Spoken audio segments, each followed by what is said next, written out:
Okay. So, finished doing that, Leapers something or other.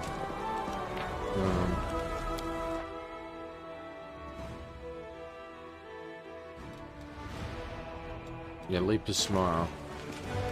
Now, just got back to the camp after doing a quick detour, a couple of quests that were nearby on the way back. Now I just have to talk to all these people to check what if there's any updates. Beautiful!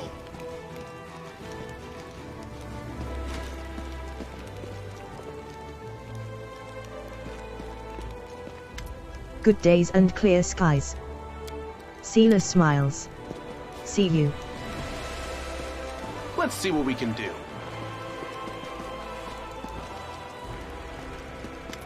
There you are.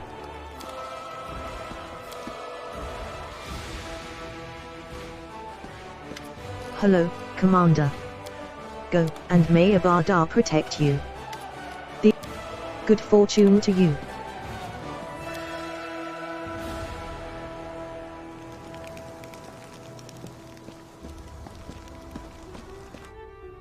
He's not painting anymore. Is someone new with him, or? Good afternoon, nope. Commander. He just does different My things pleasure. Sometimes. Here we go again.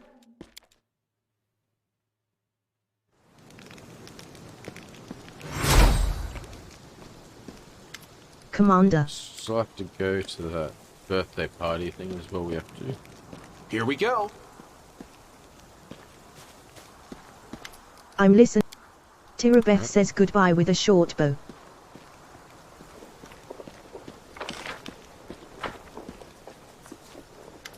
The Queen crosses her hands and pensively taps her guard brace. It's been a long time since I traveled like this, as just another face in the crowd.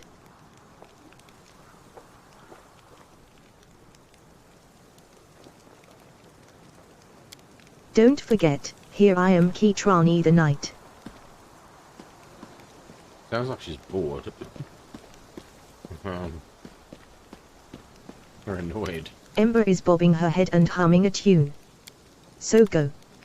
The elf watches you with a radiant smile as you leave. Home.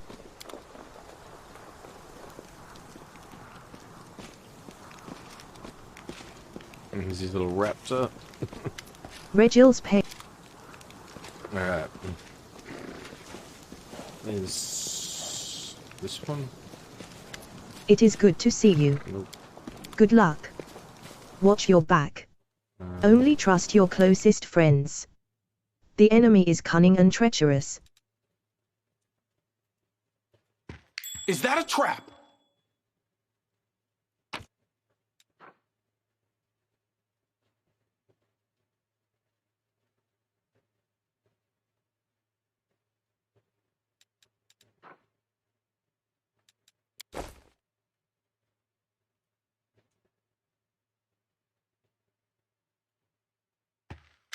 How can I help? I'll be glad to help in any way I can. But how? That's the question.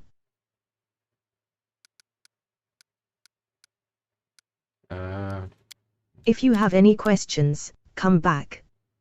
Should I see her back in? I'm listening. Tirabeth says goodbye with a short bow. Where is Anivia?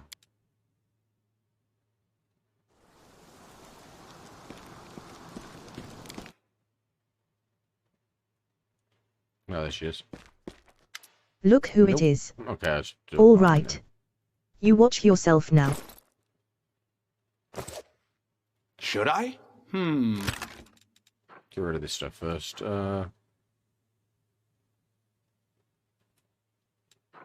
Wait. Who's the short bow? You can.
You can learn these things as well.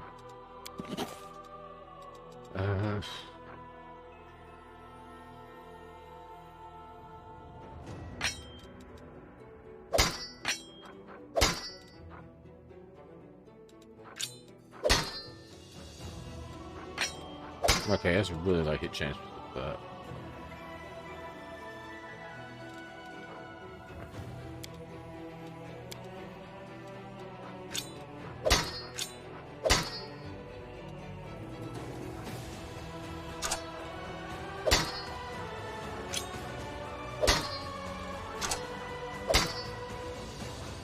Yeah, I think just use daggers.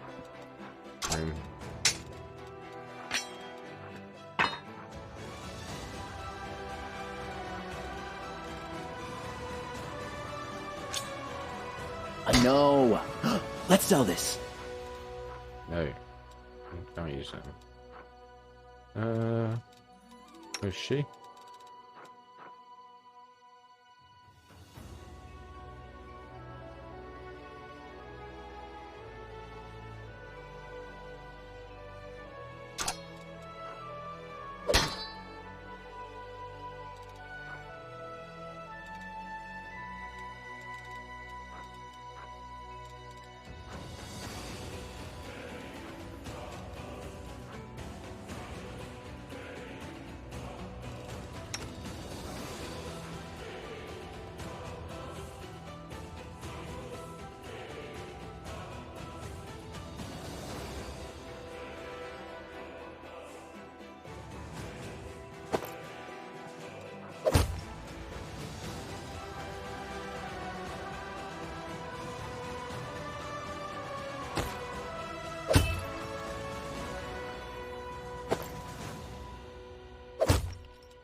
That's better.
Where's the thing to scroll down?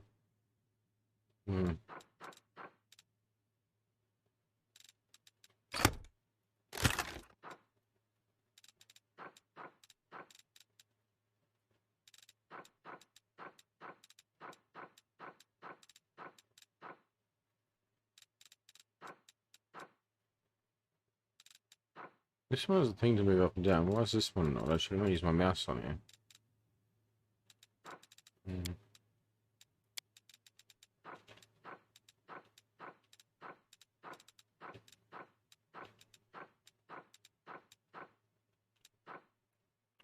whatever.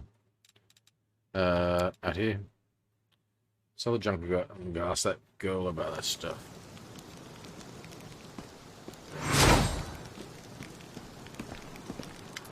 The quartermaster flashes you his usual grin, but it fades almost immediately. What a march, eh, Commander? I won't forget it, not in a million years. I can't stop shaking whenever I think about the leper's smile. I don't talk to him yet. It's a miracle that we lost so few back there. The soldiers realized that if you'd made the wrong decision, half the army wouldn't have made it out. They're scared things are only going to get nastier from here.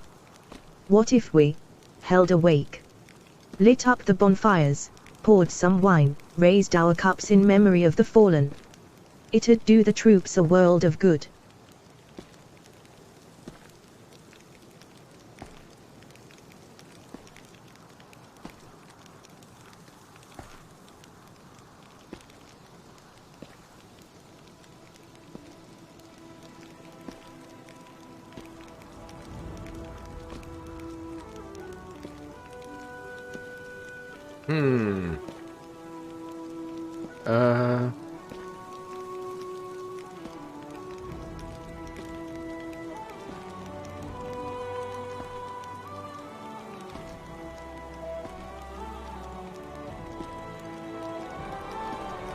Yeah, right. We can commemorate the fallen, give the soldiers some wine, but not enough for them to get smashed. Yeah, why not? Never, Commander. Everything will be proper, solemn, and with due respect for the fallen. We're mourning the dead, not celebrating a wedding. Sounds good. Alright, so let's jump.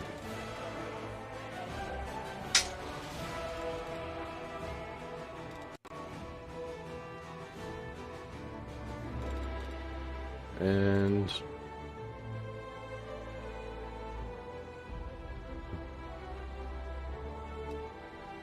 nothing I can really see worth getting.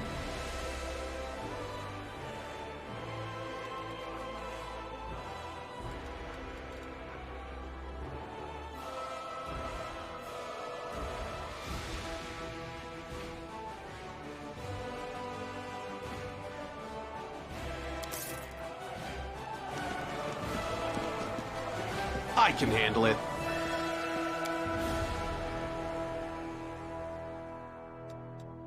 Alright, I'm saving. No question there. How can I help? I'll be glad to help in any way I can. But how? That's the question. When we fought the swarm of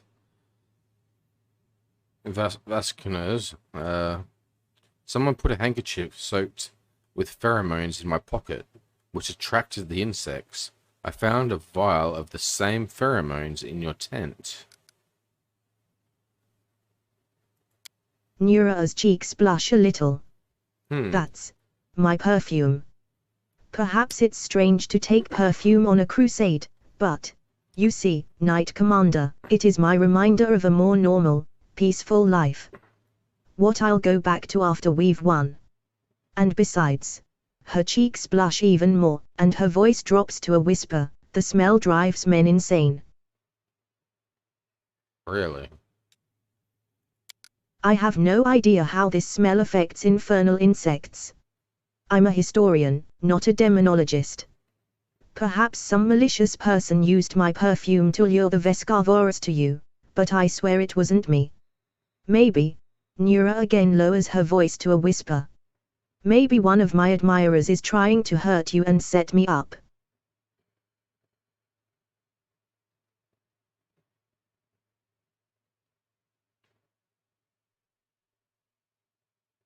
I have to go. If you have any questions, come back. How can I help?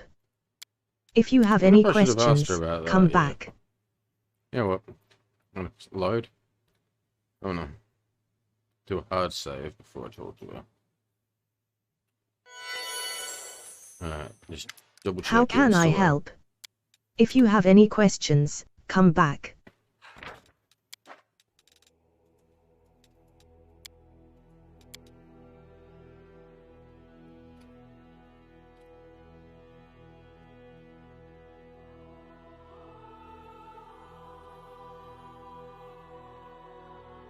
What was her name? Nara? I don't know. Something like that. What was it? Oh, AH, not HA. Oh. These wolves keep ending up in here.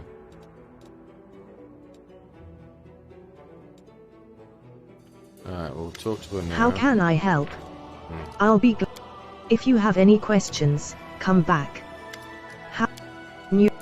I have no idea. If you have any questions, come back.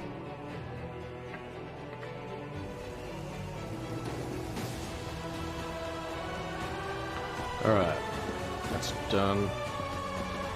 I'll talk to them about what I'm listening.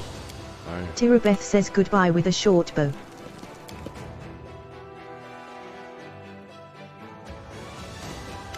Look. All right. And there's supposed to be You watch security. yourself now.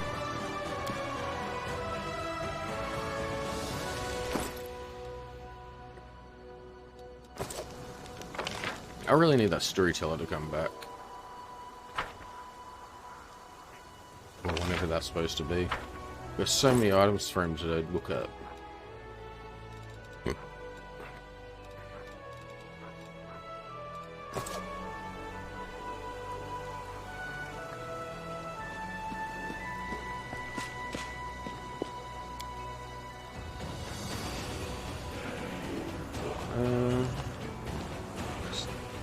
That.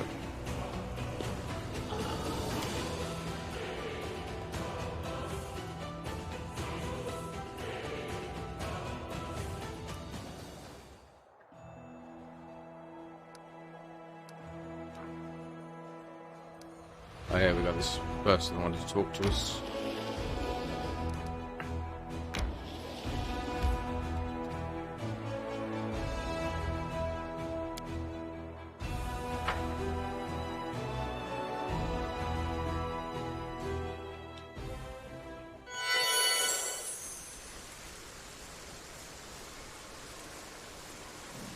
How big is this area? Beautiful.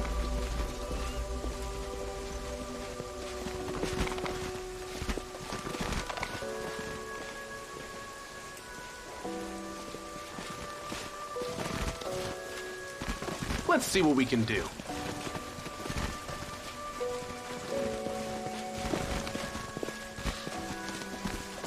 Goblin.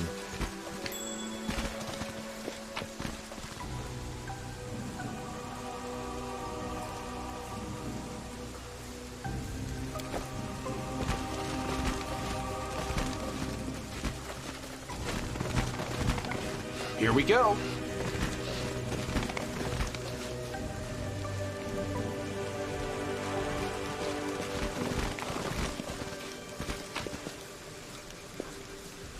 Oh, another overnight. More things for the storyteller. Save. Let's go for this guy. The aged kobold sitting by the small campfire greets you with an amicable gesture. He doesn't reach for his weapon or hiss threateningly. All in all, his behavior is highly unusual for one of his kind. His clothes look quite unusual too. Not many kobolds opt for human clothing, nor do they adorn their possessions with spikes or scales. Kobold, not a goblin. Okay. Greetings, my name is Krinuk. I'm all alone here, so you may safely come closer. He speaks smoothly, without the usual kobold hissing. Moving slightly aside, the kobold points to the carcass of a small animal on a stick roasting over the fire. Dinner will be ready soon. Yeah. Kobolds are a rather courteous lot, it would seem. I never expected to receive an invitation to dinner from one of your kind, as a guest, rather than a dish, that is.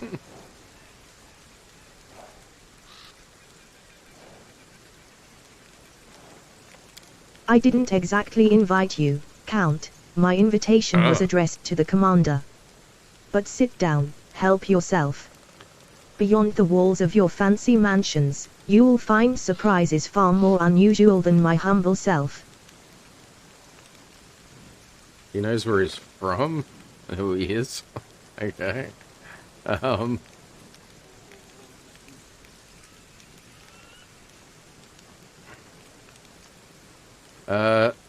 who are you?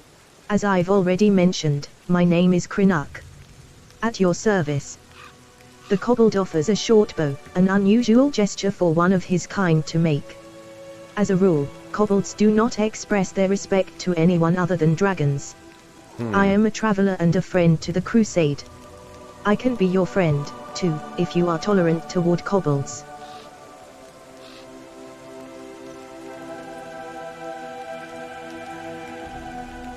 I'm not really sure where the dragons stand in this war.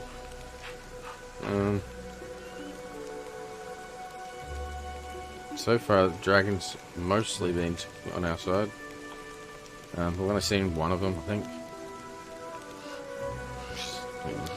Krenak utters the word tolerant with shocking ease, as if he is something other than the narrow-minded and savage subterranean beast you expect him to be. Kobolds are infamous for worshipping dragons and despising all other races, and few of them would even understand the concept of tolerance, let alone subscribe to it.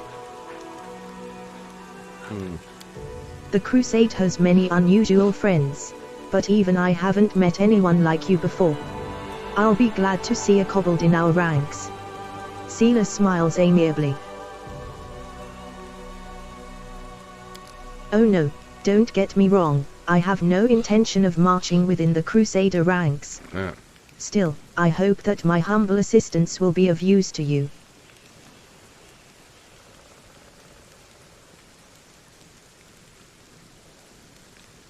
Wait, did you say tolerant? Are you sure you're a kobold? Is this gonna be rude? So, you saw through my disguise. Krenak tried to mislead you with sweet words and then ambush you. The kobold utters a loud hiss, which then morphs into an amused chuckle. Of course I'm a kobold. Trust me, you are not the first to be shocked after hearing me speak and realizing that I'm not going to rob or kill you.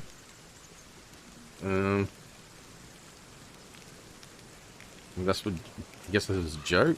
I'm lucky.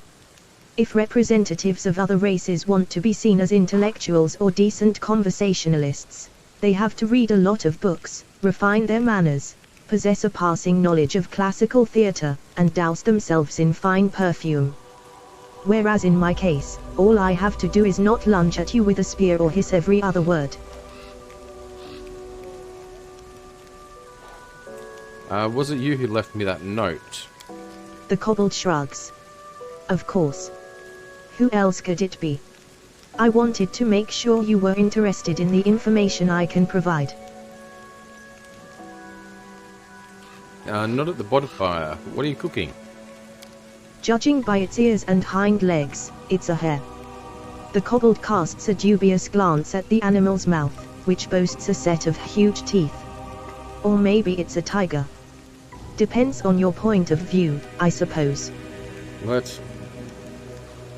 Did you catch it yourself? Or did you find it? What? Did he not put it on the fire? What do you want from me? I want nothing from you. I'm asking for nothing, I'm simply offering help. I sympathize with your cause, so I would like to provide whatever support I can, from time to time. Does that work for you? The kobold stops and looks at you expectantly. How exactly can you help me?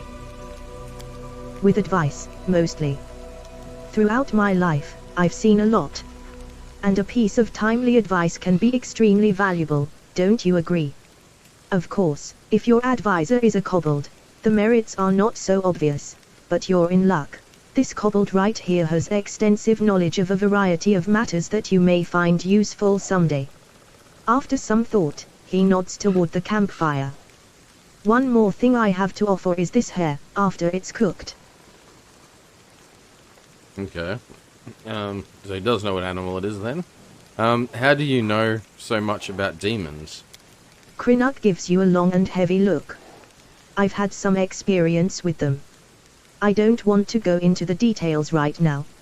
All I'm saying is that after a rather short, and not even hostile, encounter with them, I stopped eating meat for several years.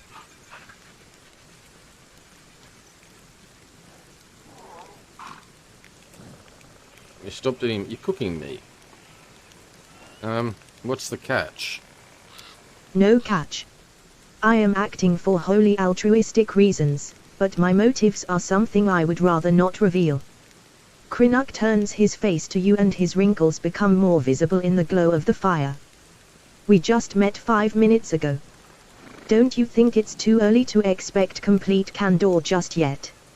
As I have already told you, I am a friend of the Crusade. You can choose to trust me or you can leave. Okay, he wants to gain our trust then. I offer help and ask for nothing in return. So the question is simple, will you accept the claw of friendship from a stranger, or is your distrust stronger than your need for help?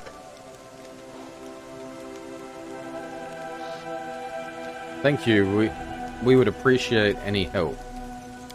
Crinnock nods agreeably. Then we have a deal. You won't regret your decision. Just drop by my camp every now and then so we can have a word. Perhaps I'll be able to give you some useful tips. Okay. Pulling out a small knife, the traveler carefully cuts off 2 strips of meat from the roasted hare. He throws one into his toothy maw, while graciously offering the other to you. I thought he still doesn't eat meat anymore. Is that previous tense, then, I guess? A strange animal, for sure, but it seems edible. The energies of the world wound mask everything in illusion. Harmless-looking animals try to eat you for dinner, dangerous paths appear to be straight roads, and your enemies. Sometimes your enemies can look like your friends. Crinnock squints and looks deeply into your eyes. Have you ever been in a situation like this?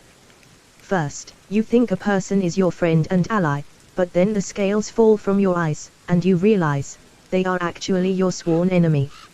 So, you catch this person, you tie them up, and then you start thinking, how should you treat them now? Like your enemy. Like your former friend. It's hard to decide. What would you do if one of your friends turned out to be a traitor? Are you talking about someone specific? Wow, your question reeks of paranoia. No, I'm not talking about anyone specific. And I'm not implicating anyone. The kobold chuckles. I'm sorry, it seems my joke has spoiled your sleep for the next few nights. Okay.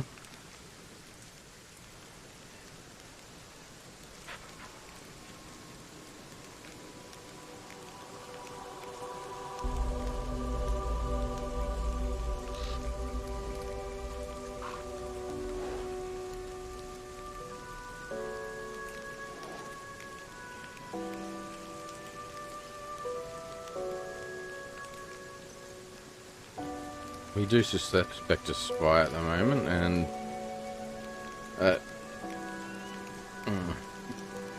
those who have lost their way must be saved. We need to help them return to the path of righteousness.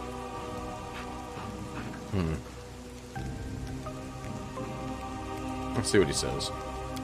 Did some cleric tell you that? No. And have you ever seen even one of those who returned to the path of righteousness? Stop listening to others and use your head. We're not talking about children here. The decision to collaborate with demons is a little different from yanking on the family cat's tail. To make such a decision, a person would have to be a truly vile scumbag. Oh, just where do you people get this beautiful naivety from?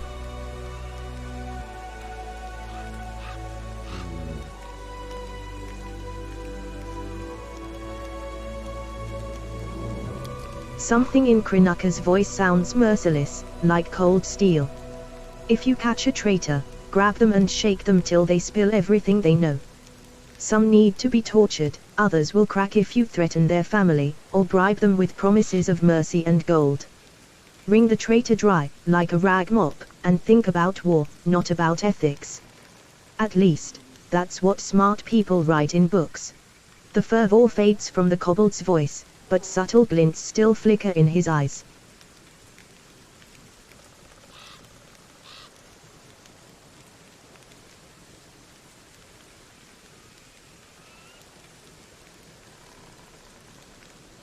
You really got worked up there. Who, me? Not at all. You say that like you're an expert on kobolds, as if you can intuit our deepest feelings and emotions.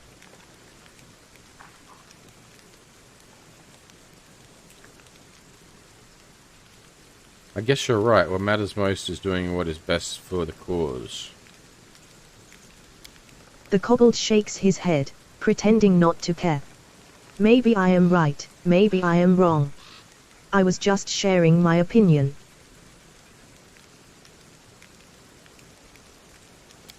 Then again, if we're discussing traitors, it's fortunate that betrayal is not reserved for mortals alone. Demons stab each other in the back far more frequently. The rumor is that there are at least 2 demon stashes within Drazan, filled with arms and supplies that were stolen by Discarites from Baphomets, and vice versa.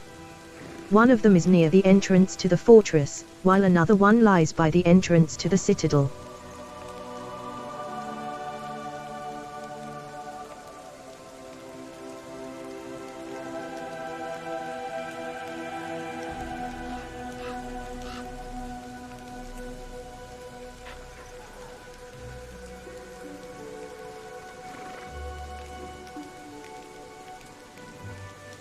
So he's suggesting I should get them to fight one another.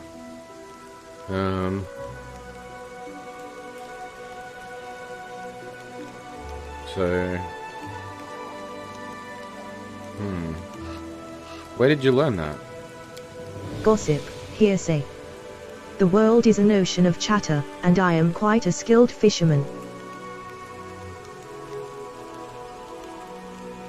Well, that is valuable information. Of course it is. I wouldn't waste your time.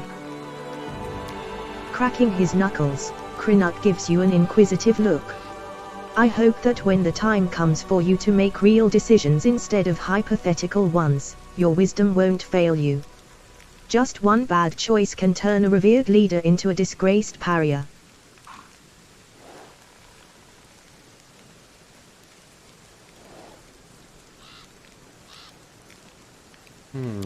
I've seen it happen before.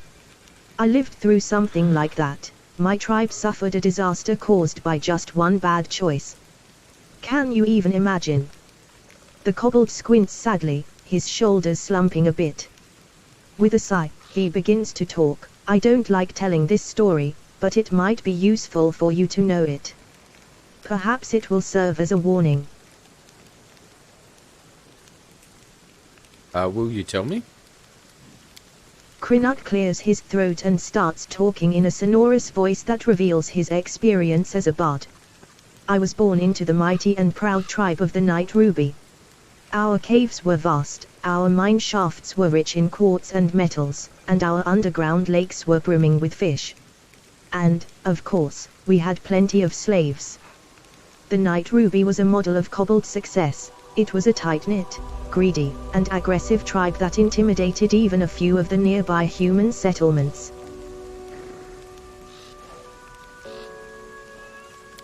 But there was a flaw underlying our power. Once, long ago, a leader of our tribe signed a pact with devils, promising them the soul of every tribe member in exchange for help and prosperity. Since then, every new All-Watcher had to agree to the pact, and the power of the tribe grew, as did the number of lost souls. It was like that until our leader, Ermape, came to power. She was a principled and proud elder who didn't want to bend the knee to hell. So she refused to sign the pact, and all kinds of calamities befell our tribe. The tribe was attacked by its neighbors, at the devil's instigation. Epidemics broke out, then our slaves rebelled. They came after their former masters in the dead of night. Our clutches of eggs were ravaged, our altars were desecrated, and our warriors were slain in their burrows. The slaves paid us in full for our cruelty and arrogance.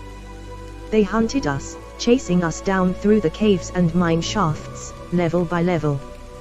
When we were finally left alone, we had no idea where we were. All we saw around us was darkness, and lurking in that darkness were bloodthirsty and dangerous predators.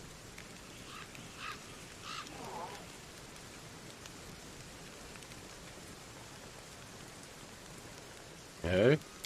After raising his voice dramatically, Krenuk suddenly stops. Then he adds with a teasing smile, "I think this moment is enough of a cliffhanger to stop here." Ah, so there's more to the story, then.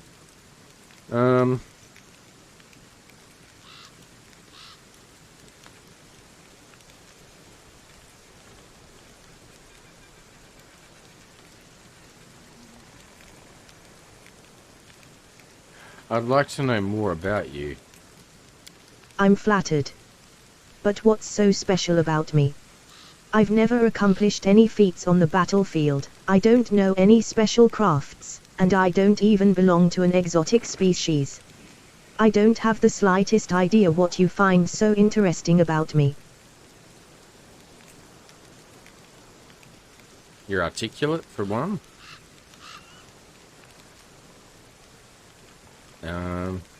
Remind me who you are? As I've already mentioned, my name is Krenuk. At your service.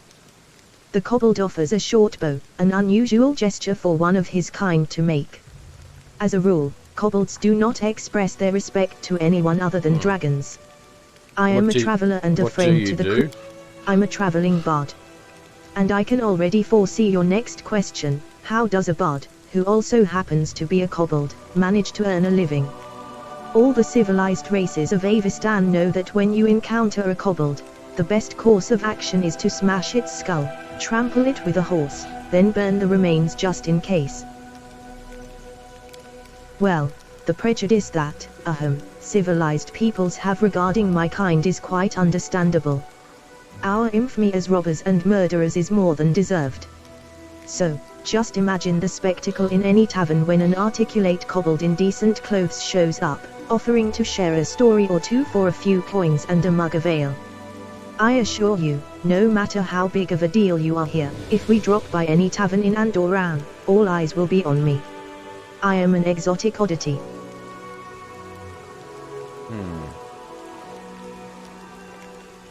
So he even mentions himself as articulate. Why did you decide to come here to the World Wound? I just don't like it when the residents of the lower planes get involved in the lives of mortals. I firmly believe that we don't need any advisors to help us handle our own affairs. And we need overlords even less. Okay. So the story about demons and all that stuff that from his tribe, I guess he's out for revenge. And we're possibly going to run into whoever that demon was. You're different from other kobolds. So, you were expecting this stupid kobold to praise dragons and boast about his exploits? Krenuk grins mischievously. My life has given me many opportunities to communicate with beings from other races, so I found a common language with them. I have no more questions. That's good, because I'm starting to run out of answers. I've got suspicions about you. Here we go. I come in friendship and right away I'm distrusted. So what is it that's got you worried? Your words are full of mysterious omissions. What can I say? I'm a kobold of many secrets and contradictions. I keep my mouth shut and the rest of the world at arm's length. That's just my nature. I can't help it. I have nothing to say just yet. Well, that's good. I was starting to worry. I could almost hear the noose swinging on the gallows already. I don't want to be the first kobold in history to be executed for crimes I didn't commit.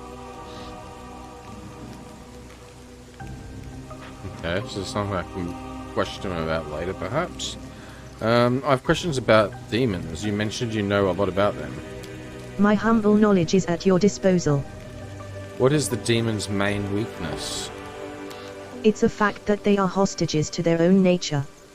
And by their nature, demons are just a bunch of mad apes, a grotesque parody of ordinary chaos. You don't need to make a bunch of apes angry, you just give one of them a banana and arm the other with a stick. They'll kill each other without your direct intervention.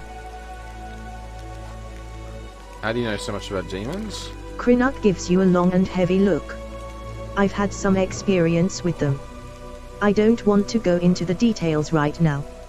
All I'm saying is that after a rather short, and not even hostile, encounter with them, I stopped eating meat for several years.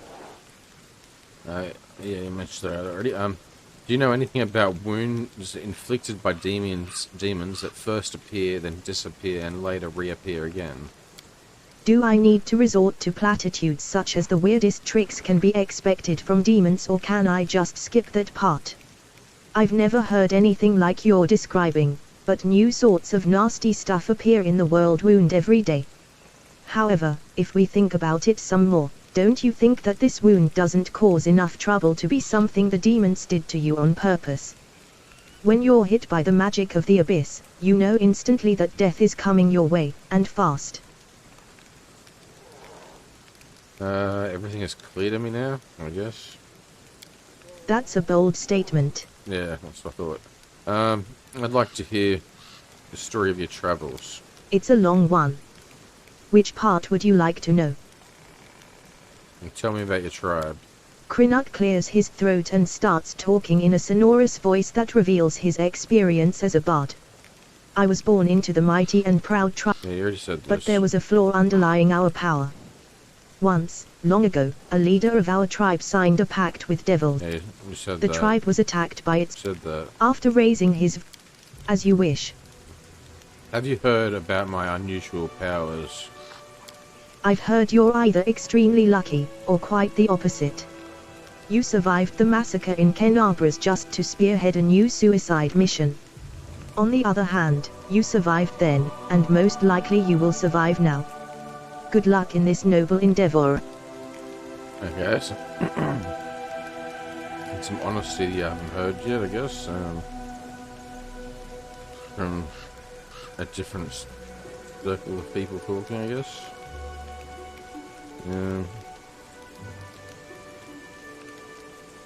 I have to go.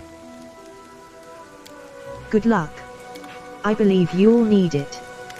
Pensively picking his teeth. Good luck. I believe you'll need it.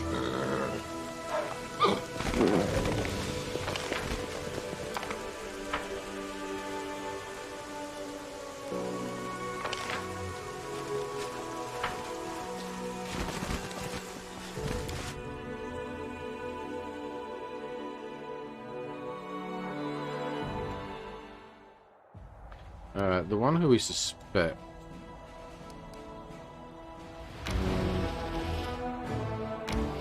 Is the trader. Should that change now? Options are there.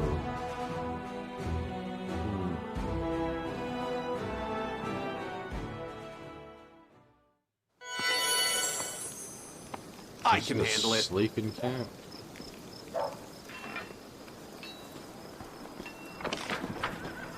Should I?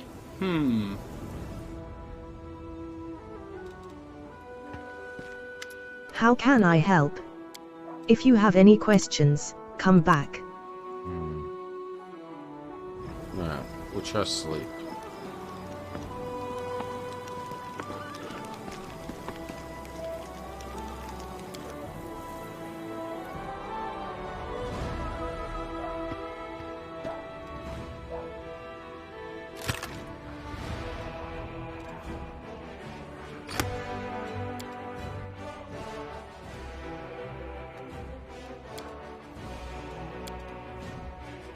I can feel evil lurking in you, but you act like a normal person and a good comrade. How should I know what your goddess considers evil? Maybe I wasn't polite enough to my servants, or didn't give enough coins to beggars in the street.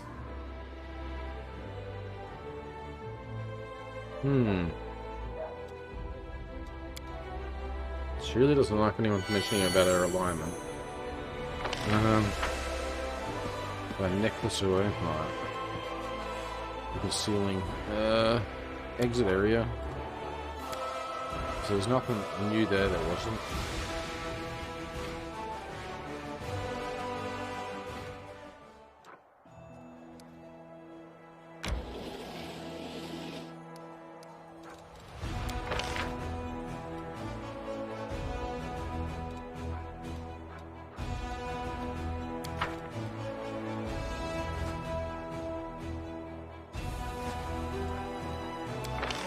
I should buy these.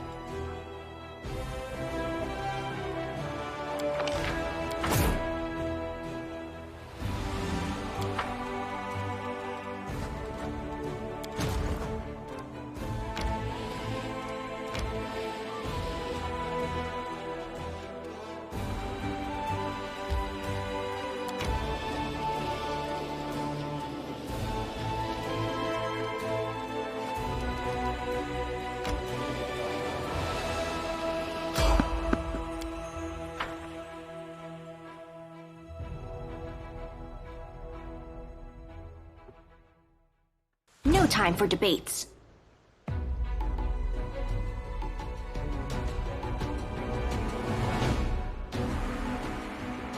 The light take you!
These are more movement. Yep.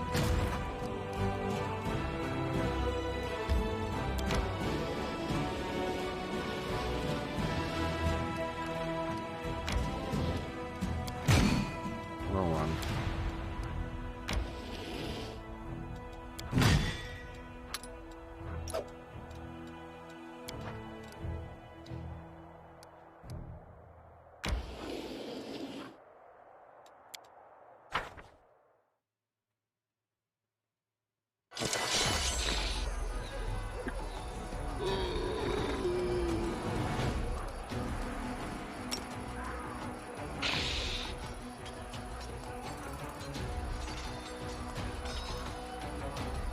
There's shield.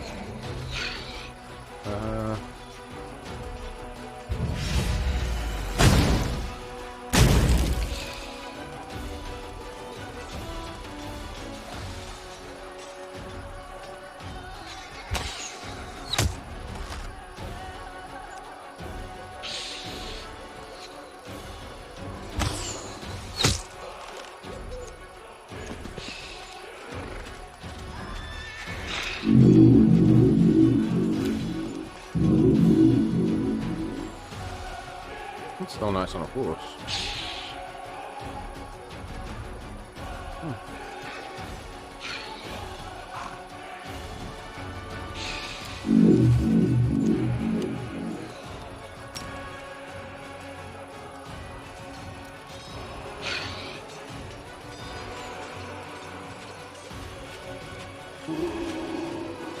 13 AC or 18 AC.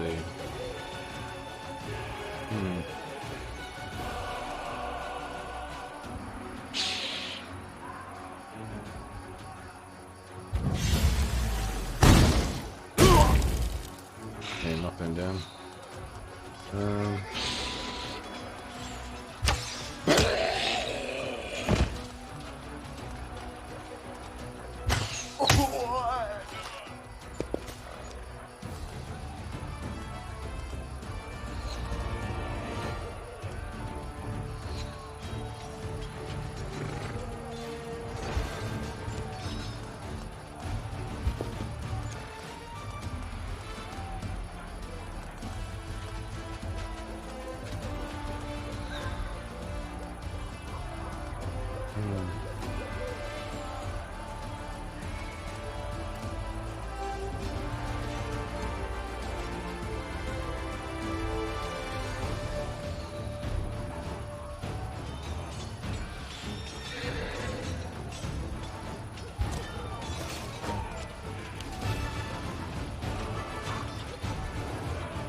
The cultists protected their caravan of valuable supplies to the death, but the Crusaders prevailed. It seems that the demon worshippers plundered the treasures from nearby Sorcerer ruins.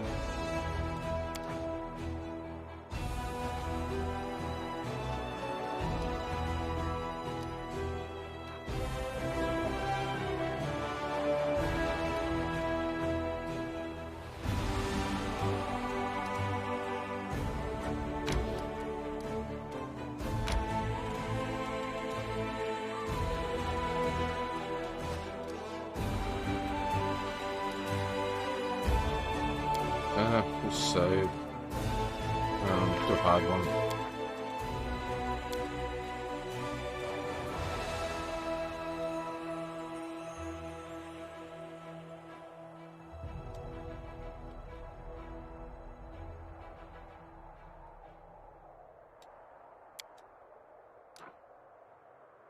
No, I spelled it wrong. Oh well.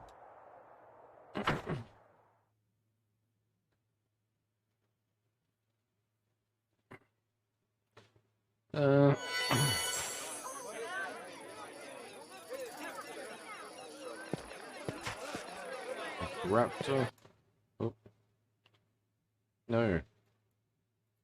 I didn't mean to click that. Clicked off the screen. Oh no. Oh, it's back. Good. Can't make the demons wait.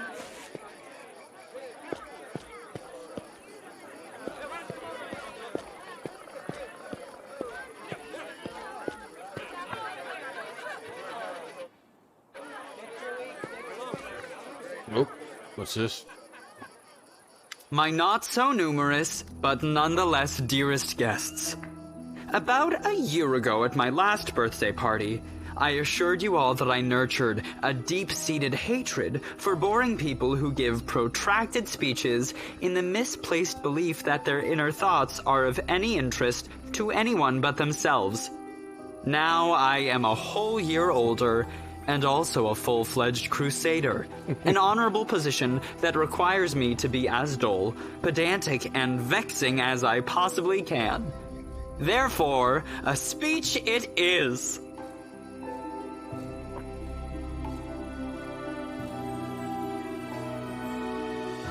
What a character. The revered cleric Nestrin, my guardian and tutor, often told me that those who live a sinful life may expect to join the abyssal hordes after they die. This is why their path is the most despicable of all. A part of their soul may return to Mendev in the abominable form of a demonic invader. Okay. Every time we see a demon, we might as well think about it. What if this wretched creature used to be your great-great-grandfather? What if certain parts of this pointy-tailed beauty used to belong to your pious cousin? They say that the demons represent the sins of the souls they are made of. Succubi emerge out of lustful souls. Vandals turn into Abracandilu. Gluttons become Nabasu. I, for one, am determined to commit as many different sins as possible, so that the distributive mechanism of the Abyss breaks when it tries to decide what to do with my soul. He's got quite a way of looking at that. I don't think that's what his mentor Guardian Tutor meant, but he took it his own way. It's what he's doing. You, my dearest guests, will be my assistants in this complicated task. Eat, drink, and indulge yourselves in whatever vices you can. Let nobody leave this house as righteous as they entered it. Live every day like it's your last. After all, nobody knows when that day will arrive, do they? Darren smirks, finishes his wine, and tosses the glass to the ground. Well, smashed it, yeah.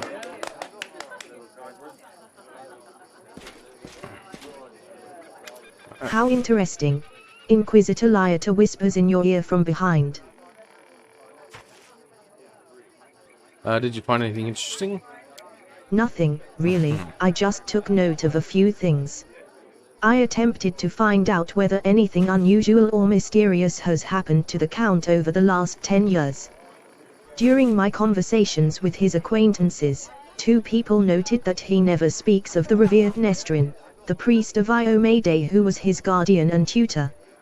Yet he just mentioned Nestrin in his speech, whatever that might mean.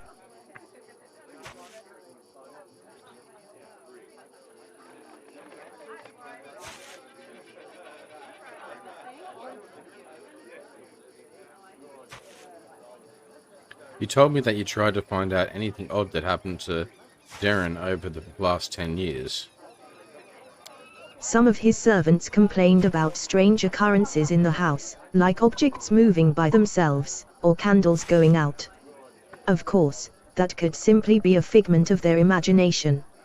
It is also very well known that the Count often invites various spellcasters to entertain him, and encourages them to use their magic in mischievous ways.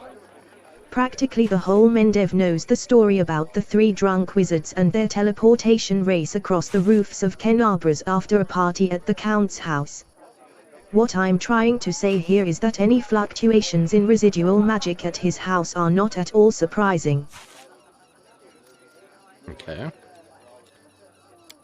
There was the matter of the abduction, however. A gang of bandits kidnapped the Count hoping for a ransom, but the only reward they got was death.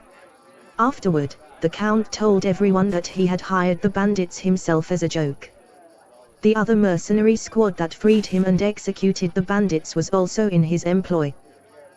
We did hear about that, yeah. Nobody really wanted to delve too deep into this case after confirming the identities of those wretched cutthroats. But there was one disturbing fact about it all, and I don't mean the Count's bizarre idea of fun.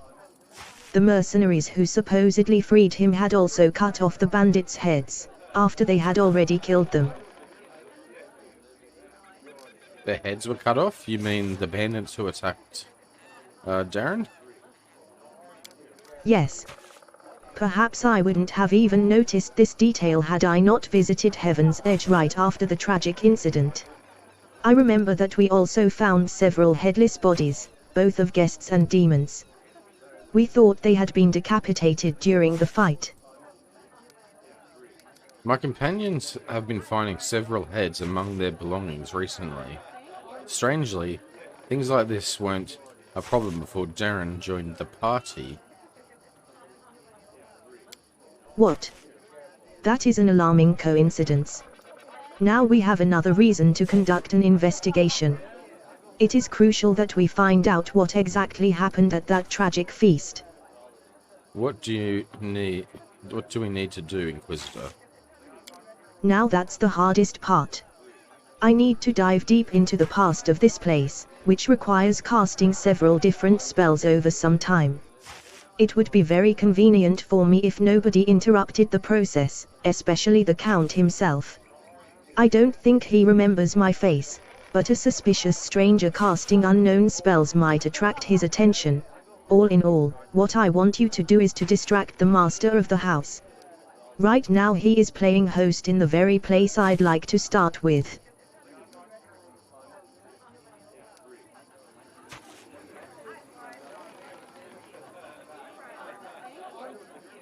Okay. So how do I distract him? I don't know. Maybe your companions can assist you somehow. Or you can take a look around. Perhaps there's something that can help us. Okay, I understand. Good luck. Come back to me when the Count leaves. I will tell you everything I managed to find out and maybe even show you something. Okay. Let's save.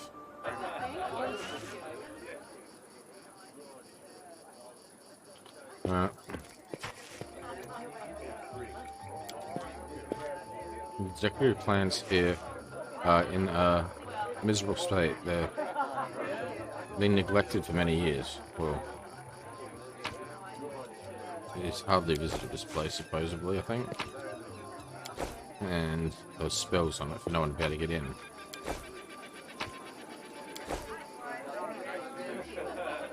So that's not surprising, I doubt it.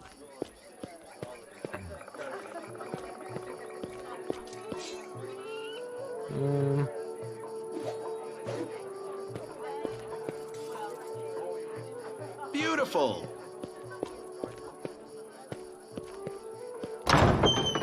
Alright, that opens. Ooh, okay. Am I gonna have...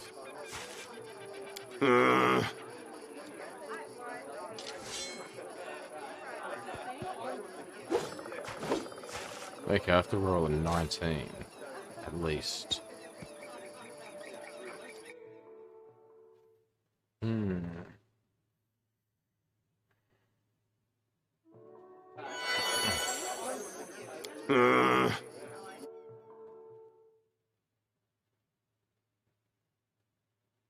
Actually, I'd have some spells I can use as buff.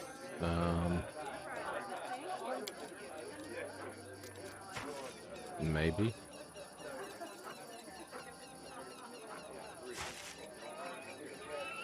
Or I don't. Okay.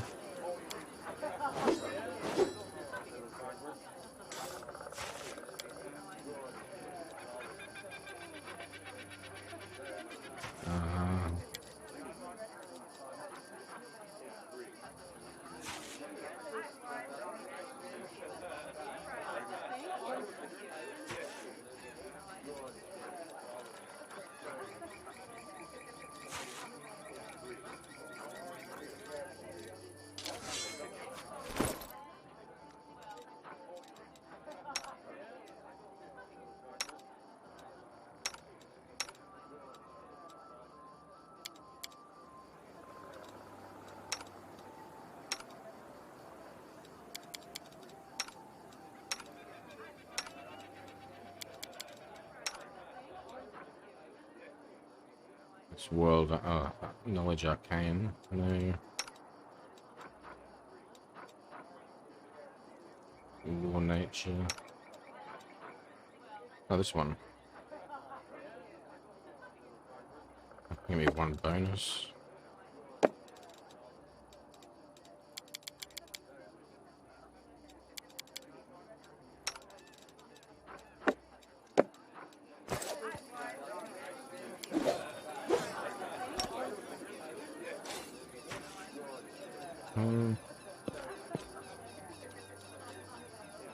Is that working? Yeah, it did. Alright, save. I'll get it next time. It's only 7 18. Yeah.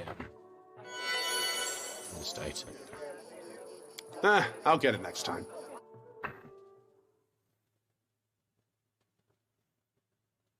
Should check. It's still active. Yep.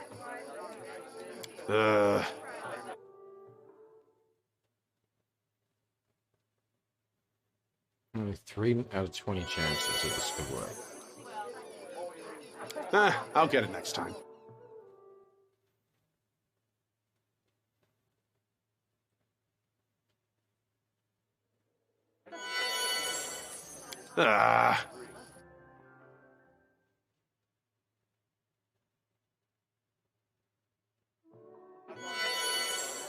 All right. Oh, yeah. There are occasional traces of old masonry and foundations. It looks like the building was reconstructed several times.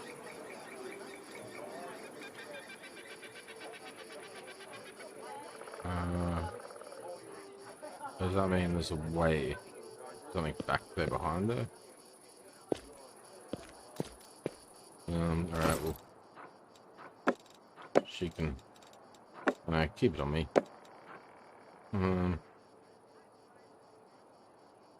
Might be useful for now.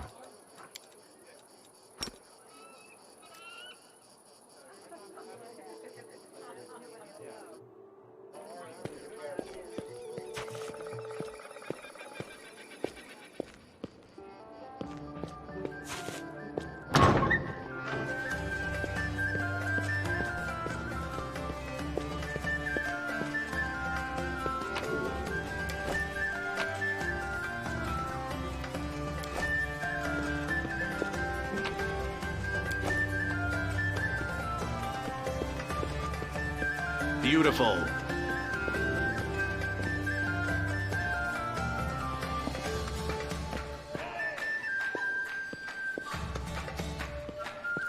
Let's see what we can do.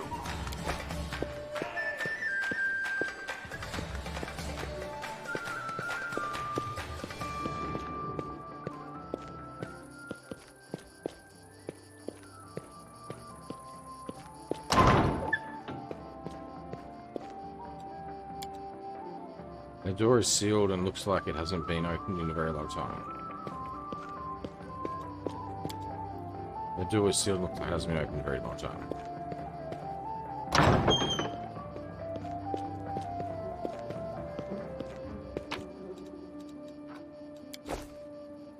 Yeah. No perception checks missed.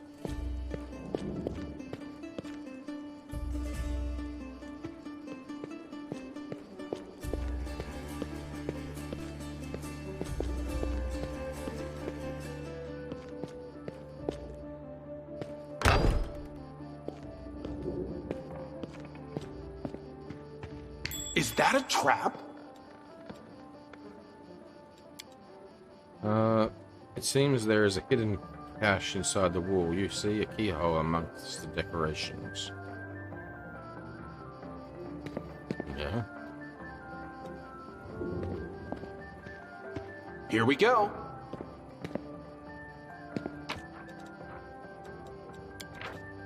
The demon puts 2 plates on the table in front of me.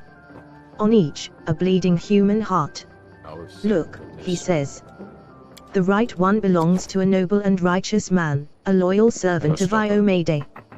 The left one is the heart of a murderer and a scoundrel. But something tells me they taste exactly the same. I remain silent and don't move. I couldn't if I tried. One of my hands is pinned to the wide armrest, with a knife thrust to the hilt. The other similarly pinned helpless on the table. The demon circles and carefully brushes away a strand of hair that's stuck to my forehead. Can't make the demons wait. Your silence saddens me. Don't waste your time on this performance, monster, I say, though I have scarcely the energy to breathe.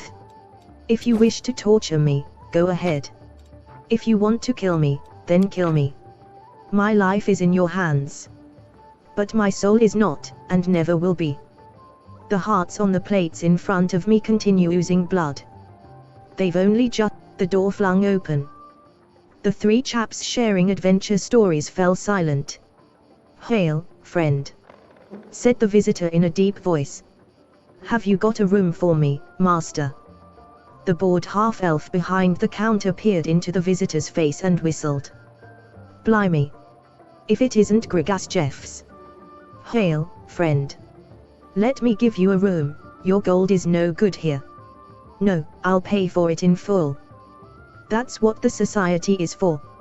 Helping and sharing. Grigas nods at the three chaps. "So there's my replacement. Have you held the confirmation yet?" "We've got one last trial to go." The youngest blurted out and popped up from his chair. "It's such an honor.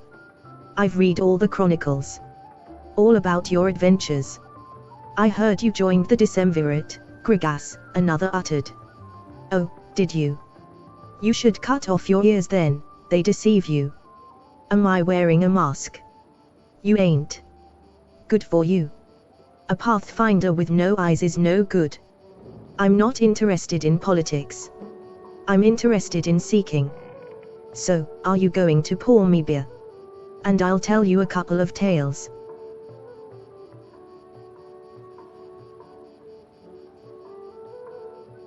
Legend of the Pathfinder, okay. That taught me nothing.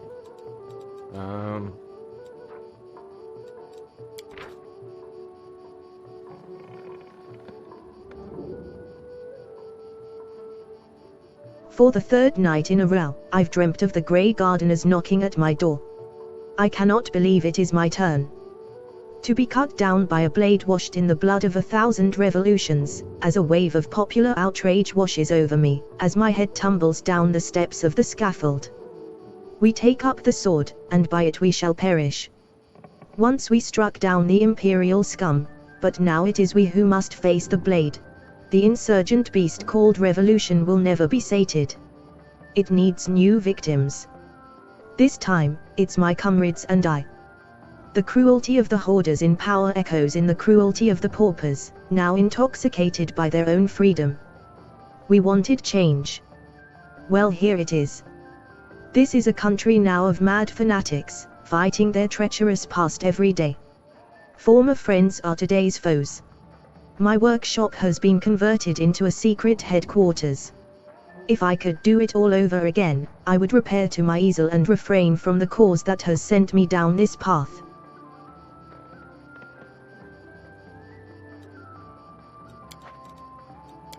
Okay. Is that treasure?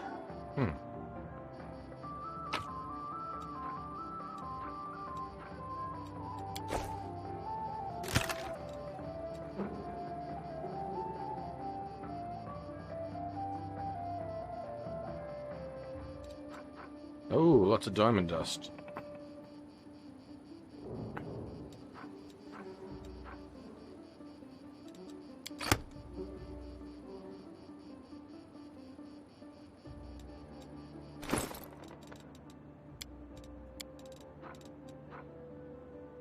These braces will allow the wearer to cast healing spells without provoking attacks of opportunity. They also grant a +2 bonus on consecration check. Ah.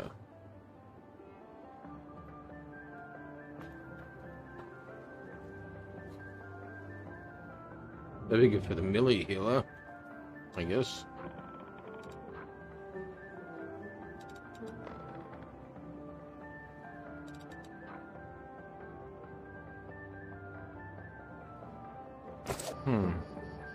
Is he in this thing?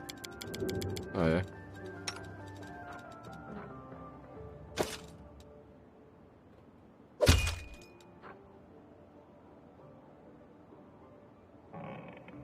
No, I'm guessing that's supposed to be his, but he's not really in melee range.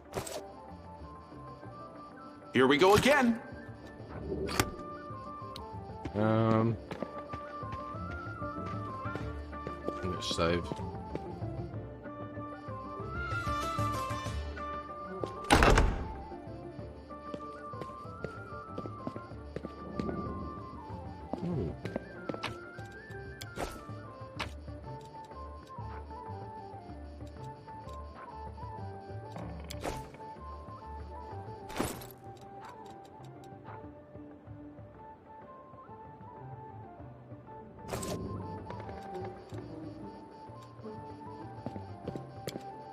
Door is sealed and looks like it hasn't been opened in a very long time. Okay.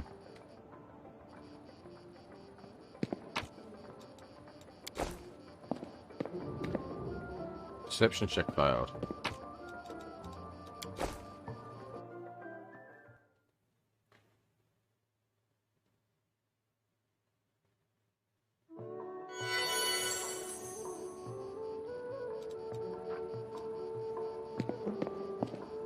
Perception check failed.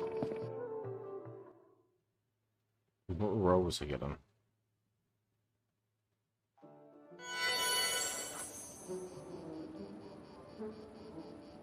Okay, so I need at least 18 here too.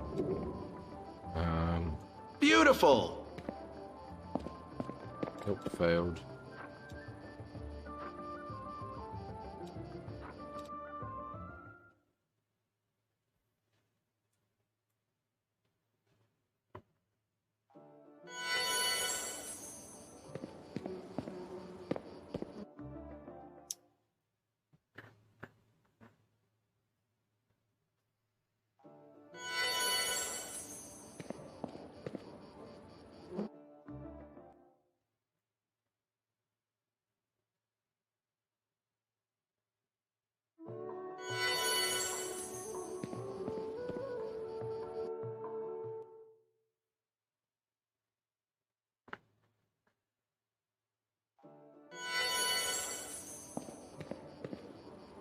I'm here all week.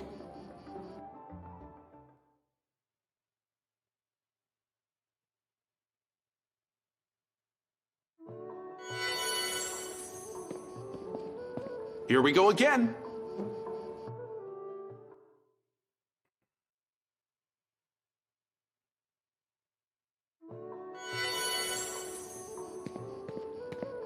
Beautiful.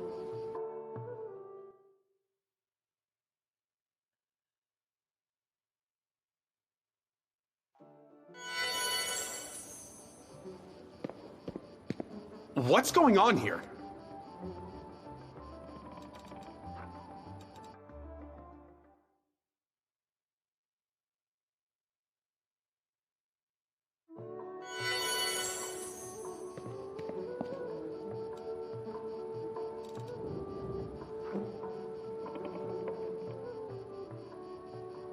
Oh wait, it's DC 30. Okay. There's no way I can get that. I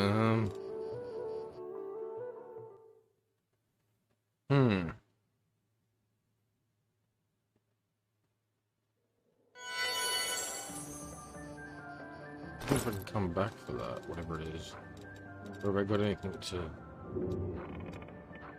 put my perception up? Will this work? Oh, it will.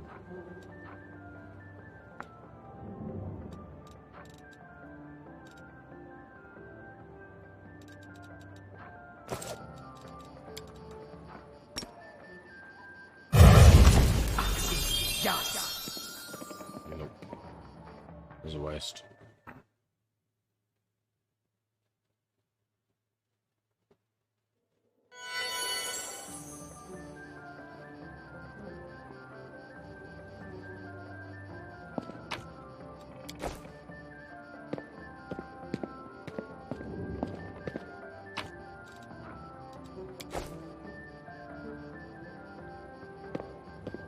Beautiful.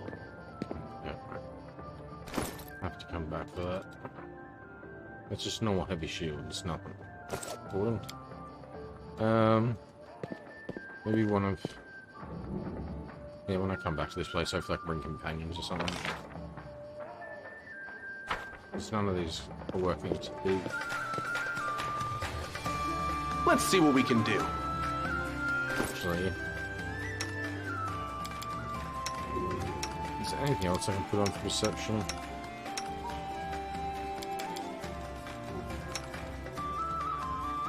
Oh, that does... +2.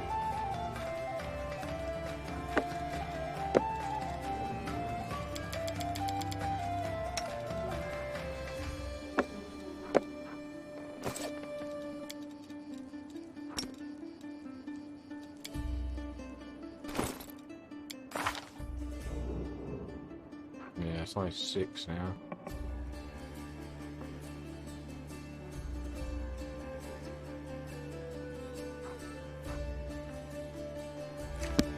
Need to get 10 at least.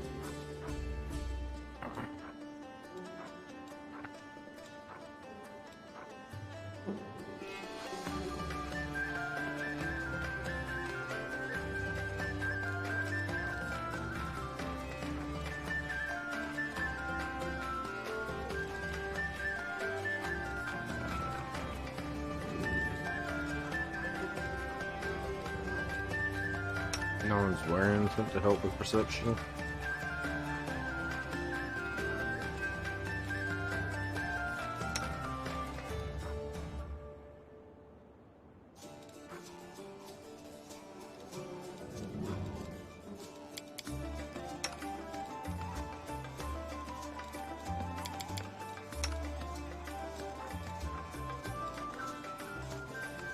For wisdom.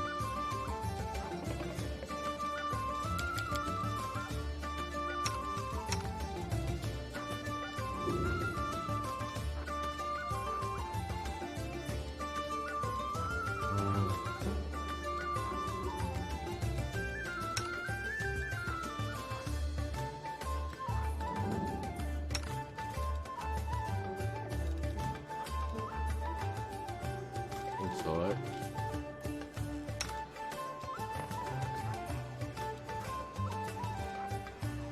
That's wisdom.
No, it's still not enough. It's only 7. Does that helmet give anything? Oh yeah. Okay, 1.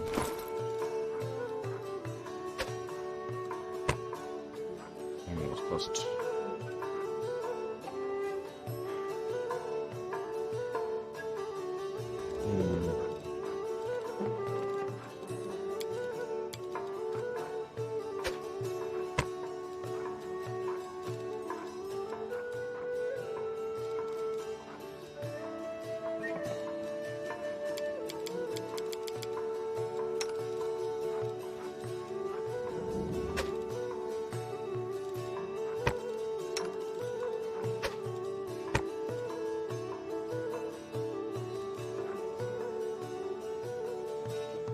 Oh. This might help. That back.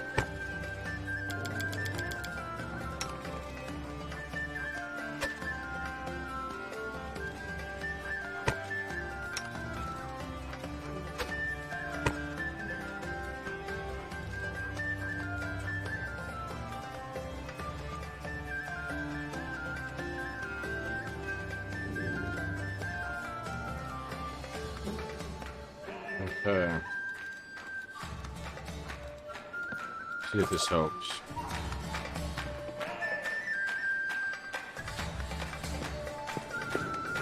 And save.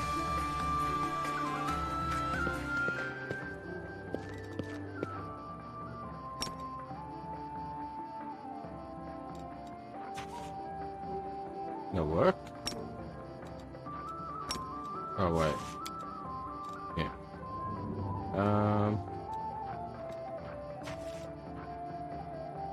perception.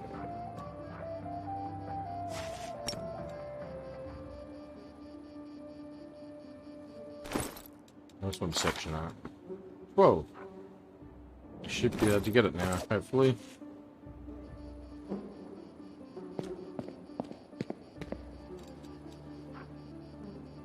Only rolled 4 though. Okay.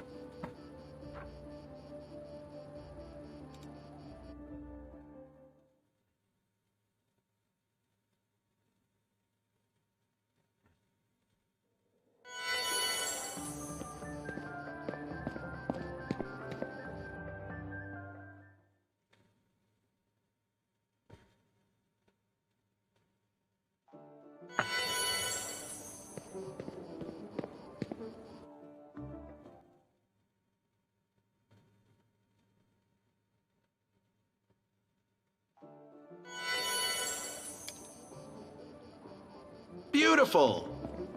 Is that There a we go. trap? Rolled an 18. We got it. Alright, what we got? This intellect score.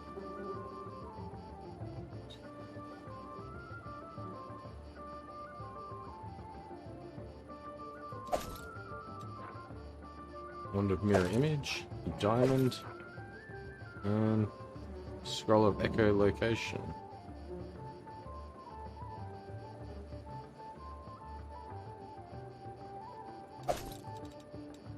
Worth it.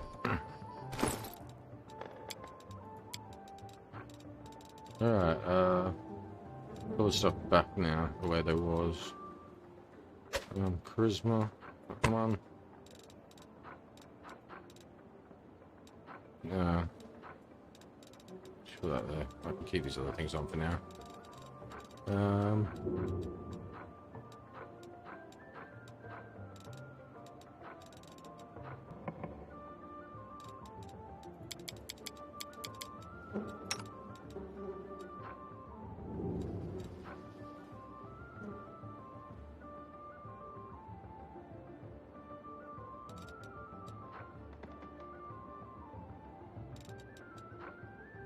Let's keep that same, isn't it?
Oh, they can wear these. Okay.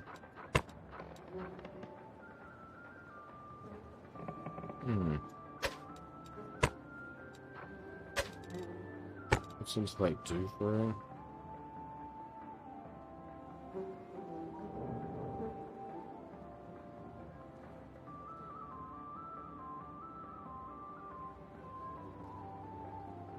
Won't do anything. Use intellect.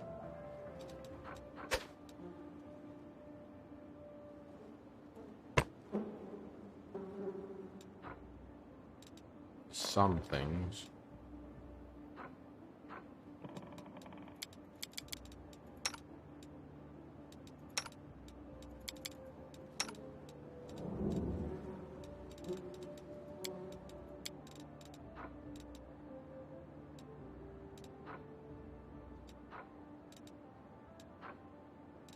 Alright.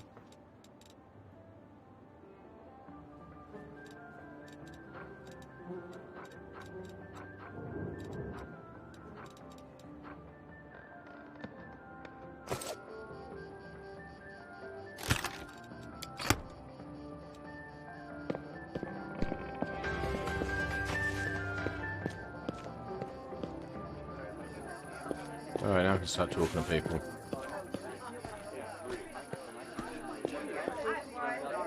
Save. Talk to you first. Nothing yet. Sorcerer? Nothing. I'm gonna save talking to count last, because I guess I've got to ask people for help. If I can.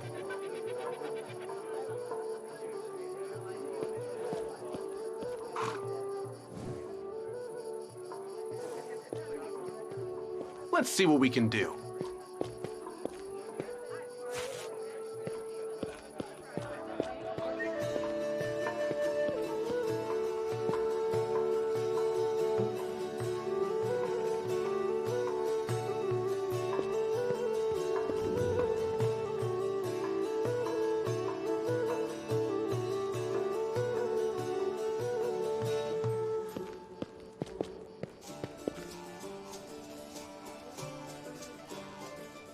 Oh. Amber doesn't like it here.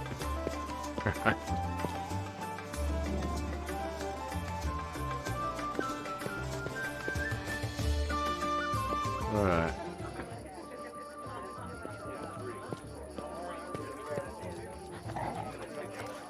This horse moves in thunder in?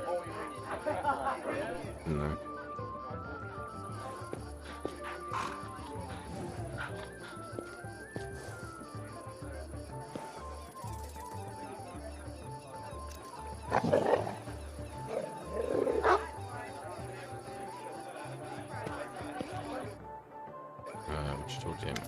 Daeron, who has been watching the guests with an unreadable expression, turns his head to you and says in a casual tone, like he's continuing a conversation that was interrupted, "I have always considered myself an aesthete, not a hero.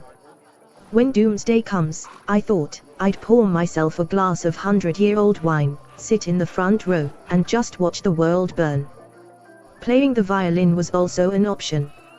Now I'll be damned if I know how I ended up in the Fifth Crusade. How did I become the companion of a hero chosen by Iomade?"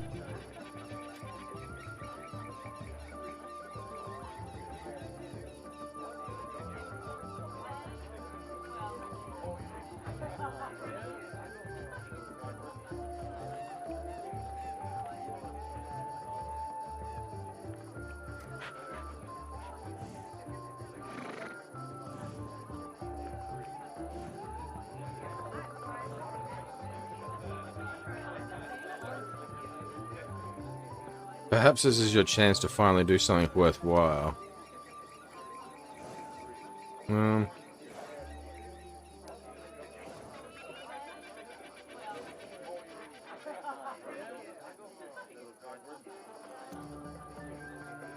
perhaps this is our chance to finally do something worthwhile.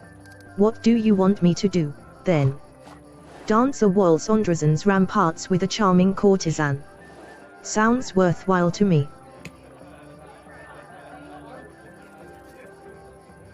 Tell me more about Heaven's Edge.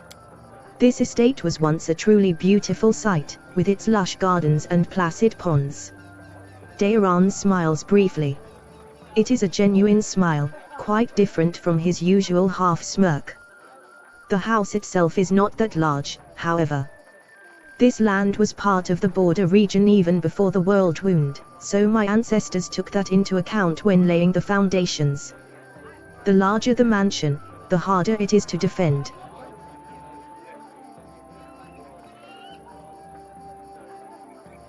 Okay.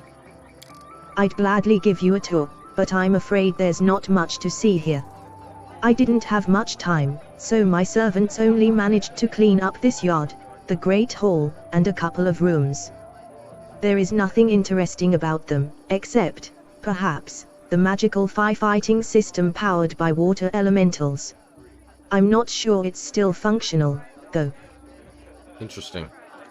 So, also about interesting here is, it was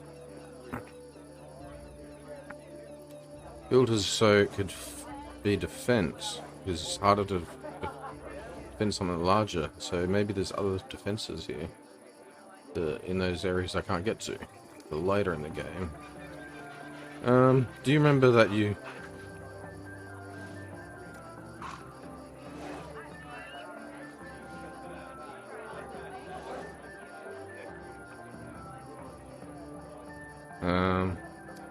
I have to get rid of him, don't I? So...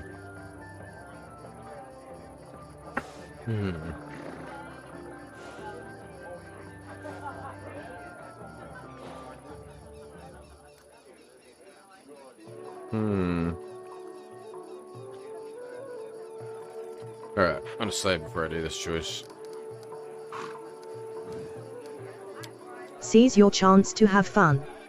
Almost anything can be forgiven, but boredom, that is a crime against life itself.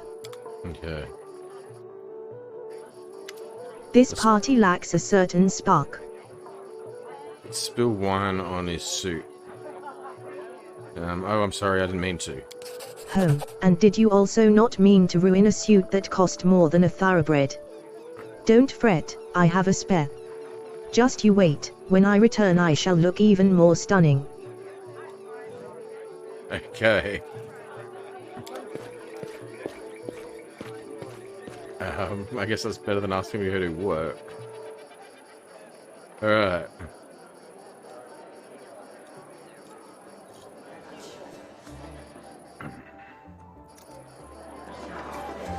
Here we go. Alright, everyone's inside.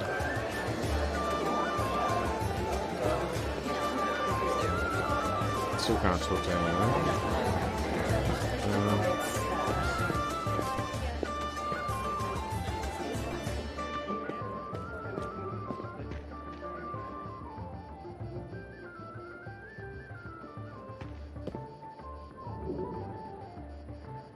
There's no suit that won't suit me, though. Okay.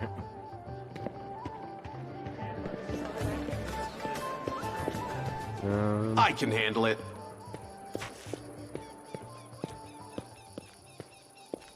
You guys probably... Yeah, because... What about these guys?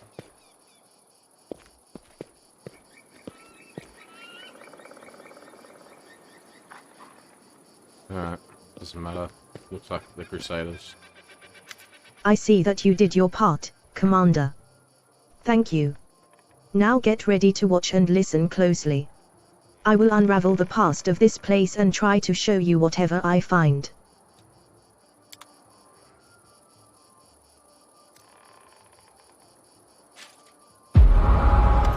The hum of voices, laughter, and music fills your mind. Then the visions come, fragmented and hazy at first, before eventually coalescing to reveal a single face. It is a woman of stunning, heavenly beauty, and her delicate features instantly tell you who she is. The family resemblance to Deiran is obvious. My dear guests, the Lady of Heaven's Edge welcomes all of you today. I hope this day is as bright for you as it is for me, because on this day my only, precious, sometimes arrogant but utterly beloved child was born.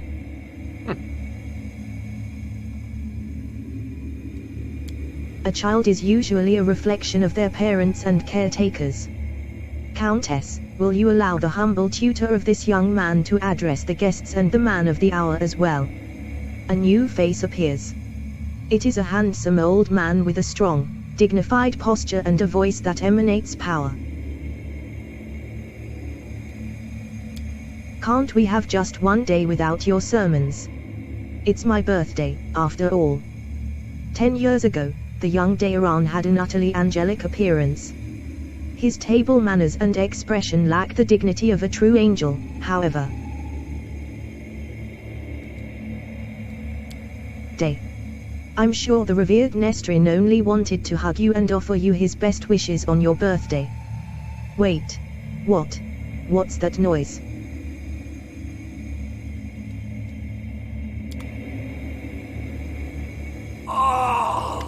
The shrill laughter rings in your ears and reverberates in the base of your skull. In the vision, a Lilitu appears before the guests of the estate and gives them an exaggerated, scornful bow. The sorceress of evil has come to your celebration, mortals. Did you prepare a treat for me, too?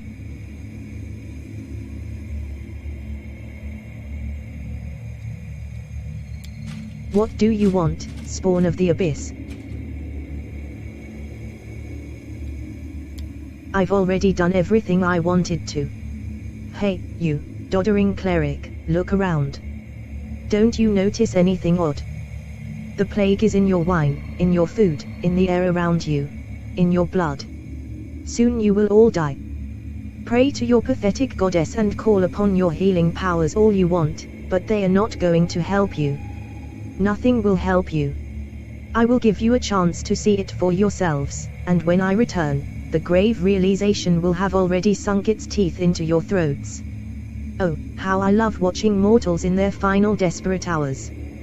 The demon finishes her speech with an air kiss to Daeron, making him freeze in horror, and disappears.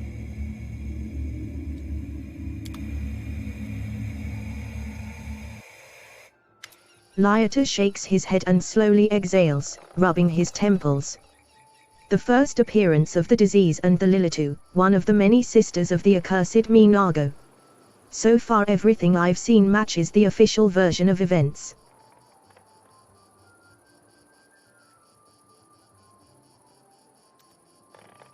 It's basically a succubus. Lilitus, I think. I think that's what Lilitus are, succubus or something. That's what they seem to look like. Who are the people in the vision? Countess Selena Arunde was Daeron's mother and one of the most beautiful women in the history of Mendev. She was an Asima, just like her son. The old man is the esteemed cleric Nestrin, our count's guardian and tutor. He was well known for his unfaltering faith and iron will. I was only passing acquaintances with him, so I can't tell you anything more than that. I didn't recognize the others, but Daeron told me that the first victims of the disease were his second cousin and the cousin's wife, hailing from the eastern border.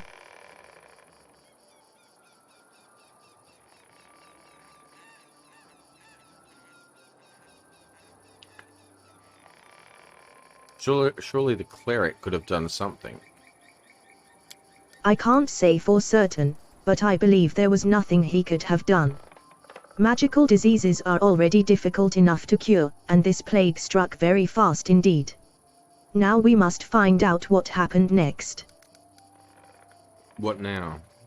I can sense the aftershocks of a very strong outburst of emotions and memories somewhere in the west wing of the house. Something must have happened in one of the rooms, so please check if anyone is in there and distract them if need be. Okay.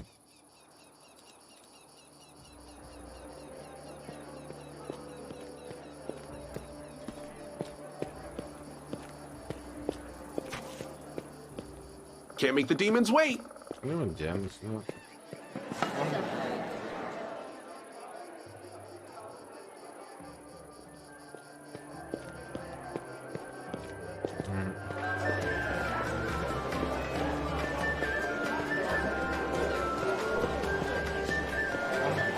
Books in there?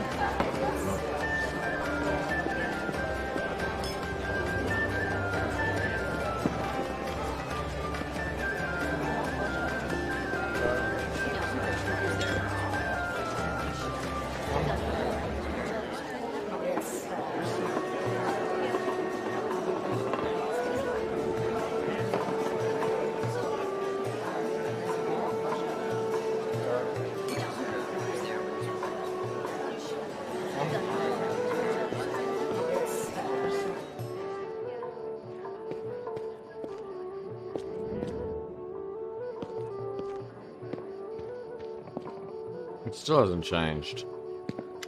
Daeron arches a brow at you, but he doesn't seem to be disturbed in the slightest by your entrance. He's not trying to cover up or get dressed any faster. Commander, I assume that you have an urgent matter that requires my attention. What is this room? Daeron casts a look around the room as if he had never seen it before, then shrugs carelessly.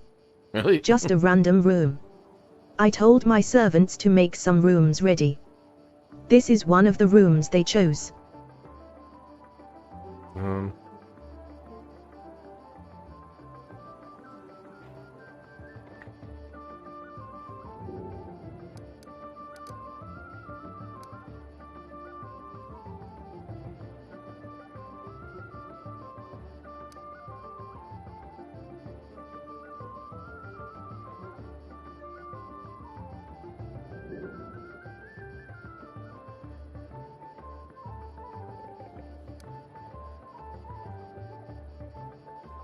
I am absolutely confident that you won't be able to persuade Camellia to dance with you.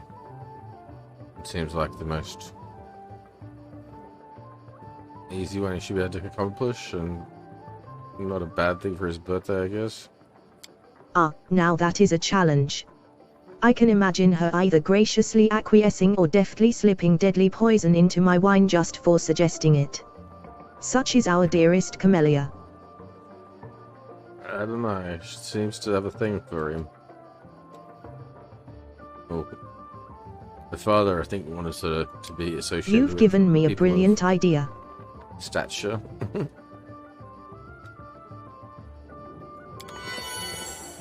It's changed, okay. I wasn't sure if he's gonna go out with clothes out, not on. Yeah. Okay.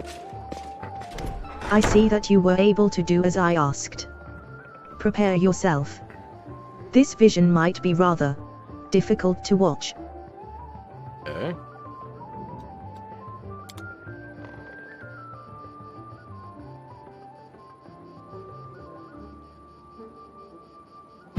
Young Daeron stands motionless by the Countess's bed. His face is pale with fear, and for good reason. His mother's heavenly beauty is gone. Her smile, once beaming with vitality and happiness, looks more like the grimace of a corpse. Only her golden hair still glows, a sad reminder of the healthy young woman she was just a few hours ago. Mother. Can you hear me, Mother?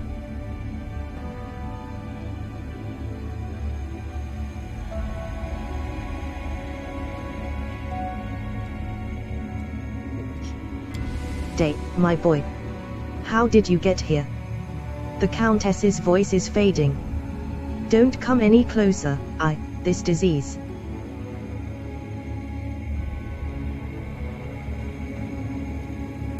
Mother, listen. The revered Nestrin has sealed the gates. He says that he won't let anyone leave the estate. If the plague reaches the larger settlements, nobody will be able to stop it. He claims this is why the demons attacked us in the first place. They knew that we would call upon the strongest clerics to heal us, and those clerics would catch the disease and die as well. The Fat Baron and his family tried to escape, but 3 armed paladins barred their way and said they would not let them go. Mother, we need help. Kenabras is full of clerics, wizards, and demons. Know who else? They might know how to stop it. We need to get there as soon as possible.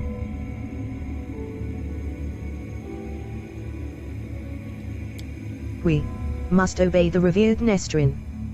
We are the lords of Mendev and we must protect our people. If the plague, if it reaches Kenabras, thousands of innocent people will die.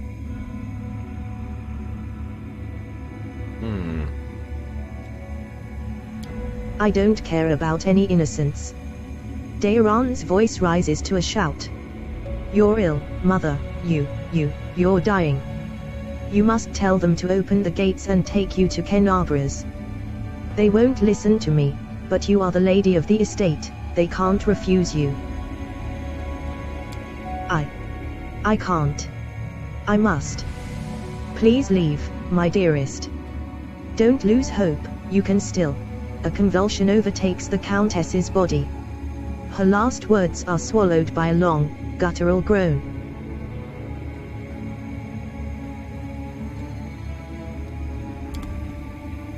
Lyota wearily rubs his temples, but his face is unreadable.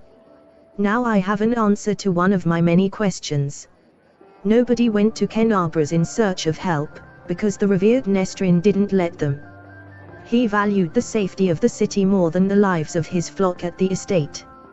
What a difficult choice it must have been.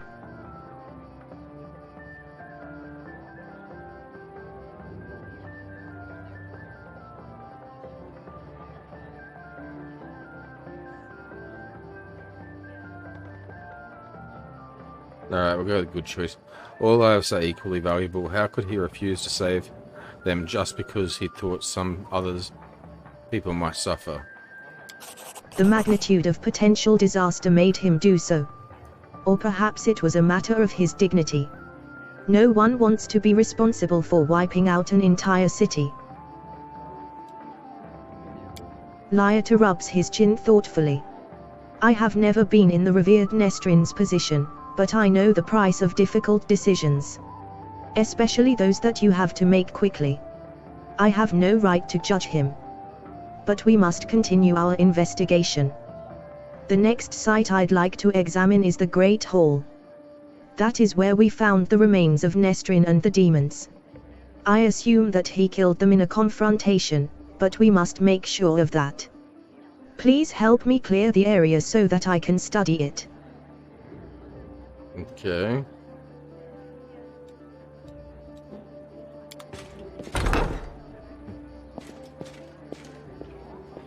Darren did say something about water elements actually, so if they still work, how do I tolerate fire? Save. Ooh, actually. Alright. Right next door did dance the Lady Camilla. That is the truth, not flattery.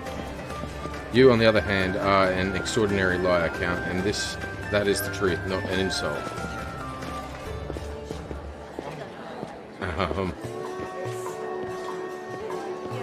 He's very defensive.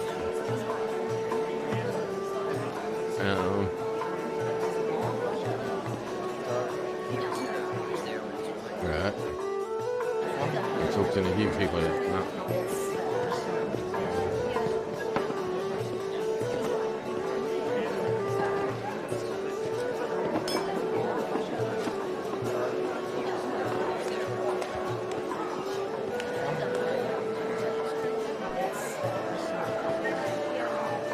Beautiful.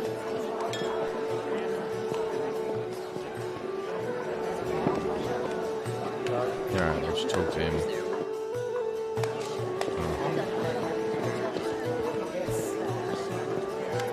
There is a feverish gleam to Daeron's eyes, owing to either tipsiness or some overabundance of emotion. Ho there, Lunical. Camelia's frosty attitude breaks my heart, but that dance with her was easily one of the best moments of the evening. How are you enjoying my party? Are you having a good time?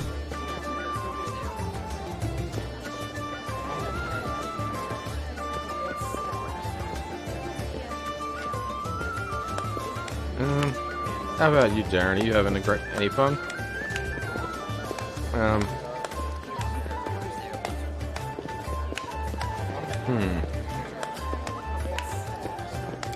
Of course I'm having fun. Daeron says defiantly. What's wrong? Do you want me to spend my whole life in fear and mourning, blaming myself for what happened? Fine, let's change the subject. I thought the unique ambience of Heaven's Edge and the fact that we're on the very border with the World Wound would make this celebration special. I thought the past would resurface and make itself known. Daeron smirks bitterly. Well, it seems even ghosts don't wish to attend my parties anymore. What can we do to liven up the evening? He wants the past known? Okay. Alright. Well, I'm saying that he didn't before, but he's changed his mind. He also mentioned someone he doesn't ever normally mention, his tutor person, or whatever it was.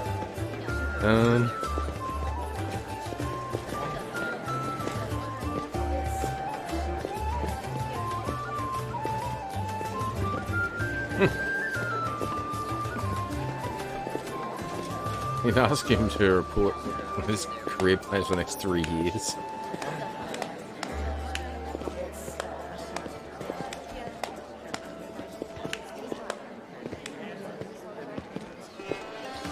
Alright, yeah, a drinking contest sounds like it would be fun for him. You know what? I think it's time for a drinking contest. Ah yes, the tried and trusted method for salvaging a dull party. For salvaging anything, actually. I am ready, but who's my competition?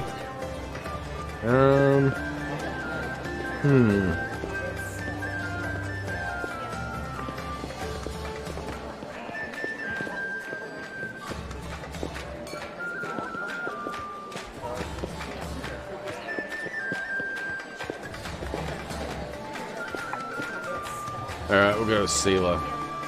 She usually drinks. Seela will fight for the honor of all paladins. Yes, sir, Commander. Daeron, my boy, you've still got time to back out. You don't want Auntie Seela to spank you in front of everyone now, do you?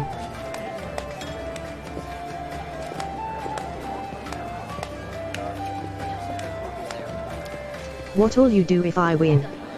Are you going to cry and pray to Iomade for an alcohol resistance aura?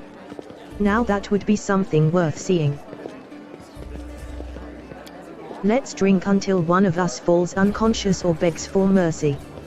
I don't think for my character doing it would have been a good choice.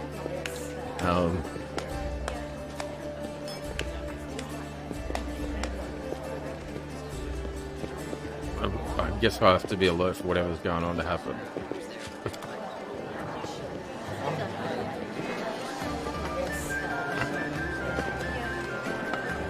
Why is my character drinking? I don't have to see this here. That was just a little warm-up, I say. Up for more. I'm going to mix it up with the angel halos. Yep. The fear of your inevitable defeat has already got the better of you, Daeron. I can see it in your eyes, boy. Come on, let's have another round. Will this be the one that knocks you flat? Falling in battle against such a worthy opponent won't even bruise my ego. Especially if you carry me upstairs to bed afterward.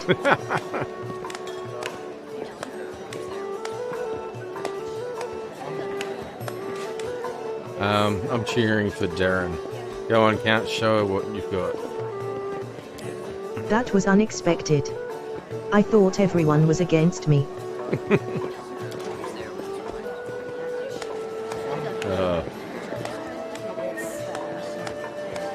The pressing of alcohol's getting to him. Whoa. Are we done here, or are you ready for another round? Well, Daeron, I have to admit that you're not the pathetic wimp I thought you were. Well, if I'm a wimp, I'm at least a well-pickled one. Shall we continue? Ah, she put my hands myself.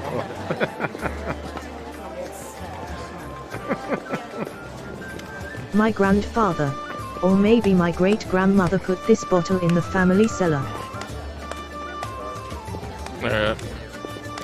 So why did it fail the scion of the illustrious Arandaze in his time of need?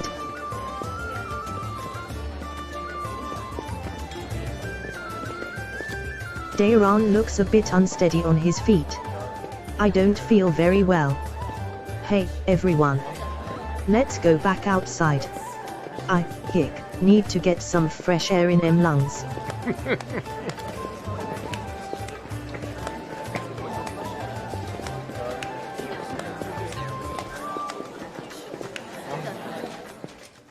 Here we are again, Commander. Lyota looks grim but focused. So let us take another glimpse into the past. They did drink a lot. Whole table full of it in the ground too. Alright. But not just alright. Now what are we coming to find out?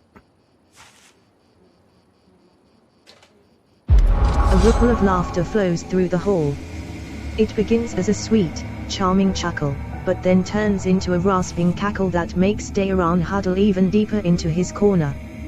Why are you running from me, my sweet prince? Come on, let me touch you. I'll give you. Okay, so let's see with the bat.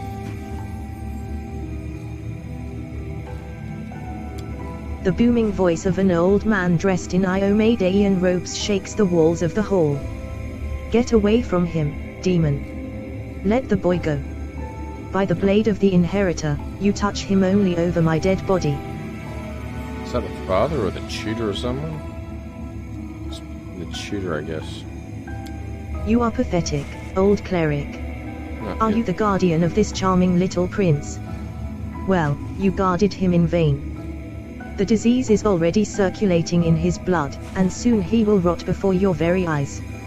You won't be able to help him, and I can at least make sure his death is beautiful, clean, and sweet. The demoness turns her eyeless face to Dayron and licks her lips.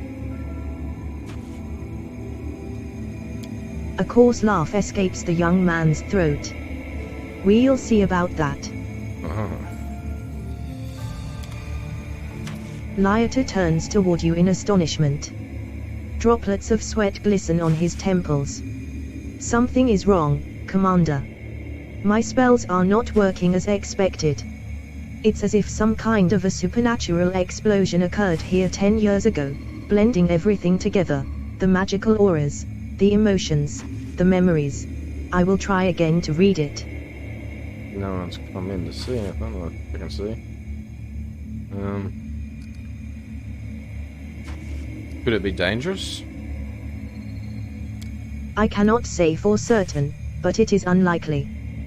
The past is in the past, and no one can travel through time except for some uniquely powerful entities like Aeons or perhaps the eldest of the First World. Even though the past of this place is horrible, it poses no threat to us in the present. Alright, please continue. Just give me a moment to focus. I will try to channel my visions and feelings to you as accurately as possible. Dayron, my boy. What is going on? Lyater's muscular shoulders suddenly begin to shake. The vision he is channeling does not change, but you feel something enormous and chilling silently infiltrate the reality around you. The presence of this nameless being becomes almost palpable.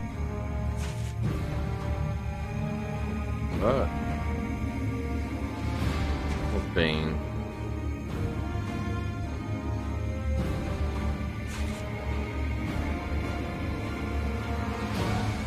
Some alien entity is talking to him.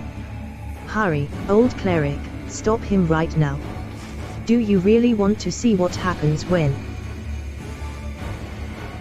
Uh-huh.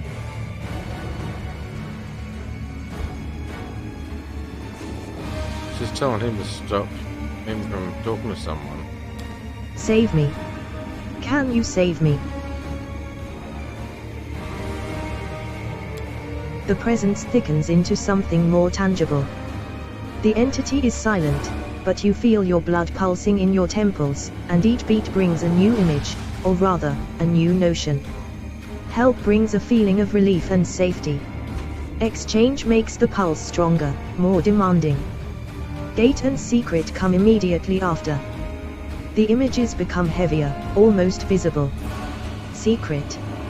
Keep the secret. Otherwise, death. Death. Death. Death. The gruesome images whirl through your mind, filling it with pain and fear, and then it all starts again. Help. Exchange. Secret. Death. Go. Nestrin stretches out his shaking hand, suddenly looking like a doddering old man instead of a mighty cleric imbued with holy power. Dayron, wait. The thing you're about to let loose is even worse than these demons. Dayron's body is quivering like a taut bowstring. His eyes dart from the cleric to the demoness, who is frantically casting protective spells. Demons, saints. I'm so fed up with all of you. Burn. Okay.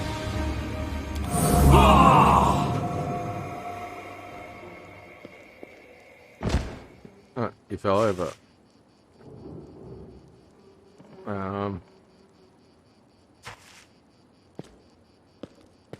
I guess I talk to him. Lyater opens his eyes with a groan, then gets back on his feet. His legs are wobbly, his eyebrow is cut, but he seems not to notice. Sincere sorrow is written on his face, as well as a strong hint of horror. What a misfortune. No, what a disaster. Everything is far worse than I imagined. Are you alright? The strain, the emotions, They overwhelmed me and made me faint like an agitated youngster. It is nothing, really. I will not be able to cast any spells for the rest of the day, but aside from that I'm fine.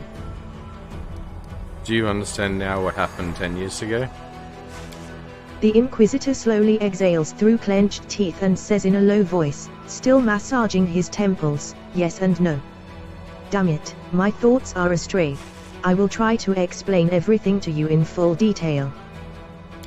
Many living things are capable of performing the most extraordinary feats, good or bad, when a deadly threat looms over them. 10 years ago, the young Count found himself cornered in every sense of the word, and he allowed some alien entity to intercede for him.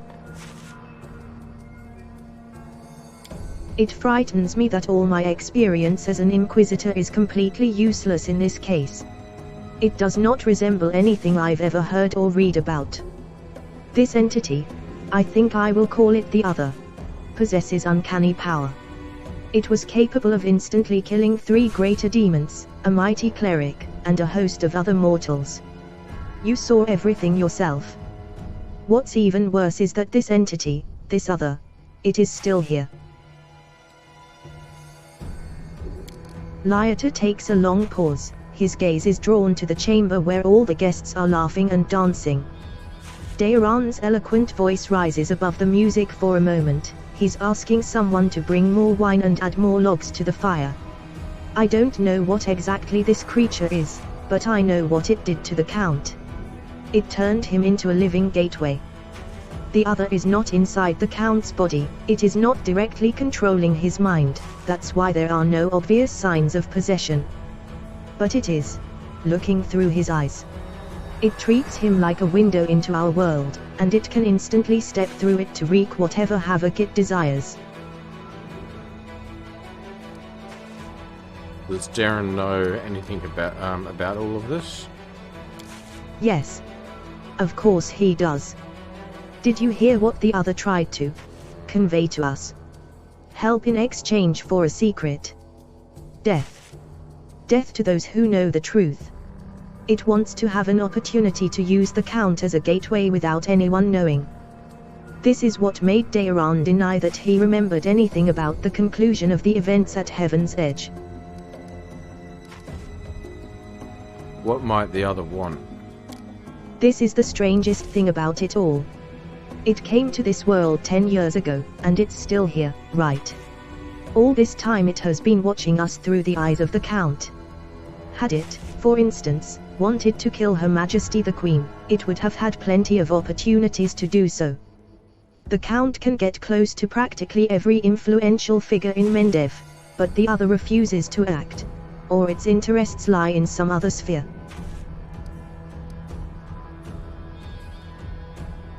Did the Other kill everyone then? The disease was not to blame? Not everyone, just Nestrin, his paladins, and the few remaining guests. Damn it.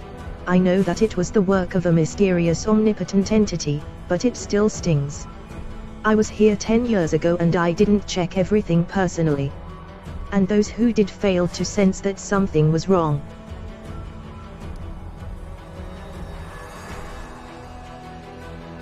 Could the Other be the reason my companions keep finding severed heads among our belongings back in Canabras? It seems very likely. I am almost certain you are right. People tend to lose their heads when they get too close to Counter and Day anyway. I do apologize, that was inappropriate. Perhaps your gruesome findings are the heads of some cultists who tried to kidnap the Count during the Kenabra slaughter. Or perhaps they provoked the Other in some other way. We have to do something. Yes. Now I understand Father Nestrin perfectly. I must make a crucial decision despite a dearth of information. The Inquisitor falls silent for a while. Then he looks you right in the eye. Commander. First and foremost, I must apologize to you. Second, I must ask you to keep this secret.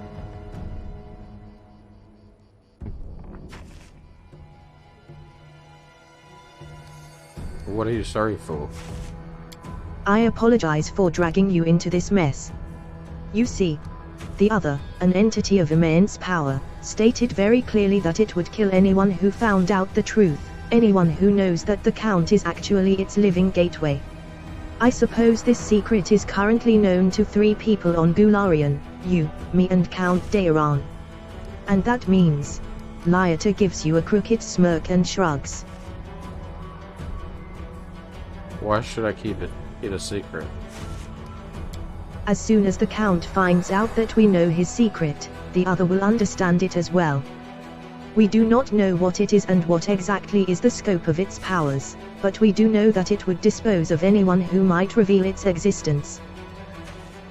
I've made a decision, Lyata says gravely.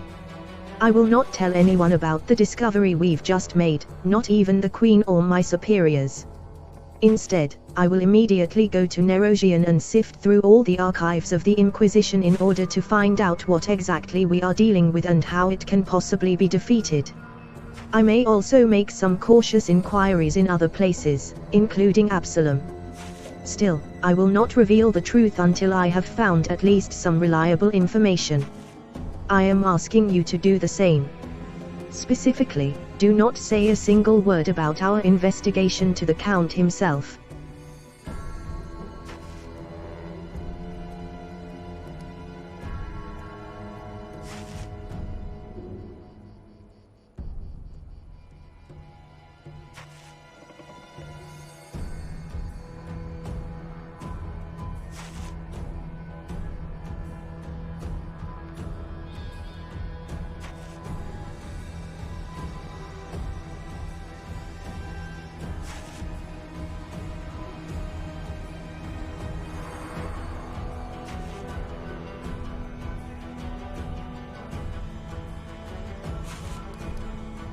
This one here, what are you going to do with Darren himself? At the very least, he is guilty of letting the other into our world.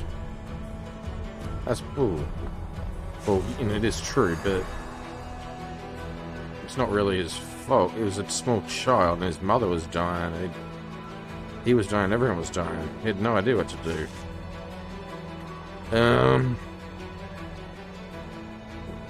And everyone was against him, trying to seek help somewhere.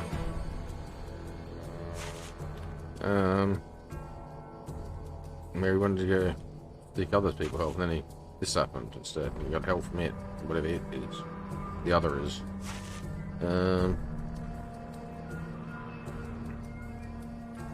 Fine, I will keep it a secret. No,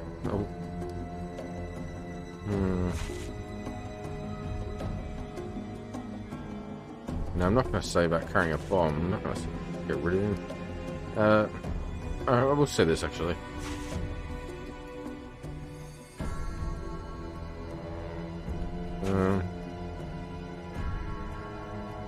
No. Fine, I'll keep it a secret. Lyata lets out a sigh of relief. You've made the right choice. I recommend that you go back to the guests and spend the rest of the evening as you please. Anything else might raise suspicions. I must leave immediately in search of the knowledge we all need so desperately. Farewell, Commander. May the light of Io Mayday guide your path, and Lyata Hawkblade will try to keep your path to triumph clear of any unwanted guests. Okay. 600 experience points.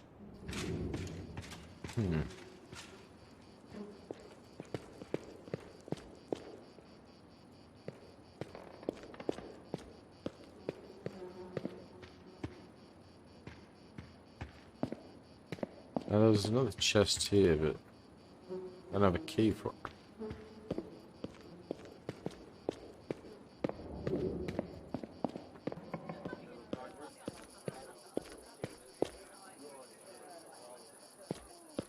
Let's see what we can do.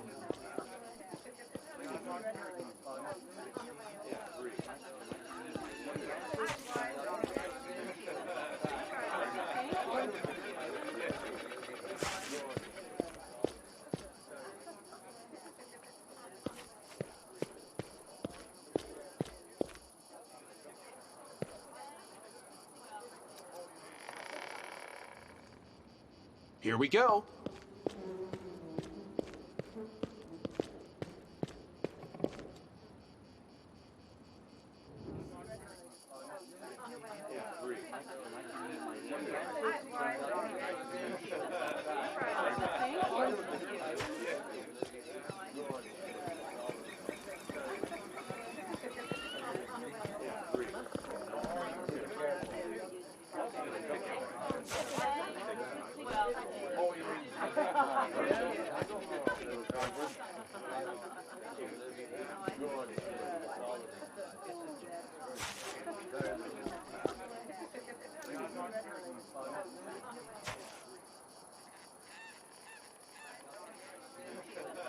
I can handle it.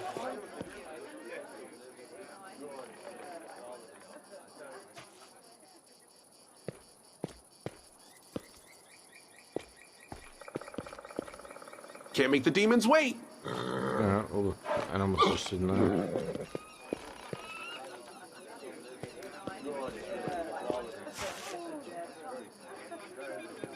Alright, still can't talk to anyone else. What about, oh, Emma's over here. What about you?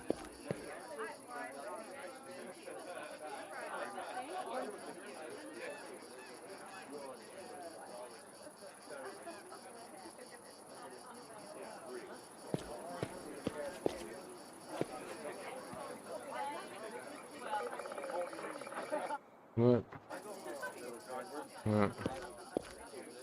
I don't know if my opinion matters to you at all, but you were the very best guest I could ever wish for. Okay.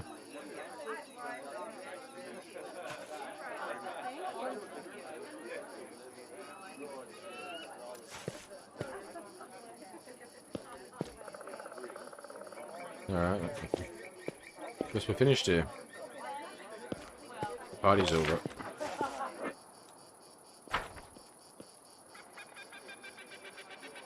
Beautiful.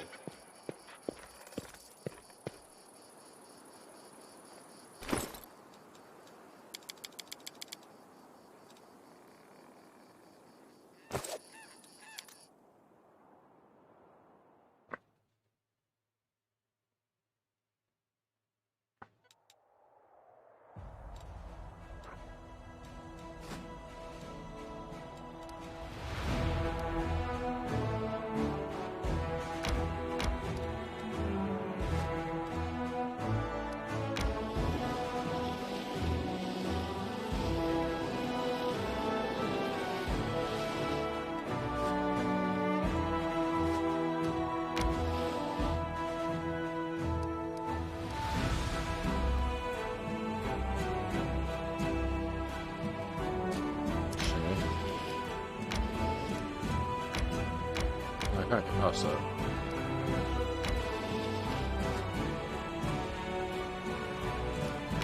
Alright, let's go. Damn it.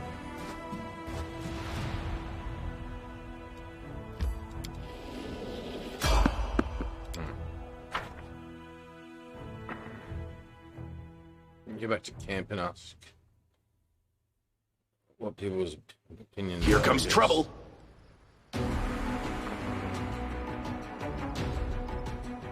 What we got here?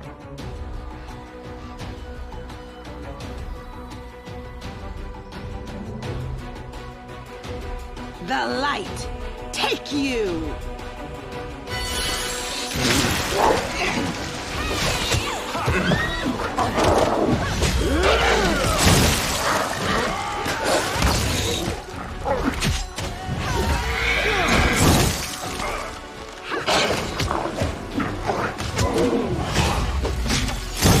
I'm getting my ass kicked.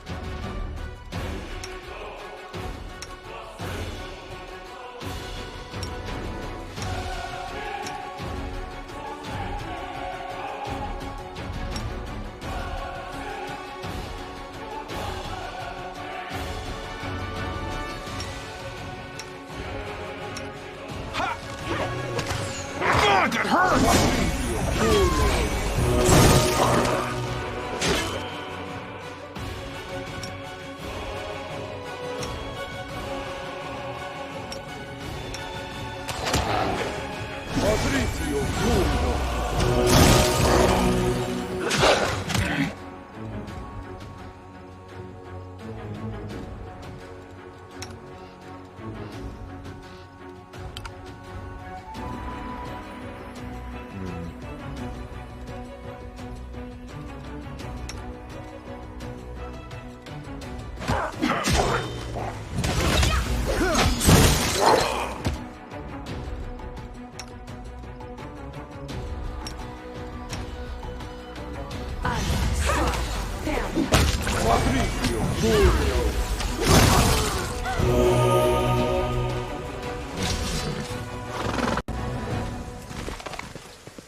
Another scotch.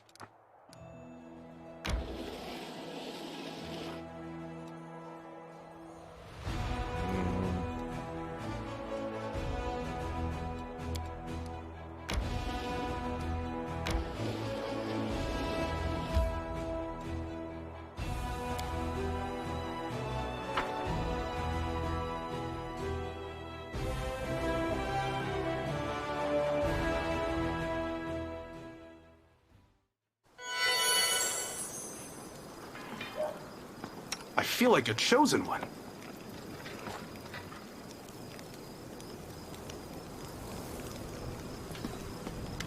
What brings you here? Alright. So...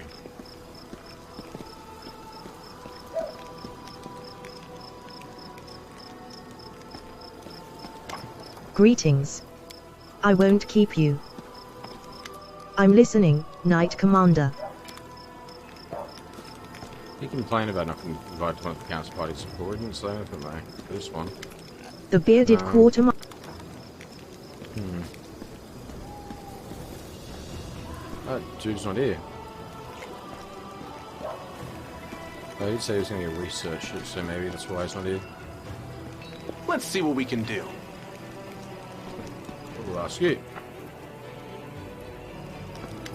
Looking around the place, the Count seems quiet and dejected.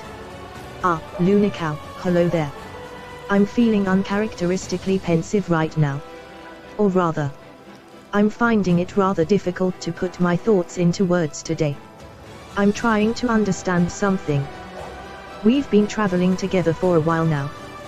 What's your opinion of me?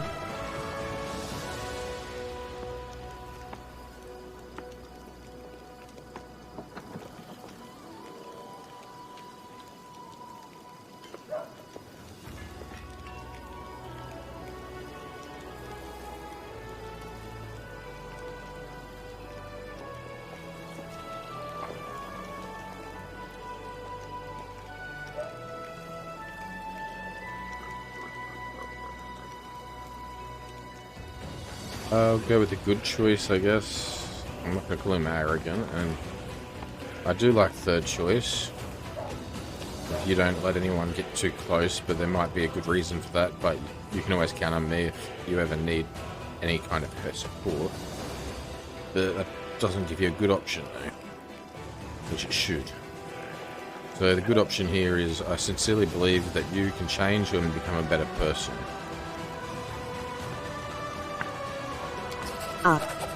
Did you really have to spoil the moment with such a trite reproof? Yeah. Fine. Do you know why I asked you that? Because the answer to the question, what do you think about me, usually reveals more about the one doing the answering than the one doing the asking. Now that I've got you thinking, let's proceed to the usual small talk.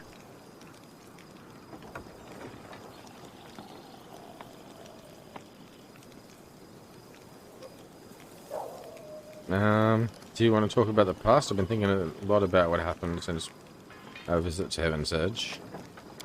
Do you want me to write a detailed report? You are the commander of the crusade, not my personal biographer. Why do you need this boring trivia?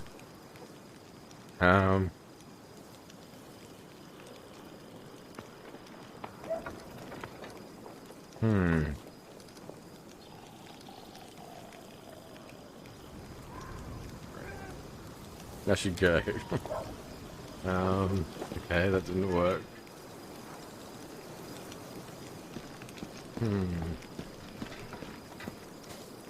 Here we go. Actually, I reload that. I see the option I actually want to say. Let's see if it makes a difference. If it doesn't, then I'll go back to the good for the alignment.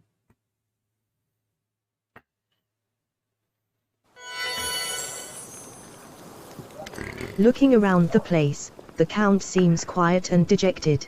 You don't let anyone get too Lunicow, close to hello there might there. be a good reason. I'm feeling uncharacteristically pensive right now.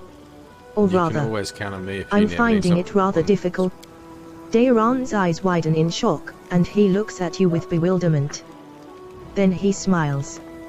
Have you any idea how terribly insipid you sound?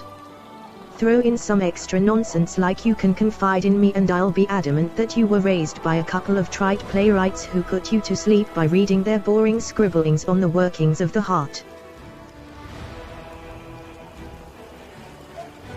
Fine. Do you know why I asked you that? Because the answer to the question, what do you think about me, usually reveals more about the one doing the answering than the one doing the asking. Now that I've got you thinking, let's proceed to the usual small talk. Daeron's face grows grim. I don't like discussing such unpleasant things. You seem to be quite capable of having fun, so why are you? I don't even know what you are trying to achieve here. I suppose you can always ask, and I'll decide whether I want to answer or not.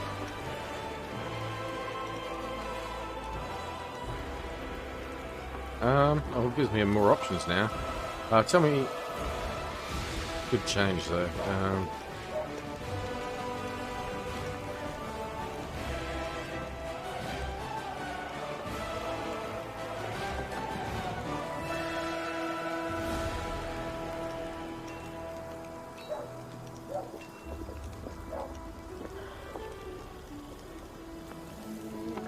Were you ever close to your mother? I'm not sure if it's given any hints towards that, other than what we saw in the thing. So that might be not be a good one. Do you miss any of the people who died that day? Daeron is silent for a moment.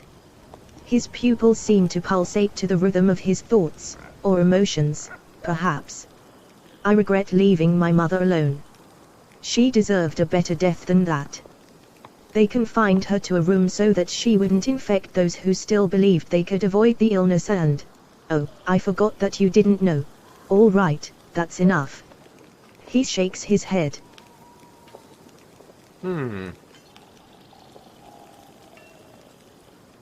Let me be blunt, I don't care about my so-called kin at all. People die every day, and none of those people were my friends. They are dead, I am alive and able to enjoy life to the fullest.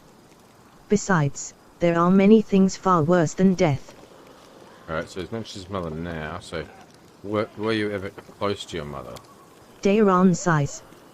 Perhaps. Maybe. My mother loved me and I loved her, even though I was a thorn in her side. How can you truly be close to your parents when you're just an arrogant whelp? At least I was lucky enough to have a real mother instead of a countess mother. Aristocratic parents often see their children as valuable investments and vessels for all their ambitions. Thank you for your answer. Can't you come up with something more exciting to ask me about? For example, why I hate equestrian statues and what befell the marble horse of my marble grandmother. Alright. I should go goodbye. Alright, we got more information that way, so I'll leave it as that. Going with the good choice didn't reveal as much. The Queen actually might have something to say after all that. The Queen crosses her hands and pensively taps her guard brace. Nope. It's been... Don't forget, here I am Kitrani the Knight.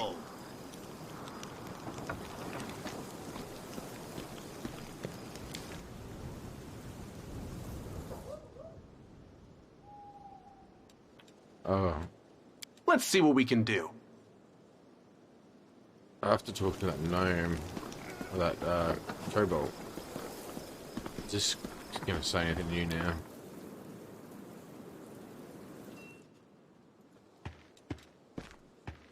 How can I help? If you have any questions, come back.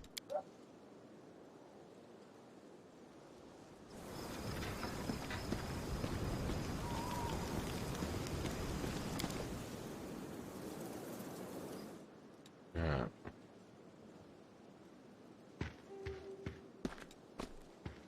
Rest.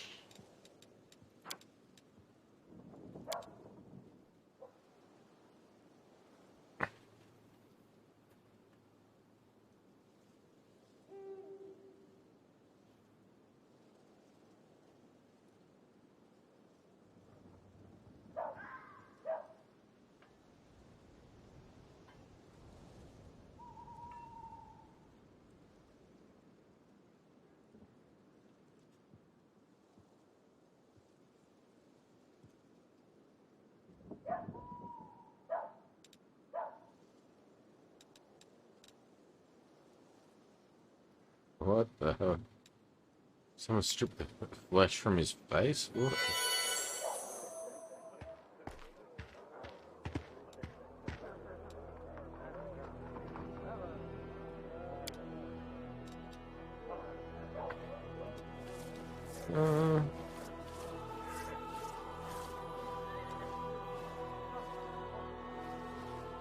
Guess we can leave it as this.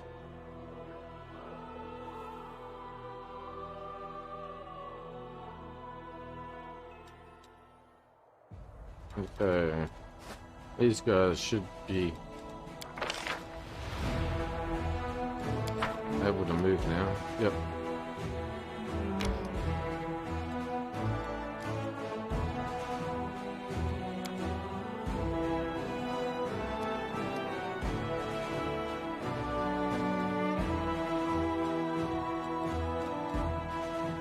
Is it just this close? Or more?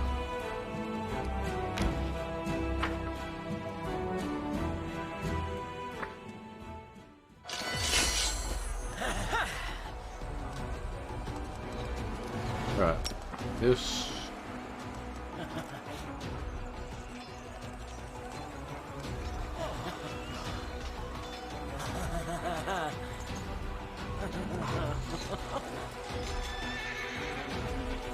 They have fire resistance, and acid, and cold.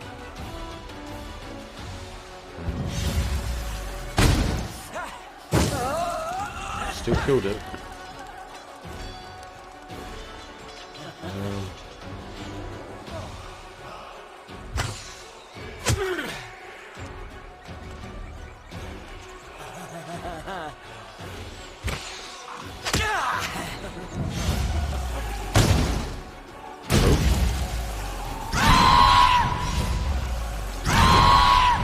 What?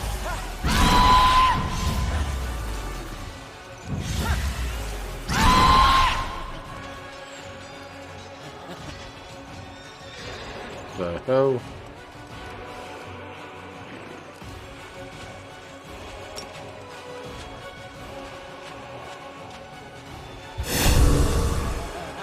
I don't have to move up.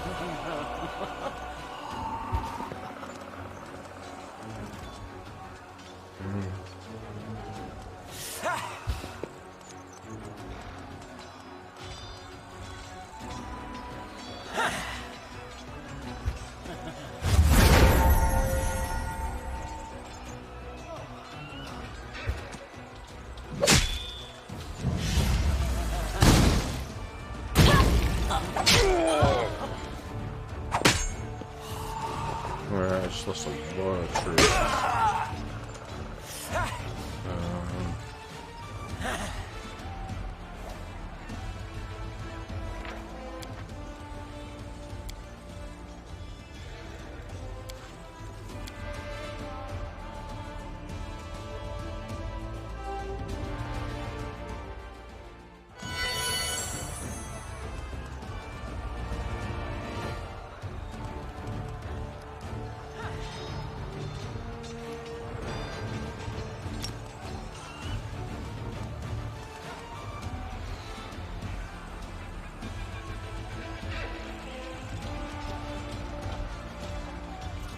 Did that take that one?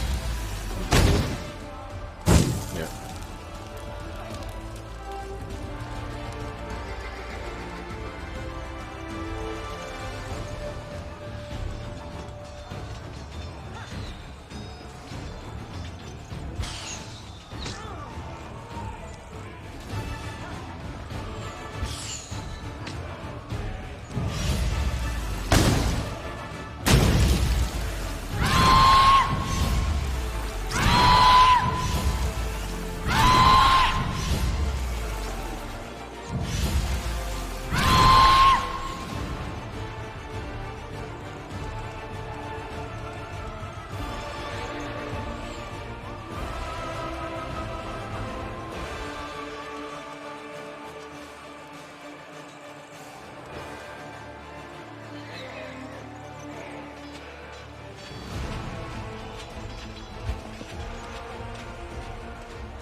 think I should save my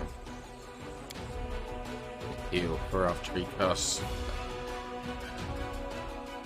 a firebolt on me then.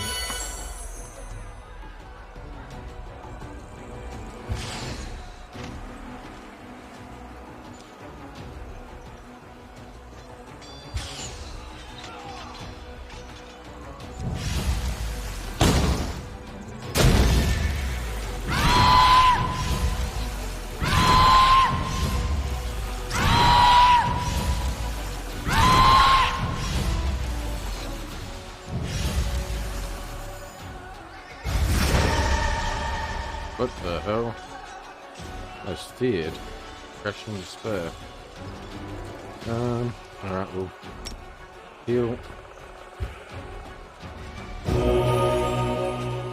Okay. Get everything back, at least.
Alright, this one.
that make up for?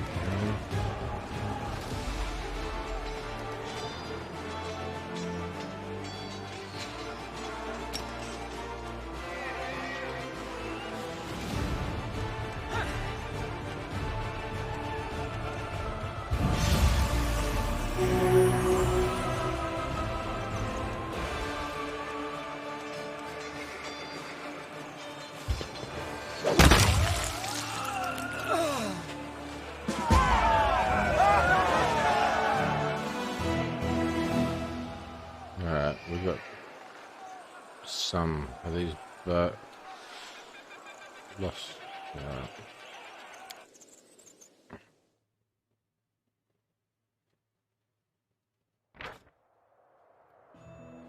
The Crusaders took over the ruins of a Sorcerian settlement and put to the sword all the demons defending it. Scouts have reported a sinister-looking lair nearby.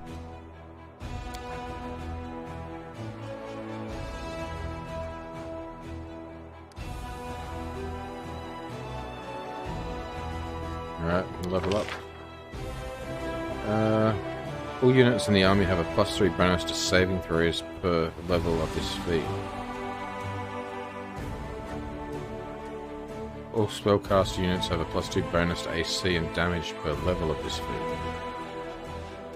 The general has a +15 bonus to energy per level of this feat. Ooh.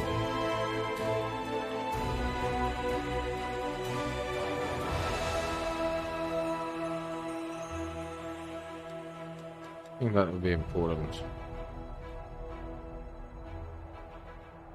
More mana.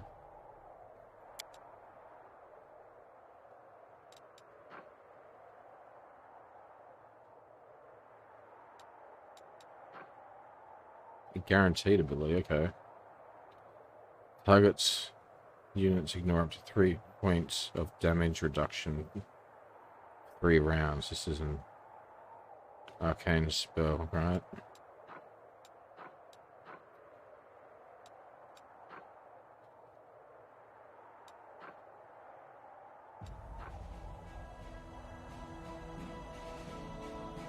I don't know. Battles, if you're going to do a lot of battles, it's probably better, but if not, then 3 bonus saving throws would be probably better.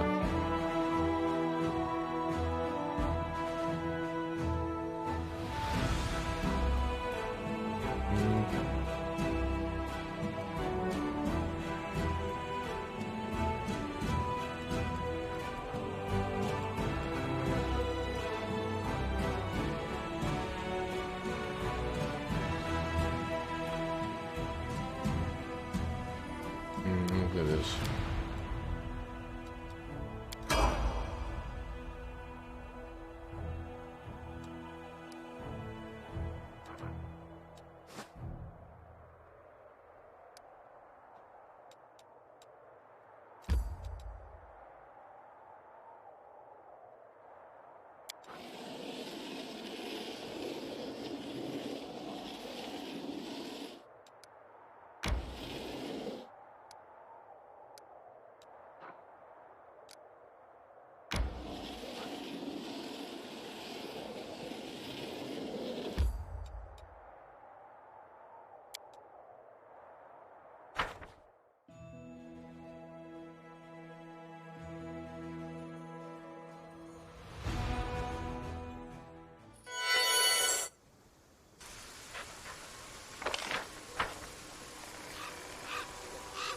Beautiful! Ah.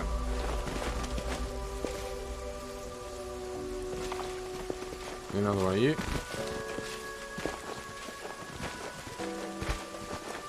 Right. Come back. Let's see what we can do.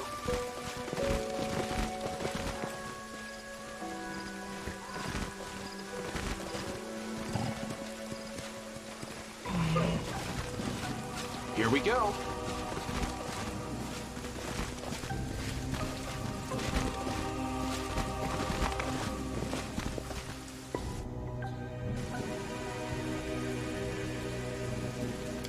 Thanks, Lan. You're so awesome, Lan. The body is covered in terrible wounds. It is clear that they were left not by an animal's teeth, but by a skillful torturer's hand. Nothing to loot, though.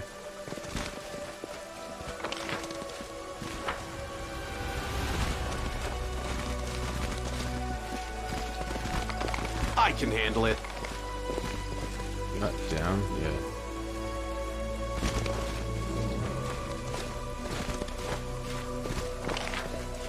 Something here.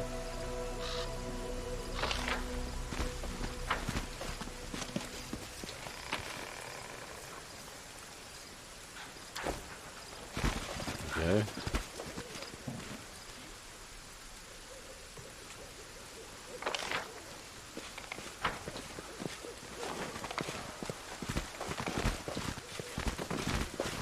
Let's see what we can do.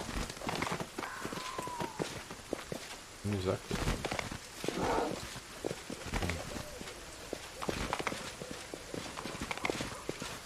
I found, something. Here we go. I'll get it next time.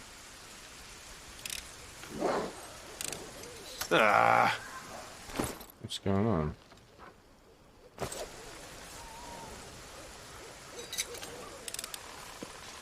Got this one. Alright.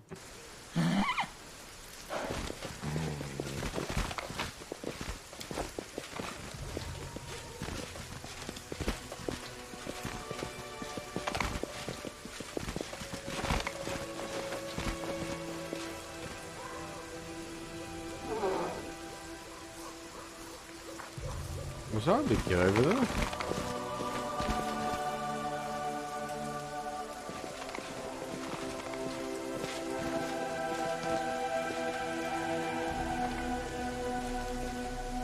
Seems like something you need an athletic check for.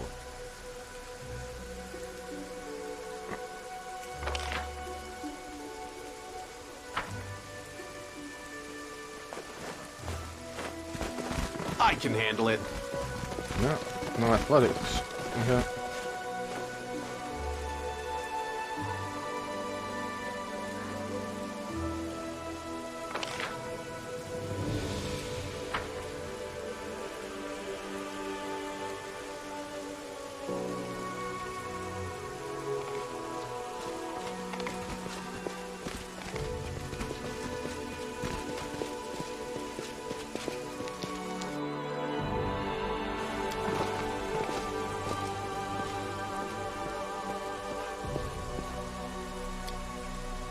I will help where I can. Where the hell are these two gone? Beautiful.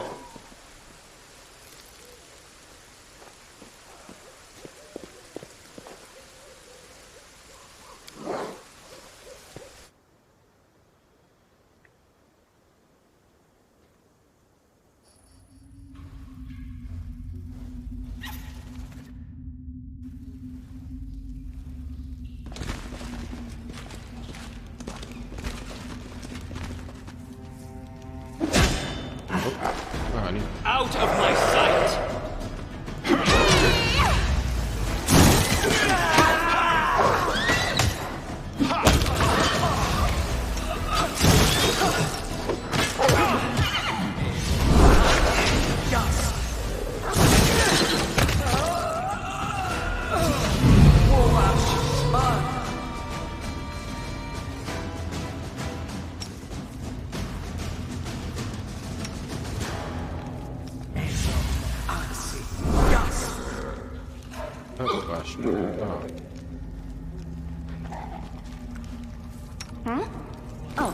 Yes, what? Oh, so you're just not wearing armor. I feel like a chosen one. No. Whatever.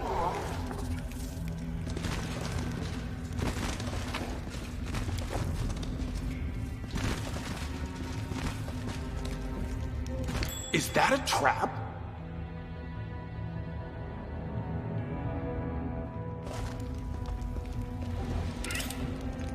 All right! What's that there?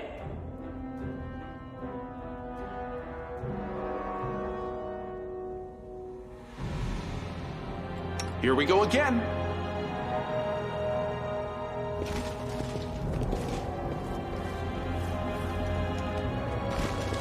We'll win this, one way or the other.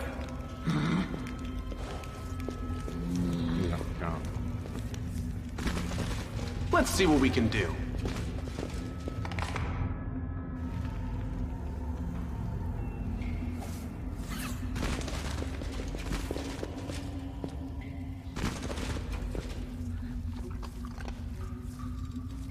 Should I?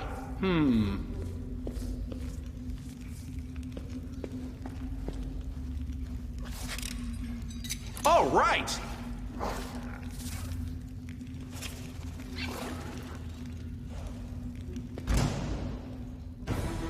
I got this.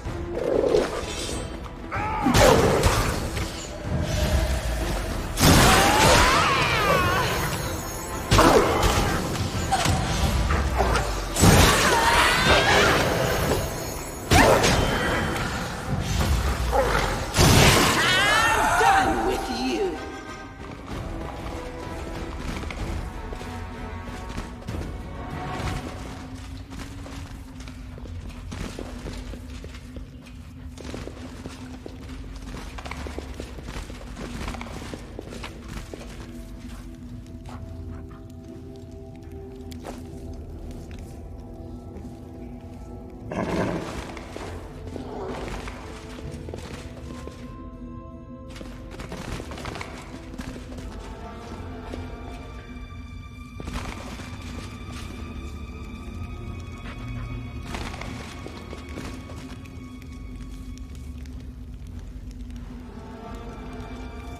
Here we go.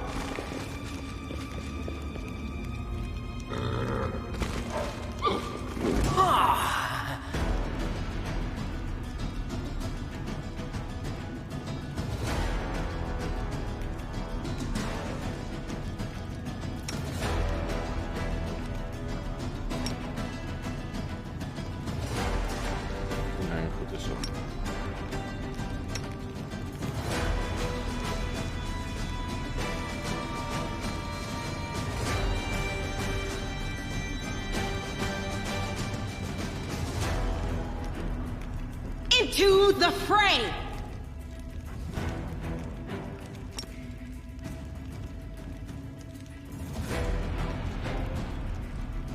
The Inheritor, guide my blade!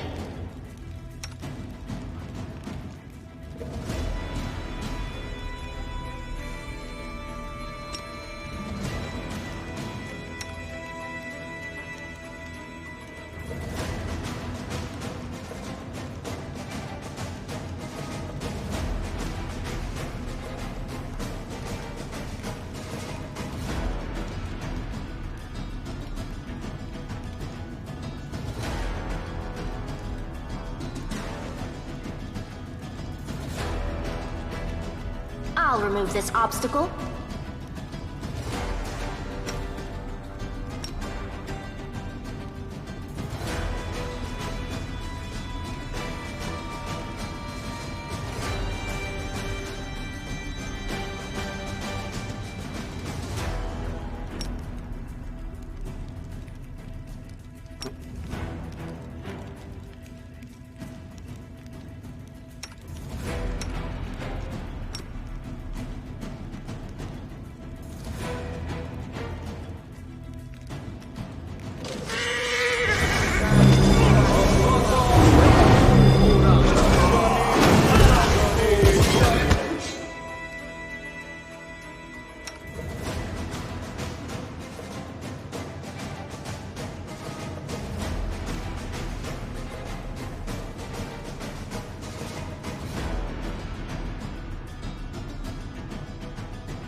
Damn you!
Flag.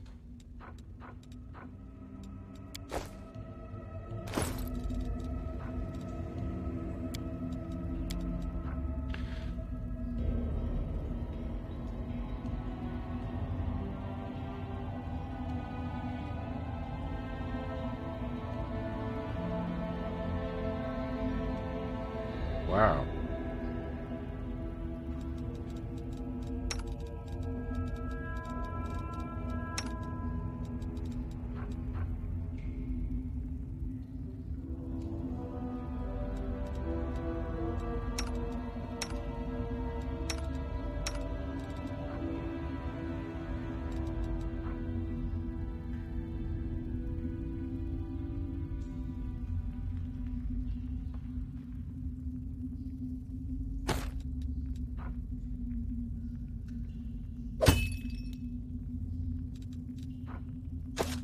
Does that make any difference?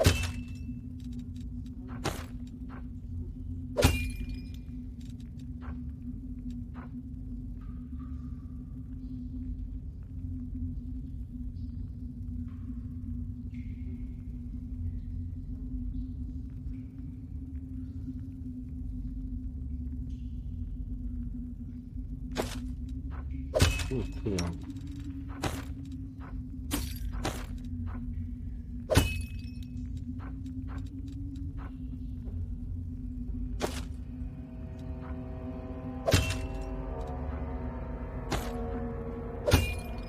That was a bit of help though.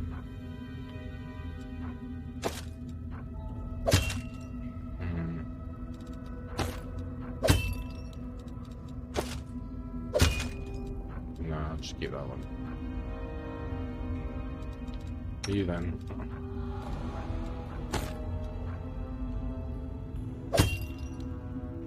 Yeah. Can't see anything better.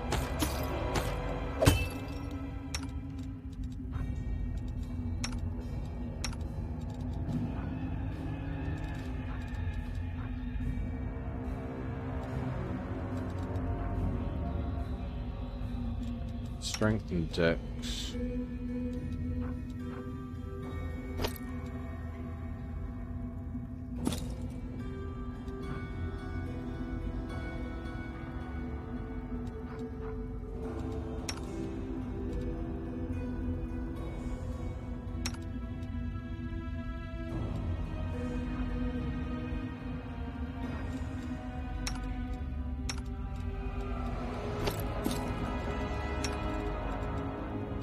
What's it do for? That doesn't get that. I don't think it's me defense.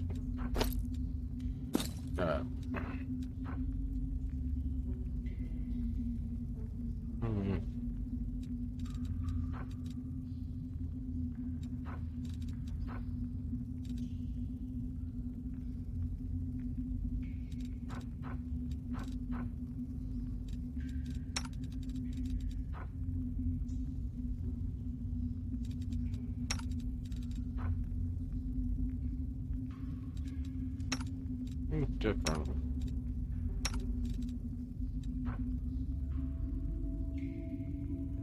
Ah. Looks like diseases.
What? Wolf's perception check.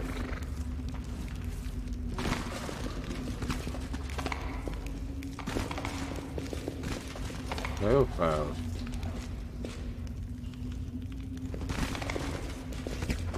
Alright.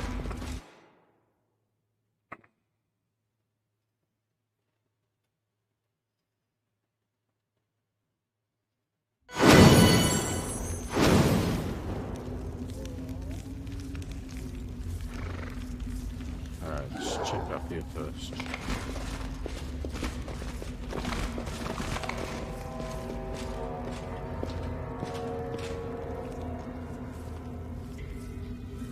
Beautiful.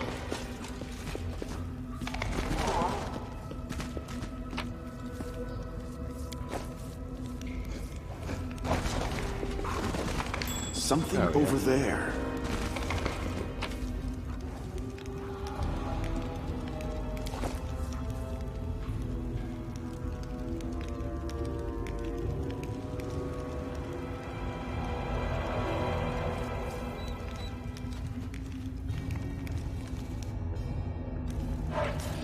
Well, this didn't go.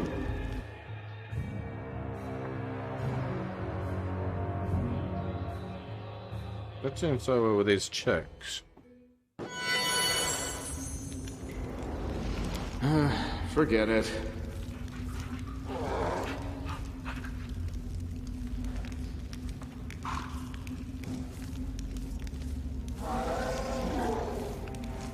What I roll? 24 in my head. In total.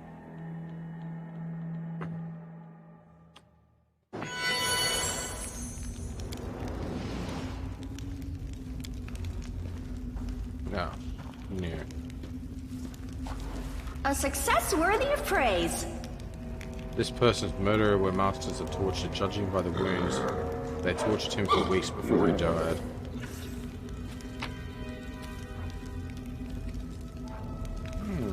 The ring.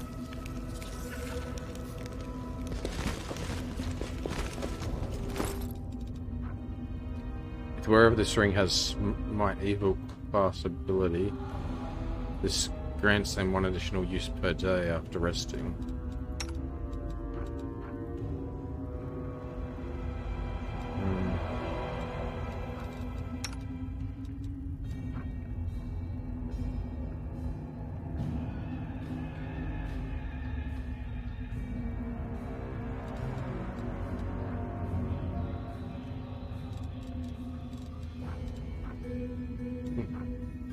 Don't know if that's really worth it.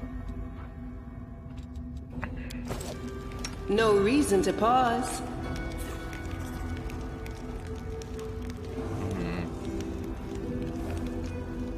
I am here all week.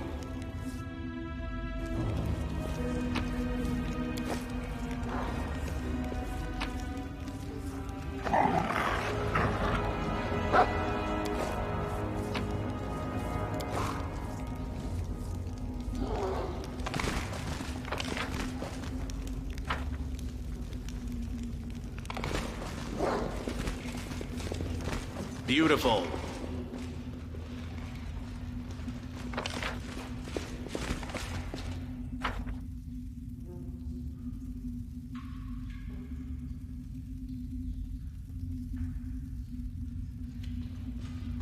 Hey Jennifer, how you doing?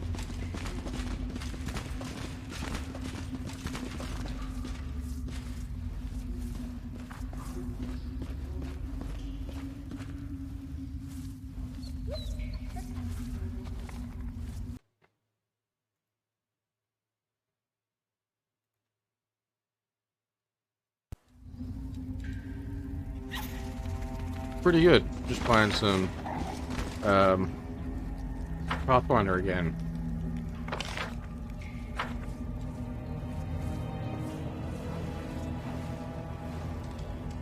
Just progressing through the stories.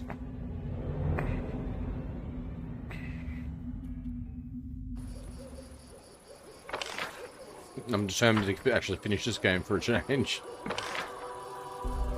I've started it a couple of times and then just things come up or I end up changing and doing something else. I actually want to complete this game for and get it done. Weather in Australia, well, it's night time right now, but I think the weather was fine today. It's like 3 in the morning at the moment, almost.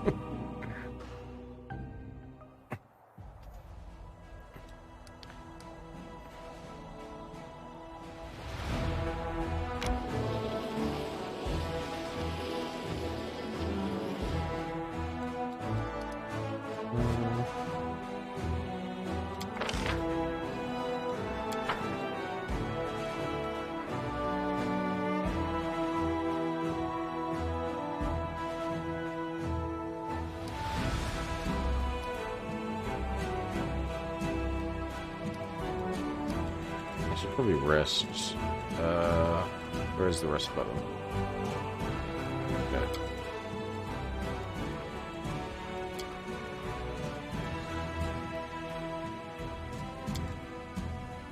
Those who perished in Canabres. I still dream about them. Okay, Sometimes Canada. I see their faces in the crowd. How's Tell it me, up there? this will never be over, will it? No. The ones we lost, they'll be with us forever.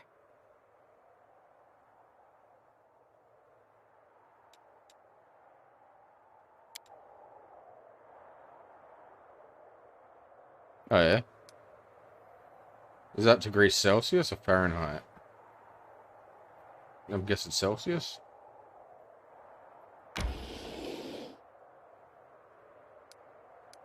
I have no idea what Canadians use. I know Americans use Fahrenheit. Yeah, okay, cool. Yeah, Celsius. We use Celsius too.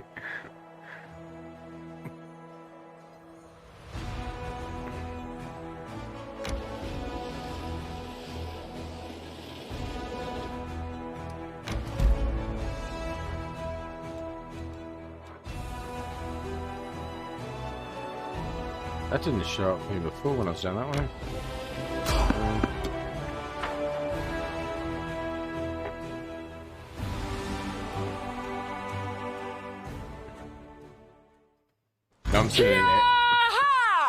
I'm sitting in air cons at the moment, so I can't really notice temperature, whatever it is outside.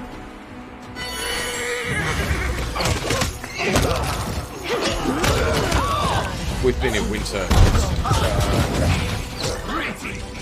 So I think spring started a couple of days ago.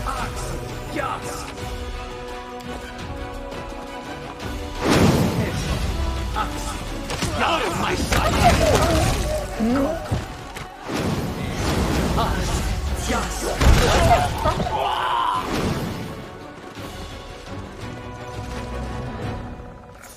So hopefully the weather should start warming up soon.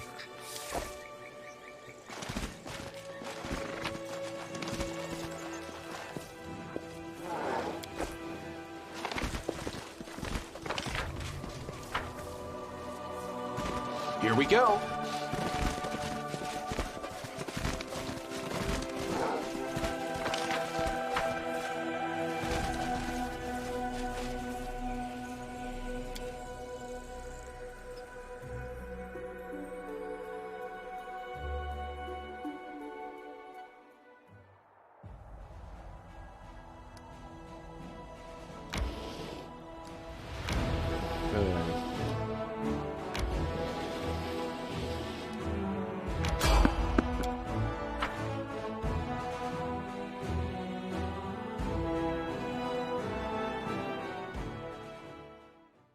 Yet another obstacle.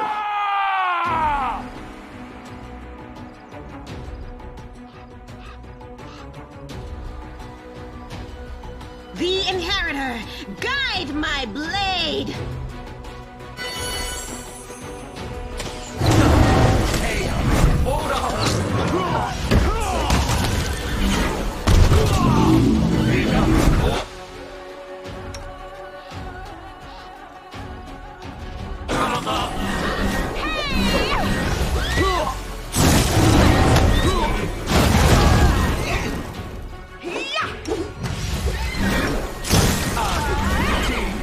Getting my ass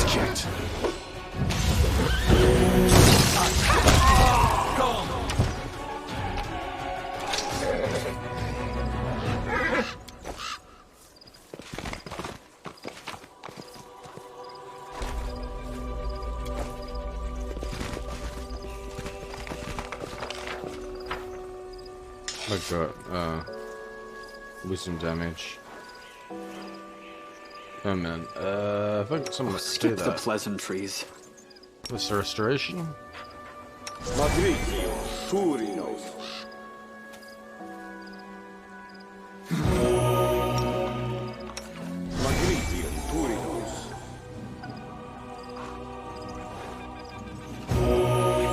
Looks like I need to change those settings for that Steam Elements message. It's coming up way too often when people talk.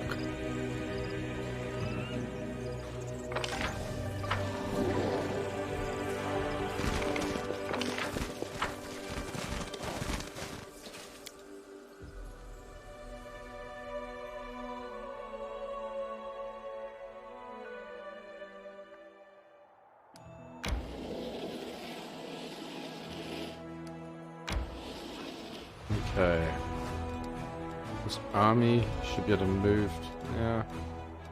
I'm not wanting to take another level 5 army at the moment.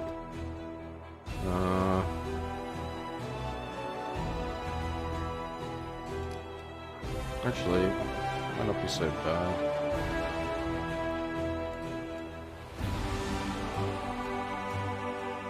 What's this? Can't tell what it is. What does this one give me? 5 mirror.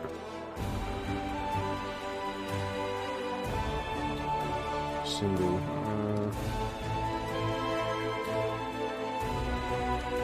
These ones might be worth taking on.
The dretches hitched to overloaded carriages had no chance of escaping, and their masters preferred death over giving up their cargo without a fight. The wagons were full of treasures plundered in the chaos of battle for Kenabras. Alright.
Discari's slaves fought fearlessly and relentlessly, like insects swarming around a flame without any awareness of what they were doing. When the last of the demons had fallen in battle, the Crusaders could finally take in what exactly they had been fighting for. For many years these old salt mines had provided the local alchemists with their most valuable ingredients, and now they would do so again.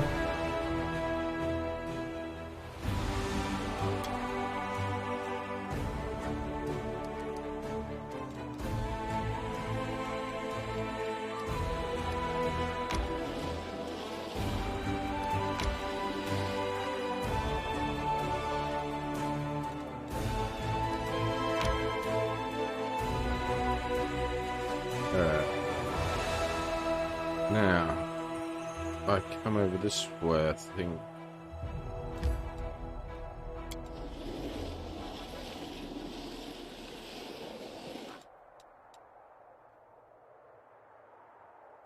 No rest.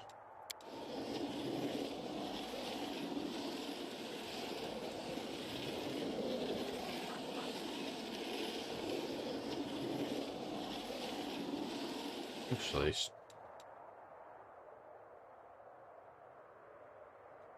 I'll rest now then.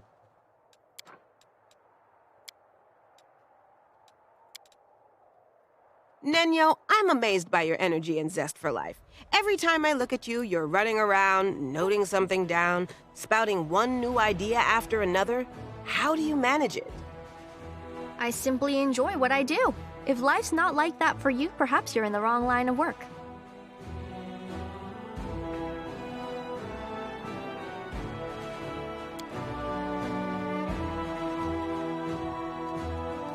Maybe here. Oh yeah, this one goes that way.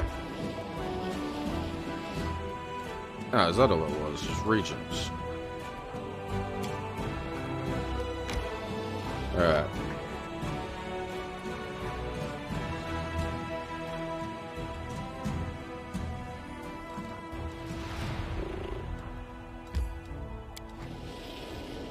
Oh, stop.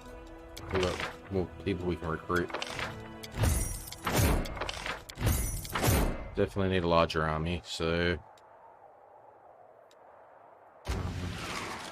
cheaper ones? Oh, these are a little bit cheaper.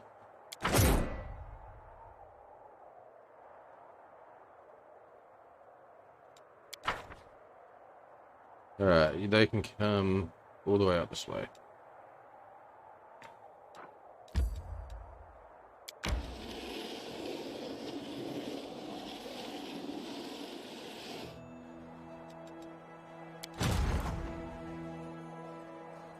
Like, it's not many to replenish, but something.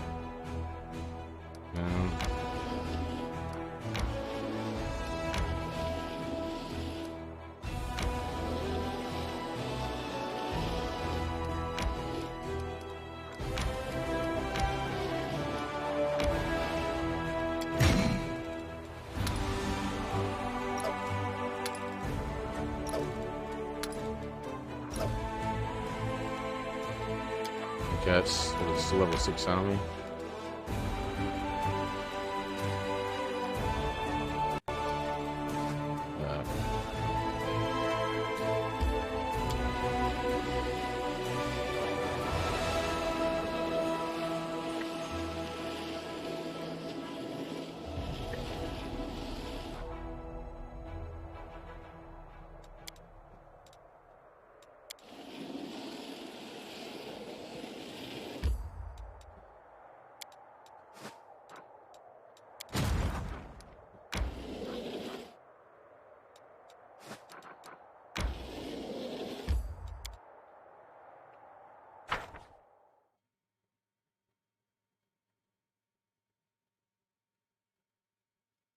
Alright, I'm gonna push up my attack towards Dresden.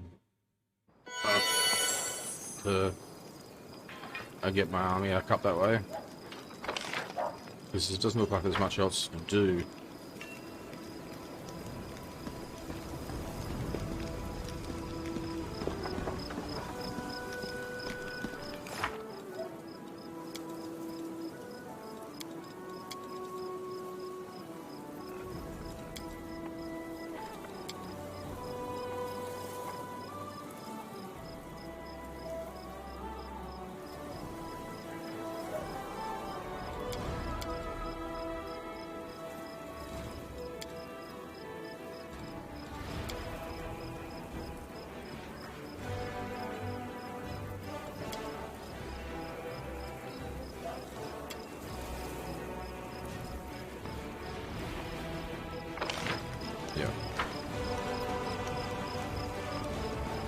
So try rest again here.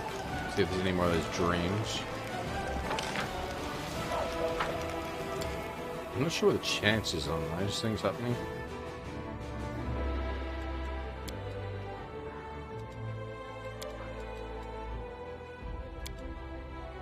Scoot over. I want my scaly side facing the fire. My lizard side always gets colder than my warm-blooded side. Go figure.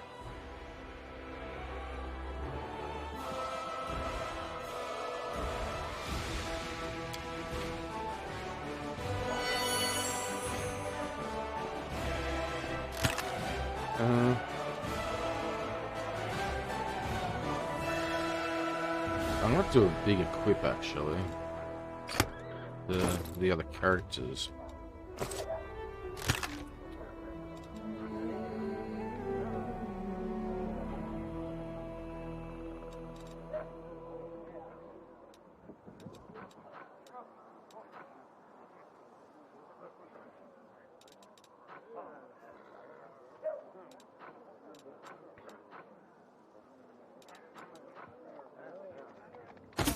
Pull these other arms out to actually useful.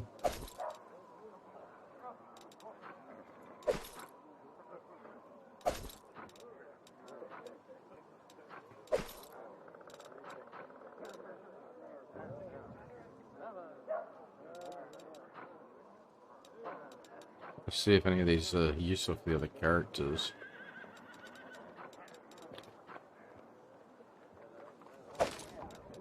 I should probably sell some of it.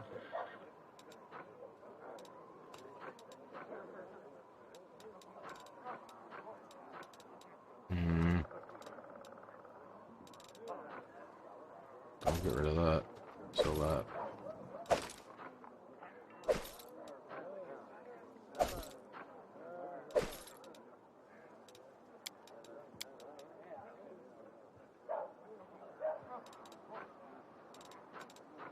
Anything that's not a named item, I'm going to sell.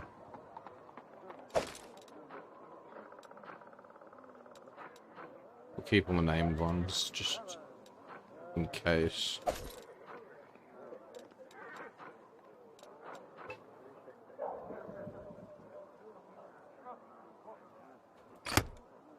Alright. What do you wear? Okay, we're not going to have anything better than that. Can you wear anything?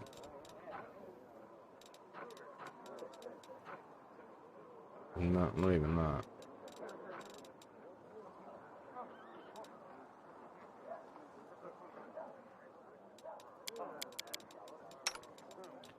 How about you?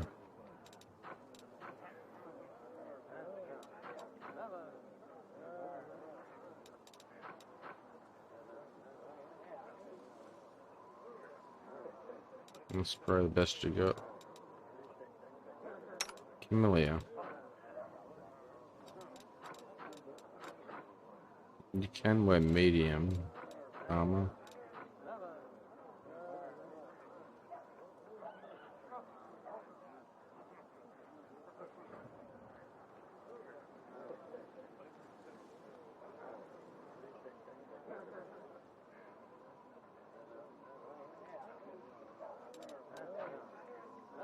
No.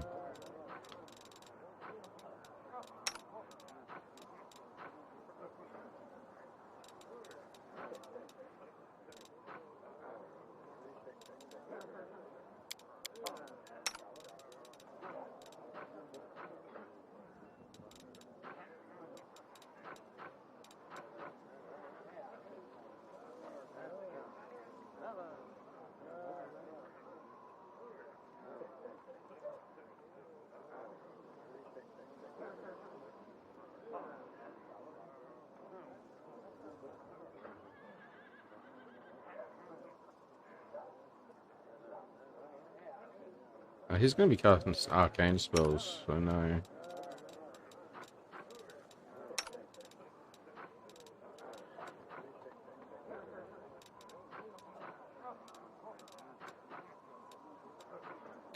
Alright.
I can handle it. The bearded...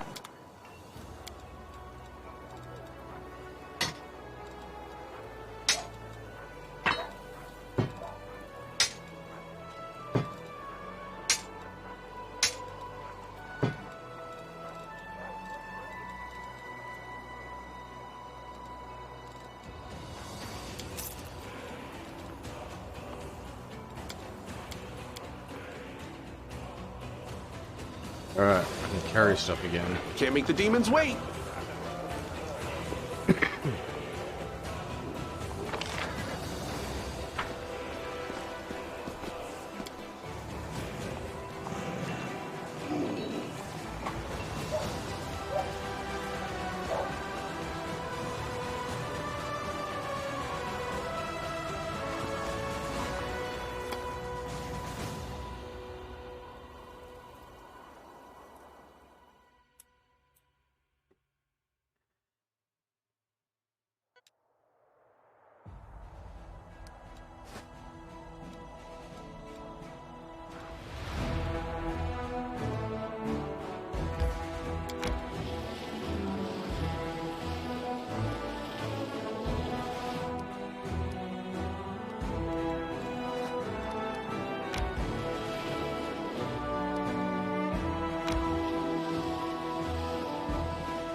Most likely spark a fight, but it's fine. Here's some experience.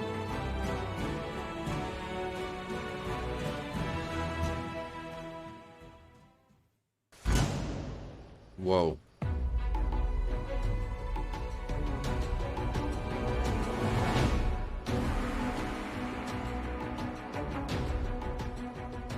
I did not expect this many.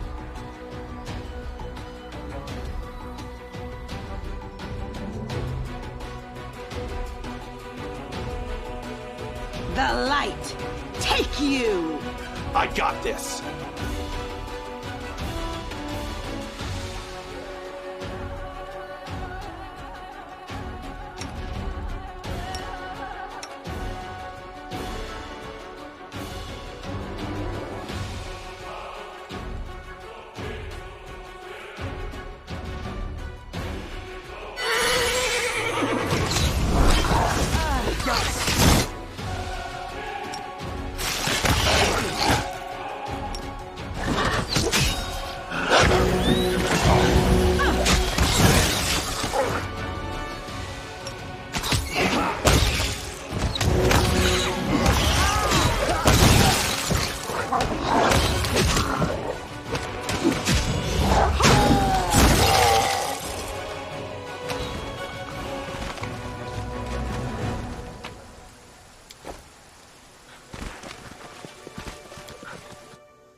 Already encumbered. Oh. What's the word for fatigued? Okay, that was done.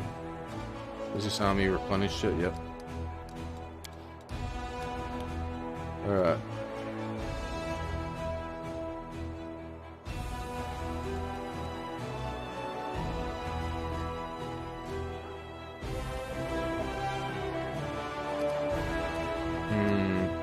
I'll save it before I go into here.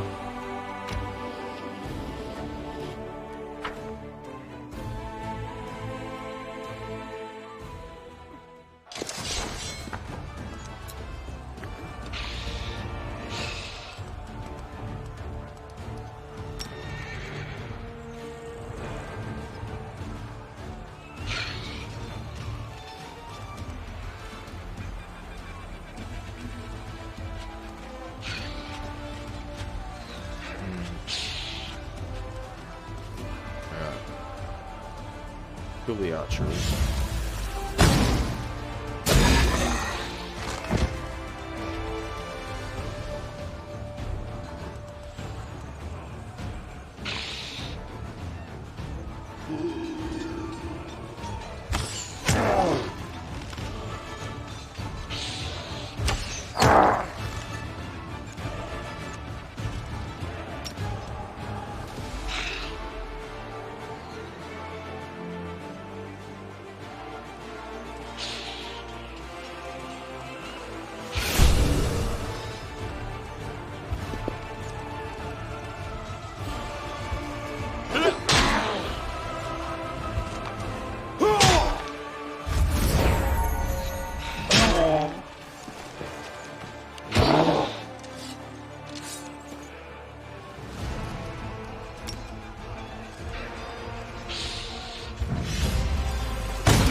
Okay, so our camp's moved up.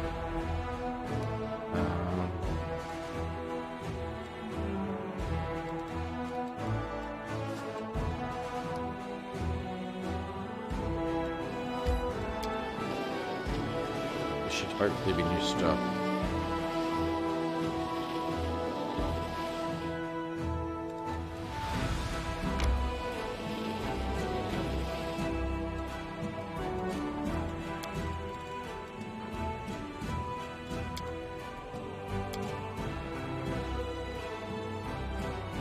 Doing camp now. Hoping.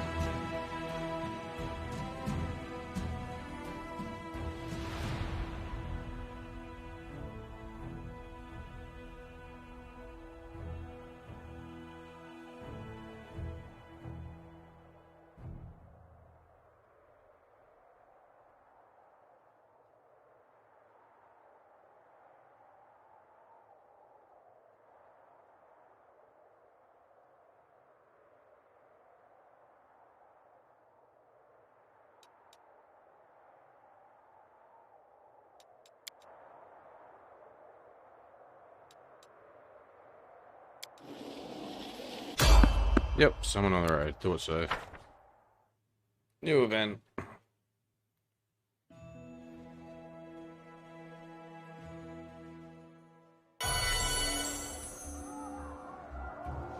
Which one is this?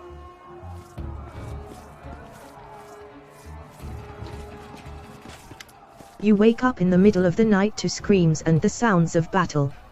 A moment later, Anivia bolts into the tent. Commander. Are you all right? Praise Desna. We're in trouble, the camp is under attack. Lan, bow in hand, is right behind her. The fools. This is no war camp, it's a garden party. I warned them to watch the sky. What's going on? Report your status. It's a complete mess. The camp is on fire. Winged beasts are attacking from the sky, trying to snatch our people away. We need to mount a defense, and quickly. Who's attacking us? I don't know, I can't see anything in the dark. All I can say is, they're attacking from the sky, not charging us from the ground.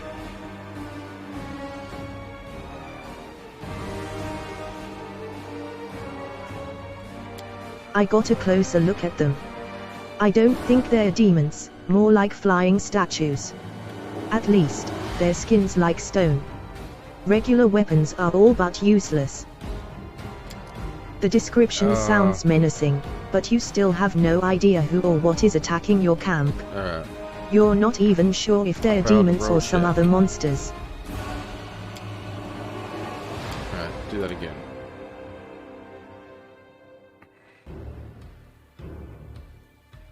This experience is too critical.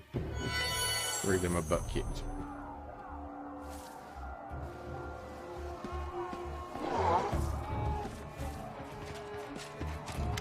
You wake up, Lan. It's a I got. The description sounds menacing, but you still have no idea who or what is attacking your camp. You're not even sure if they're demons or some other monsters. I don't even get this role. It's not telling me. There's a menu for me to check what the roles are.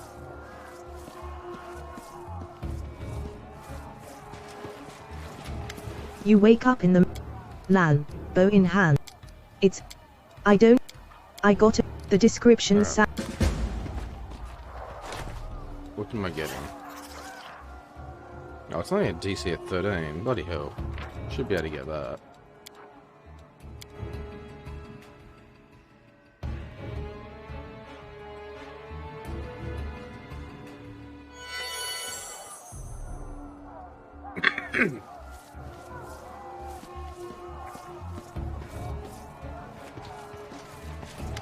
You wake up in the Lan, bow in hand.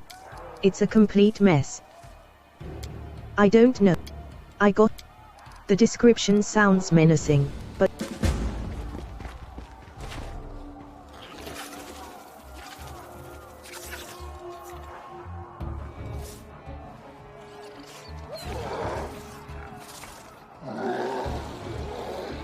So close.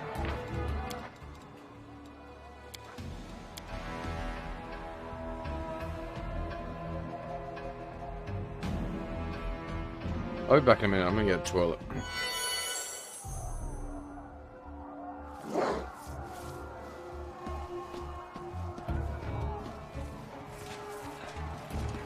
You wake up in the middle of the night to screams and the sounds of battle. A moment later, Anivia bolts into the tent. Commander. Are you all right? Praise Desna. We're in trouble, the camp is under attack.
Right, I'm back.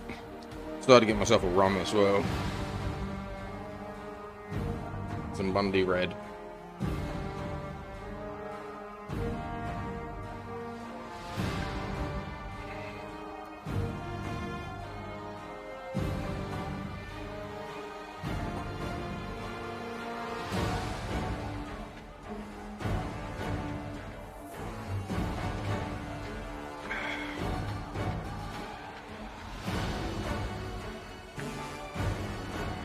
Lan. It's a I got. The description sounds menacing, but you still have no idea who or what is attacking your camp. You're not even sure if they're demons or some other monsters.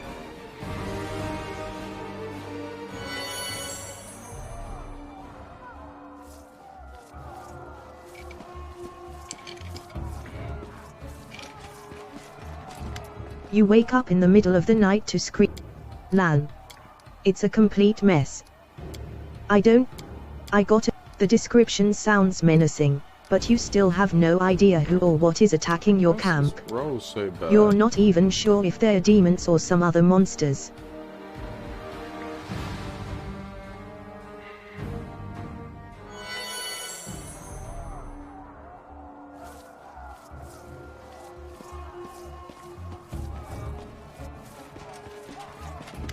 You wake up, Lan, but it's a. I don't know, I can't. I got a. The description sounds menacing.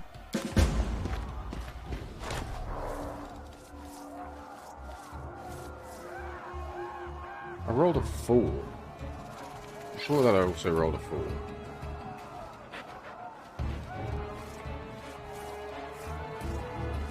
What the hell? Why does it keep giving me 4s?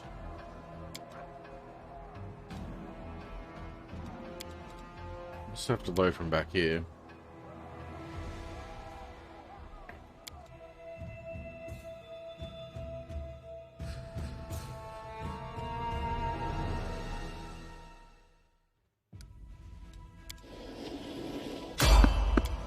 Alright.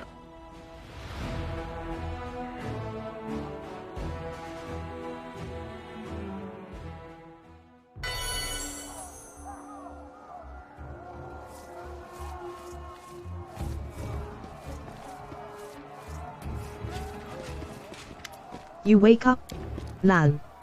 It's a complete mess. I got a. The descriptions.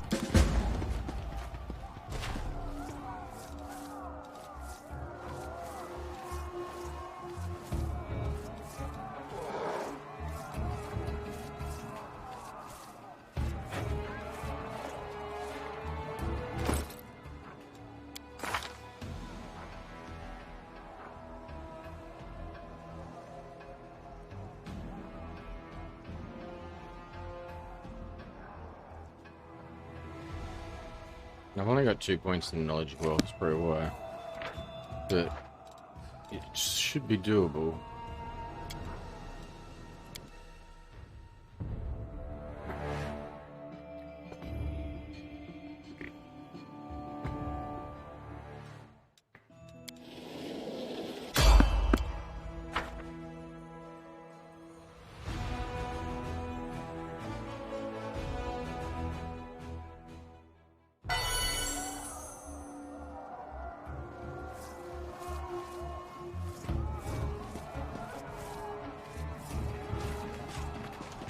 You wake up, Lan.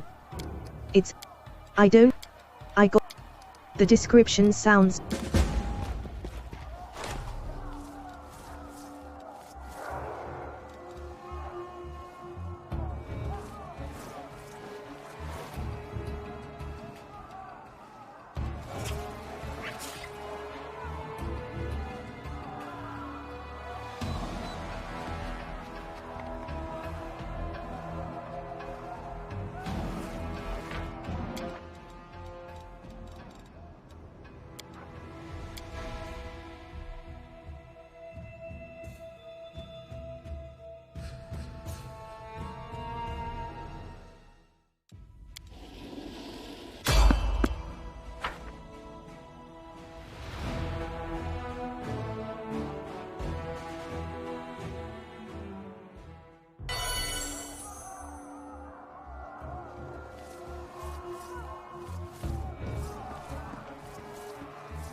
You wake up.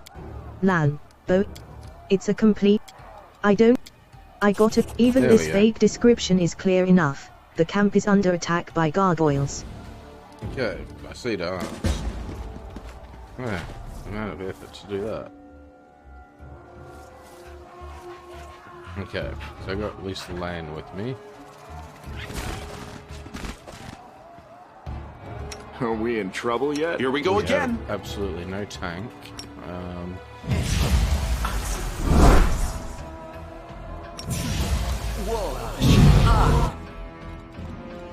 How long's that gonna last? 5 minutes and 5 hours. Should I? I'm all ears. How about these things? They won't last very long at all.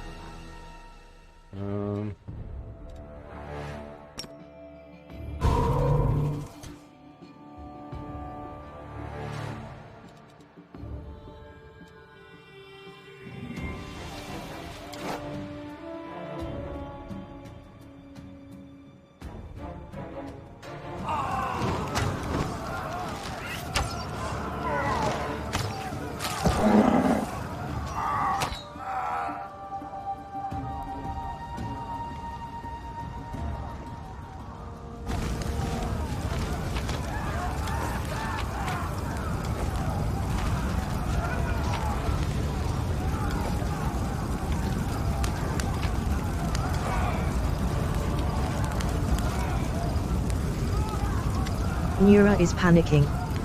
She's running up and down, looking around frantically.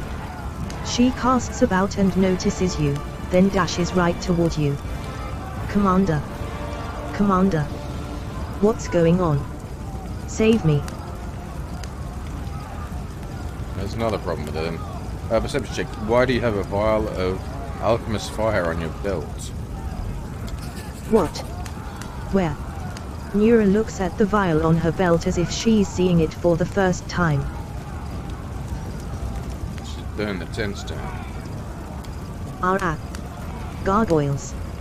Ripping the vial from her belt, Nura throws it at the approaching monsters. Okay. She misses. Didn't even hit him.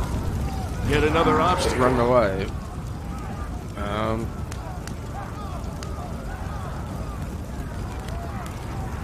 This does not look good. Actually, no, not you. Do that to him.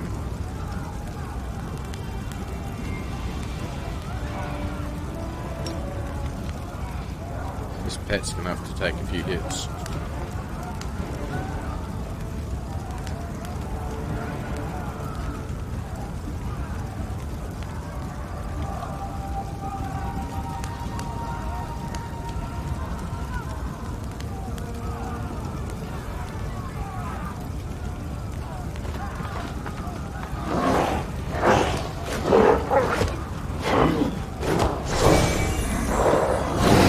Okay. I have battle rage now.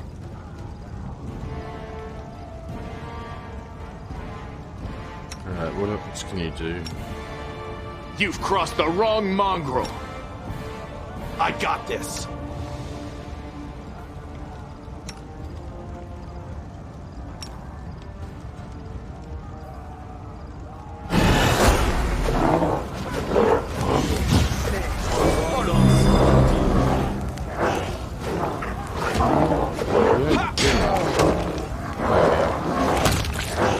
You won't survive me.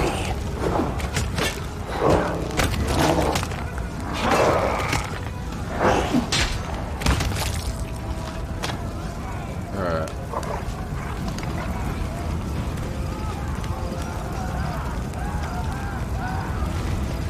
Beautiful.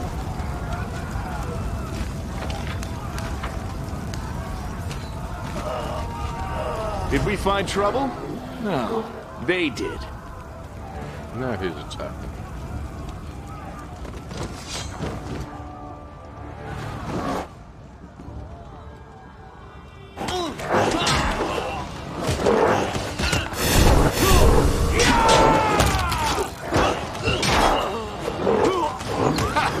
Did you see that?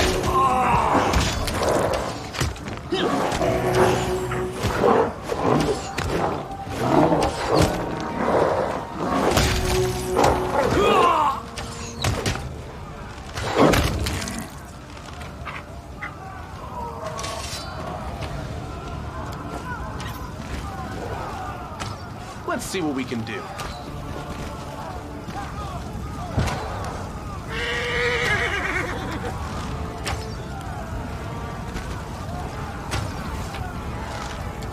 Where's Camellia? She can help. Camellia is hiding behind the cart. Keeping to the shadows, she watches the chaos around her with squeamish apprehension. The butchered corpse of a crusader lies at her feet. Commander, is that you? Finally. Get your forces under control, or they'll be massacred like sheep at a slaughterhouse. Camellia, are you alright? I am. But our army. It's an even sadder spectacle than usual. What happened to this soldier? The same thing that will happen to the rest of your troops if you don't hurry. Alright, let's move, Camellia. We need to retake camp. Let's go. If these monsters thought we'd be easy pickings, they're in for a disappointment. Alright, What's on your mind? I wonder. Oh.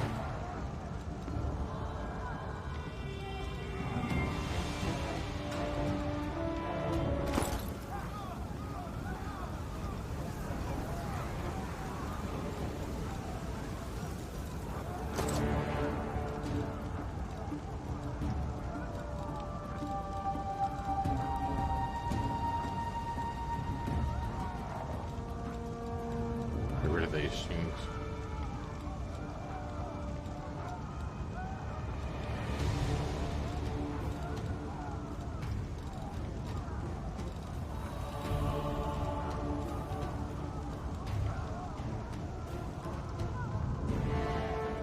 Here we go.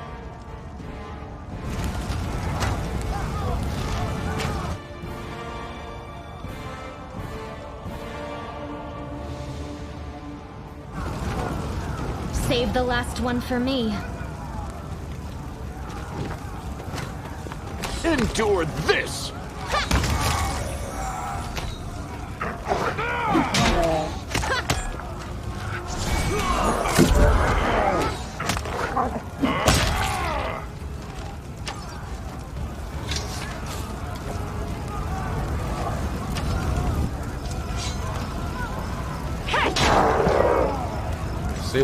Seela stomps her armored boot on a gargoyle's wing, and with all her might pierces the monster with her sword.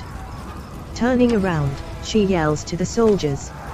Shit your pants over there. Come on, don't chicken out on us now. This is how we deal with them.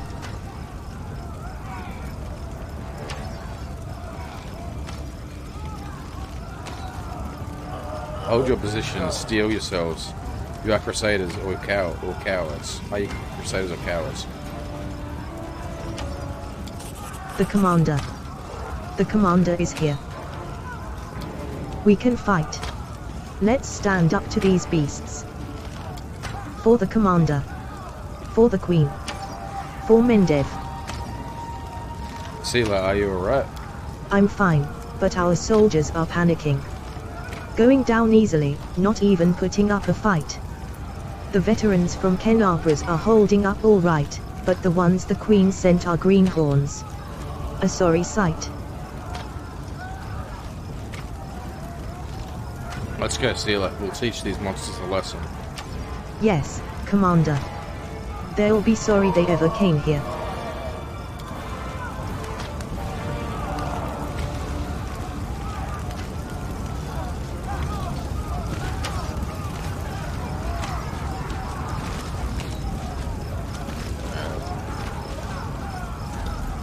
The heartbeat quickens.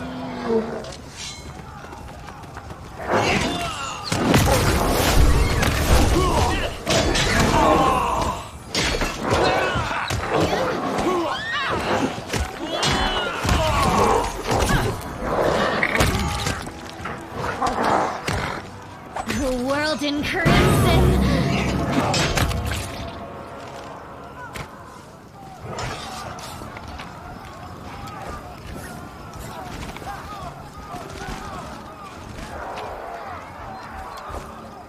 What's that?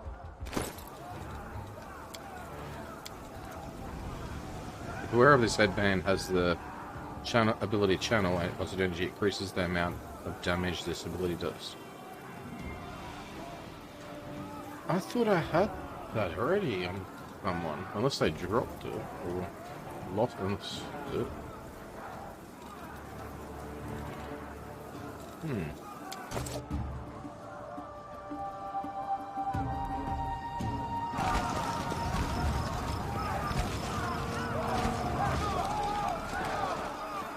I can handle it.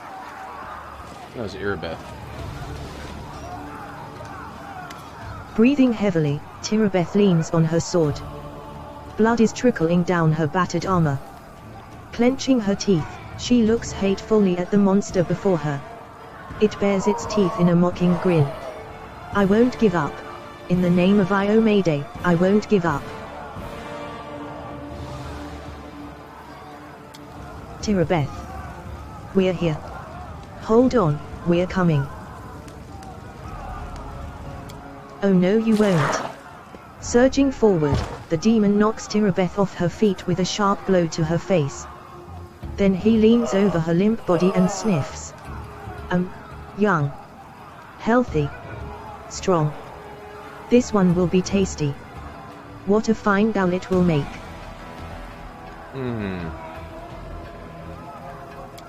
The monster's fiery eyes consider the people surrounding him, and finally fall upon you. For a moment you feel a strange connection to the demon, as if there's no one here but the two of you. Bafflement, almost fear, crosses the monster's face, but then his grin grows even wider. Oh. There. That's the one she was talking about. Ha ha ha, so you are supposed to be my equal. You're just the same as your toys. Weak, fragile, tasty.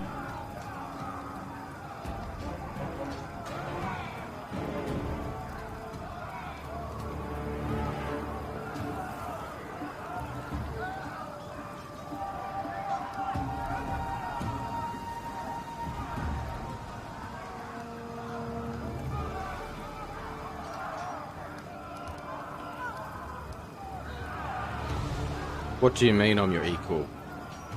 Why do you think we're equal? Not equal, not equal. I earned my power, the great ones gave it to me. Yours is just an accident. I will suck it out of you, along with your life. It will be so tasty. But later. First I will take your toys. He runs his paw over Tirabetha's hair.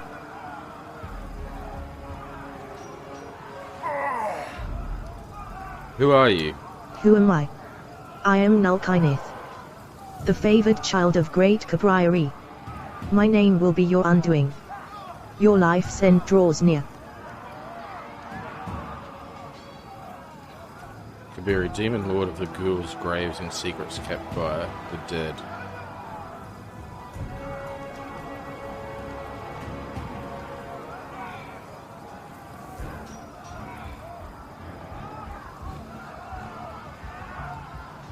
And I'm not even going to ask your names. Even you. He points at you with his clawed finger. His voice rises to a shriek, as if he's not threatening you but rather encouraging himself. You are food. Food. Food and toys. Toys? What toys? You're playing with your toy soldiers. Making your little troops march here and there, and sing their songs. But that's boring. My gals are much better. Come see what your soldiers will become when I've had my fun.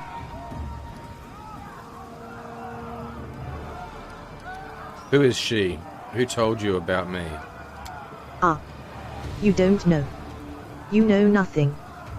That's why you're so brave. Because you're so stupid. Stupid. Got your powers by accident, Can't understand anything, and now you're trying to act all brave for me.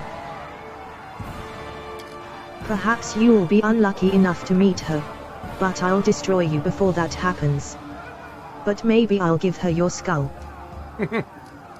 Alright, let her go or rip your wings off. Are you threatening me? You, mortal. I am the stuff of your nightmares. Roll on the ground and shudder. Come on, I said shudder. Shudder. Alright. Attack, you came here for your death. I don't think so. A fortress on the mountain, where mortals once prayed to their little gods. The Lost Chapel. It is my nest now. Come see what happens to your soldiers when I play with them. Maybe you'll become one of my toys too. Okay.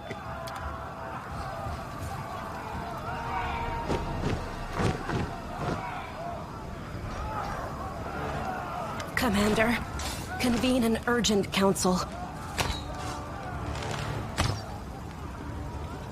And if he shoots an arrow at the monster as it flies away, they both vanish into the black night. She looks at you in terror and resolution, worrying in her eyes. Or you can answer, she runs off into the camp headquarters.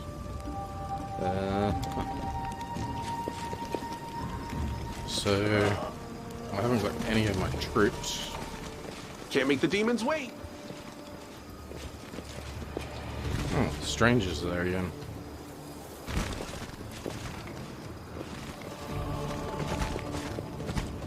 Alright, anything around you get. Beautiful.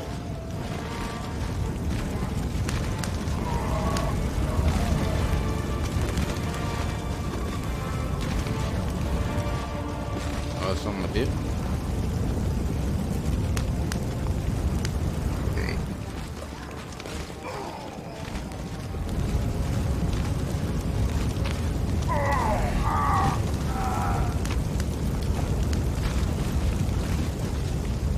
Let's see what we can do.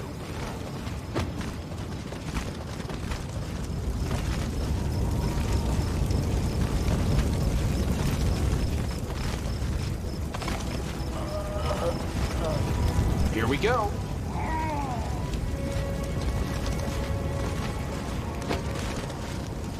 Alright, just go on the 10. Can't do anything.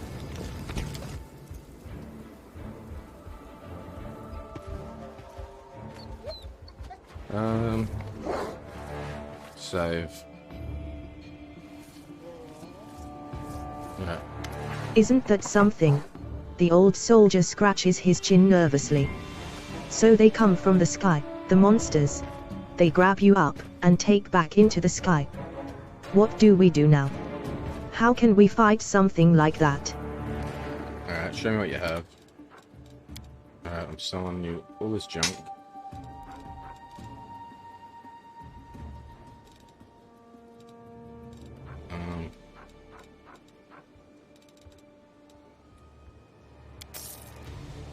Do you sell potions?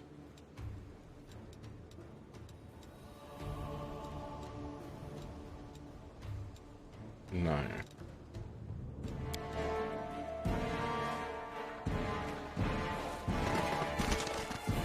A pale Anivia paces up and down in front of the map. Oh. Her face is pinched, her fists clenched, and her voice is unusually sharp. What's this fortress that Scum was talking about? Where is it? Nura taps her finger on the map. Here. The Lost Chapel.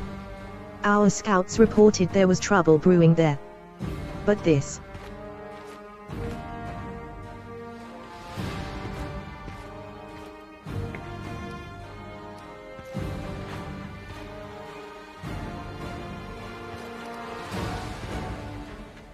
Horace, where were you? I didn't see you on the battlefield.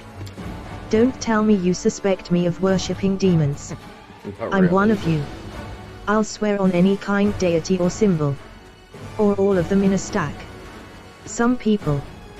You do everything for them, and still they pillory you. Shut your trap. No one accused you of anything. You've been asked a question, so answer it. Anivia's voice is soft, but the expression on her face makes the blood drain from Horgus's face. He sighs heavily. No one saw me, neither friend nor foe. I drank an invisibility potion and hid under a cart. What was I supposed to do? I'm not a fighter or a wizard. If I'd stayed in plain sight, I'd be on the missing list right now. What monster took Irabeth? Who did the monsters carry off? There's probably more than one, obviously. Tirabeth. And 24 soldiers, both recruits and veterans. Half our squad was taken too. We're all that's left. One of your companions, a 2-Fling, Woljif, I think. I last saw him running from the camp, but there were no monsters chasing him. I don't want to badmouth anyone, but I think he disappeared of his own free will. I am very sorry. Yeah, he did a runner. They also took that female knight from the small order who joined us after the crusade began. She always steered clear of me, I don't know why.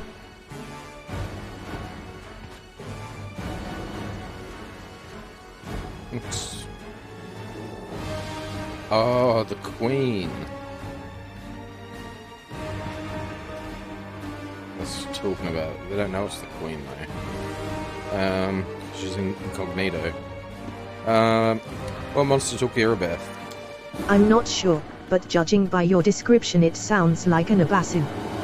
They're demons, sort of like bats. They can suck the life out of people and turn them into ghouls. Our scouts reported that ghouls were wandering around the chapel. Now we know where they came from. One more thing.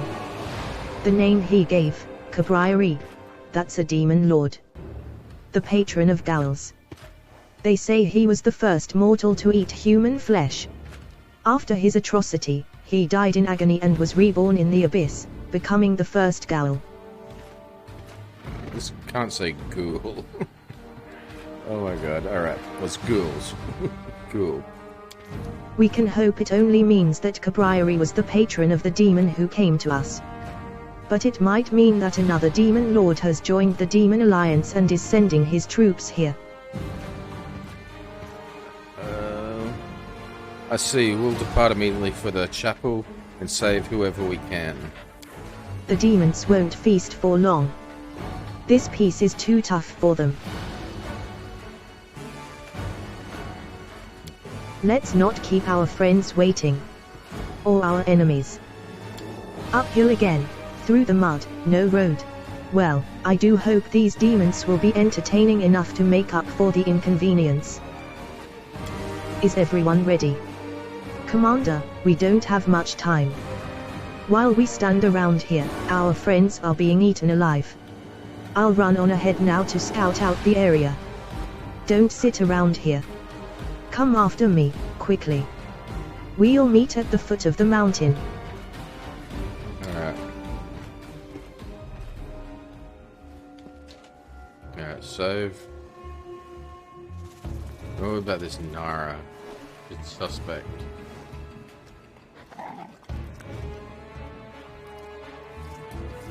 What if the monsters come back and the commander isn't here? What do we do then?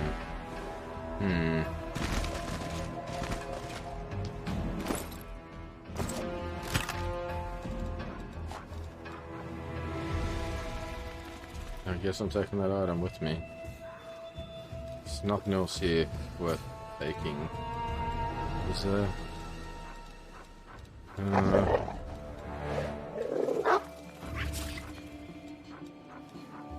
I probably have healing scrolls.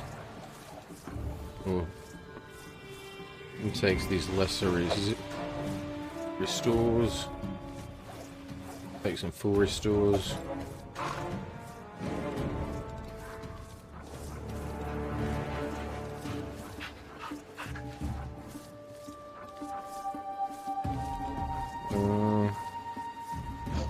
Sickness, maybe. Disease. Alright, we'll take remove sickness, remove disease. Remove fear might be useful.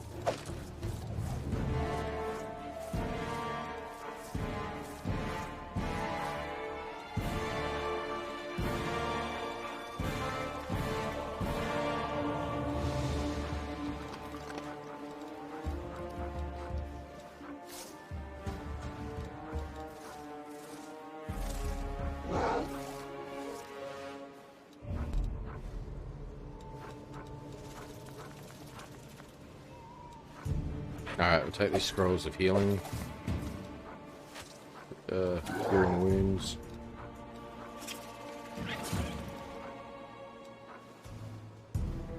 No, I think that's enough.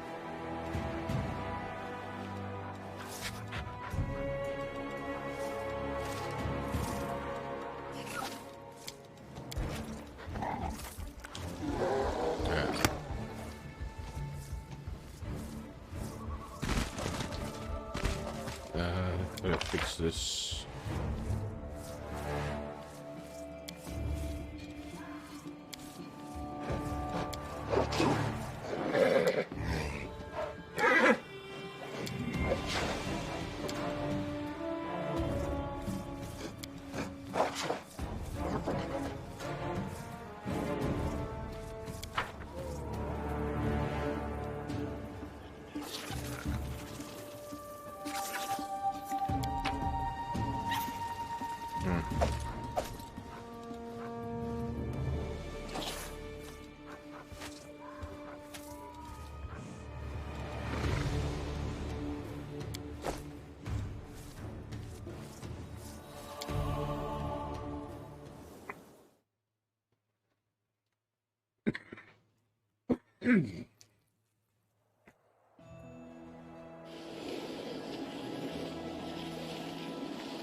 I am here all week.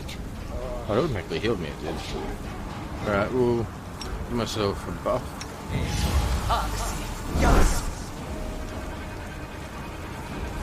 Now, what buffs You can do trust have? me.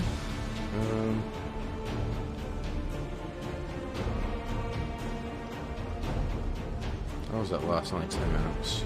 Yeah. She does have heals, which is good. Get rid of that.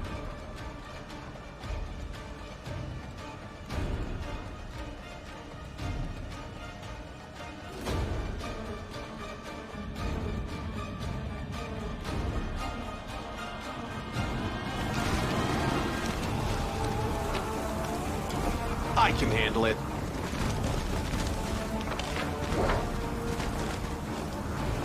Oh, you're here again. And the question, but what is the answer? Can't make the demons wait.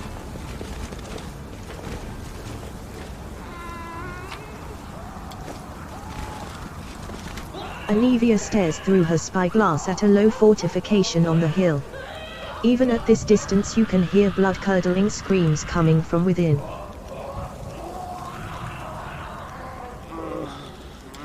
There. That's where they took them. Looks like the monsters are having a feast. Anivia shudders. We've got some survivors. They escaped somehow, but they'll never make it away from those gargoyles.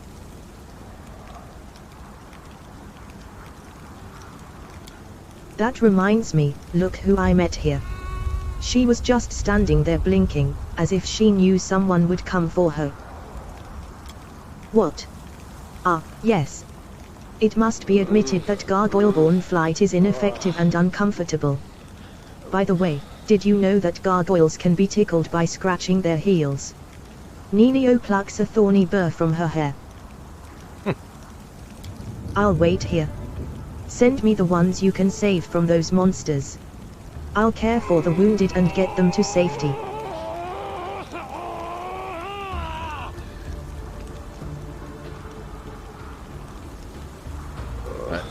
How are you holding up? All right. Better than the people in there.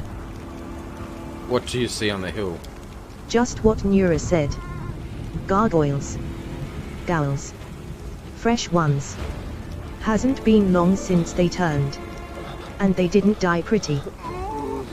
Looks like the demons stormed the chapel at some point. So we don't have to worry about getting inside. There's a huge hole in the wall where the gate used to be. At least that's one piece of good news. Is that winged demon there? Well, I didn't see him flying away.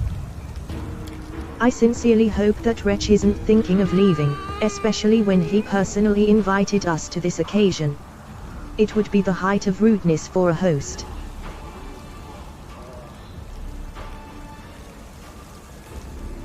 Do you have extra healing ones? The party needs healing too. I could share some ones I took to care for the wounded. But then we might not have enough to heal all our soldiers. Are you sure you want to spend this magic on the party? No, keep them. Many will need healing today. I hope we manage to save at least some. I'm gonna change my party. Oh no, it's fine. Those screams are making my... I'm going to the chapel. Save everyone you can. Please. Anivia will not say her wife's name, but her eyes make a silent plea. Won't you be at risk here? Don't worry about me. I've been learning how to hide from monsters since I was 5 years old. If I don't want to be seen, I won't be. Io Mayday watch over you. Disna go with you.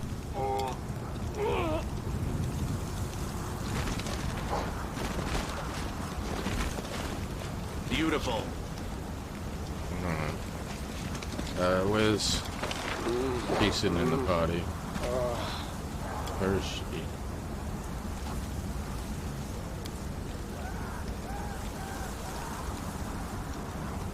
What? No, there.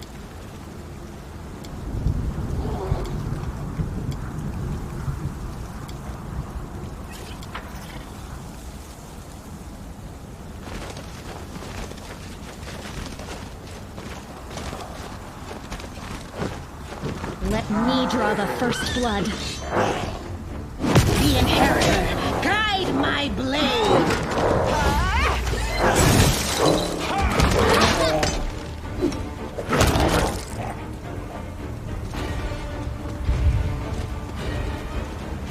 Who's over this way then? Oh, no. Okay, so that was the right way.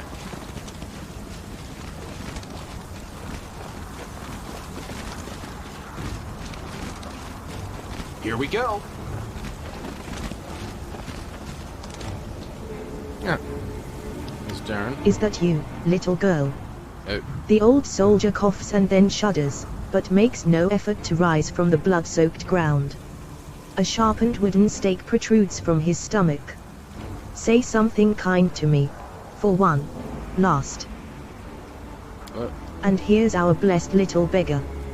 I was just beginning to think I'd never set eyes on that grubby little face ever again, but it seems that fate truly does watch over the mad. I don't know what fate is, but my grandma watches over me. And my crow. Is that a bug? That showed someone different the further up the mountain. Yes, of course. Fate, grandmother, and crow. No. You won't die. Look. Healing radiance glows in her fingertips. I still have spells. You don't have to die here. Moving with effort, the soldier pushes her hand away. No. I'm finished. They bit me. The pestilence is in the wound, I can feel it. What? Soon I'll be like them. Run away. Before it's too late. Okay. I think the old fellow is right. You or I could heal an ordinary wound, but we stand little chance against a ghoul bite. Come along, Ember. The longer we stand around out in the open like this, the more likely we are to end up back in the gargoyle's clutches. Dayron looks disheveled and slightly disoriented, and his shoulders tremble with excess tension. I thought it was Darren's Dayran. Okay. No, please. Don't give up. I'll carry you. You can't die. Your granddaughter is waiting for you at home. The crow on Ember's shoulder croaks sadly, as if confirming her words.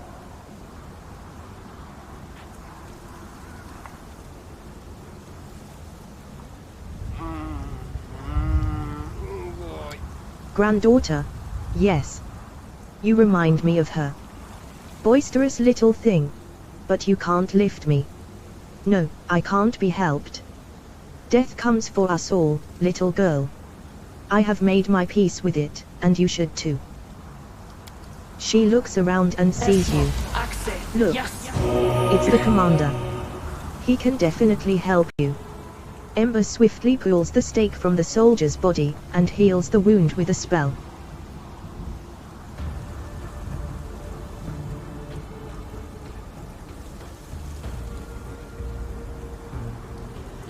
Ember, how did you escape?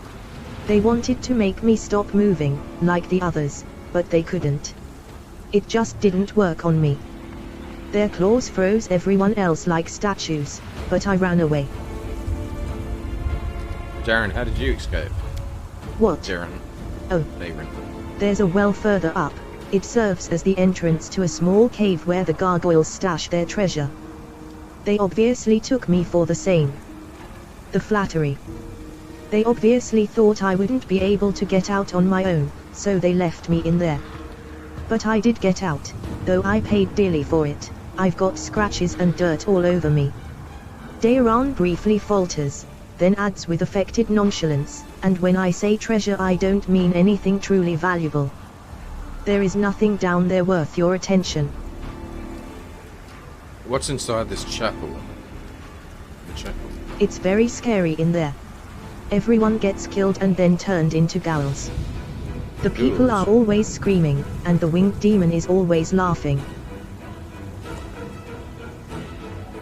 Are you alright? Where can you walk? Get to the foot of the hill, Anivia will heal you.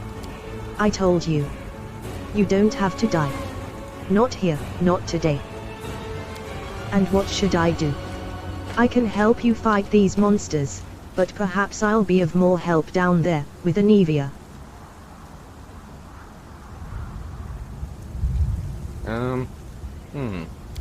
I have the same question. Dayron winces. You know, I must have heard at least 1,000 stories about the horrors of the war with the demons and the nightmares of the world wound. I was raised on them and surrounded by them. I even lived through some of them myself. But none of it prepared me for what happened here. I can't imagine how much wine it's going to take to banish from my memory the moment when I found myself alone and surrounded by monsters. And that's why I very much want to go with you and see the monsters quake in fear. It's only fair. Okay. So, Amber wants to go down to help people, and Dayron wants to come with me. Alright.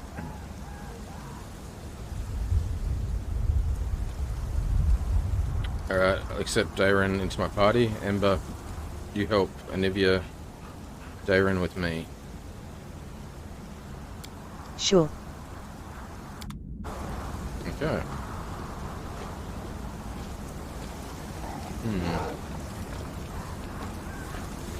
Let's get to the exciting part. Now for you. Where are you in this thing? Mess.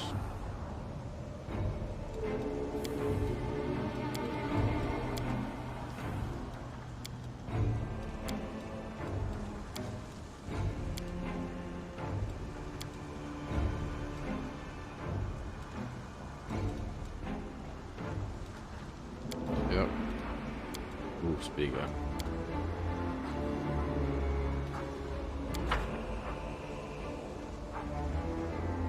I can handle it. No, wrong one. That one there, that one there.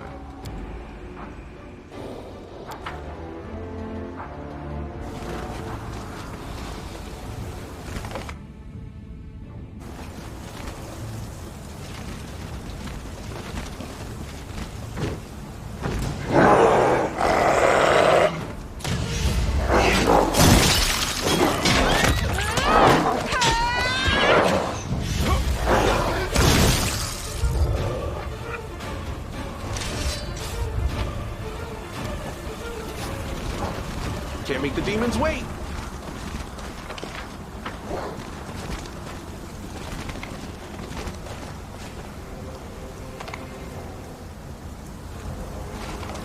Oh, that's where this guy was standing. Oh, there he is. They will break against our resolve.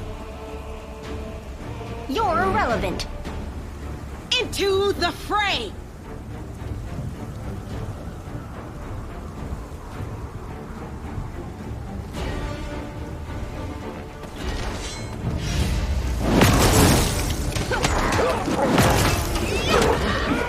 Damn it, he died.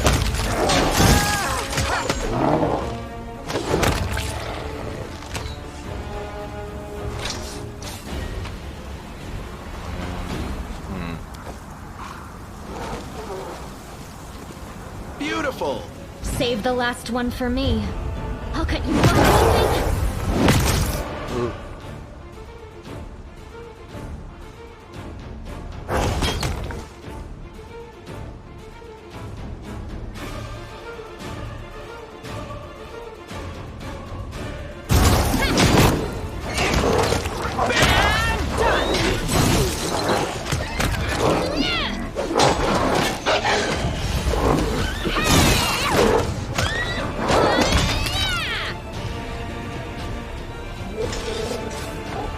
Let's see what we can do.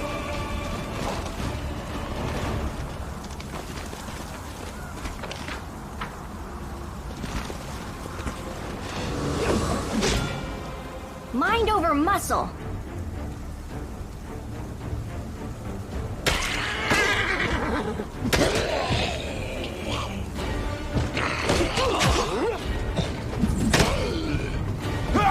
Damn you!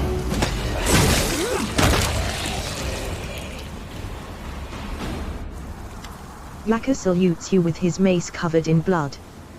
This time those winged beasts won't defeat us. We escaped, and we're ready to chop them to bits. Ready, are we? Speak for yourself. Well, he's in his armor this time. Gods, why did I ever go on this crusade? I could have stayed home, picked mushrooms, milked my goat. Does Regal still live? Yes. He's here somewhere.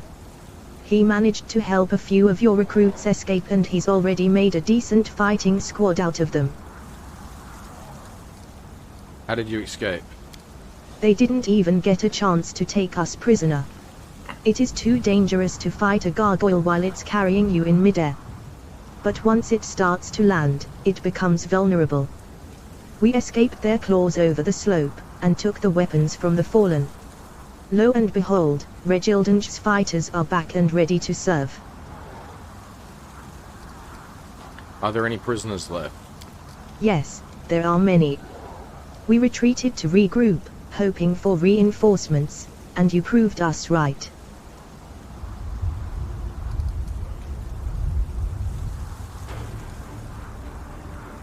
I see here not everyone still boasts your fighting spirit. Laka looks with disdain at the recruits sent by the Queen. Yellow-beaked snot-noses. They've never even seen a real fight. If it wasn't for us, they'd all scatter and the gargoyles would pick them off one by one. Hellknights execute such cowards on the spot, to serve as an example for the rest.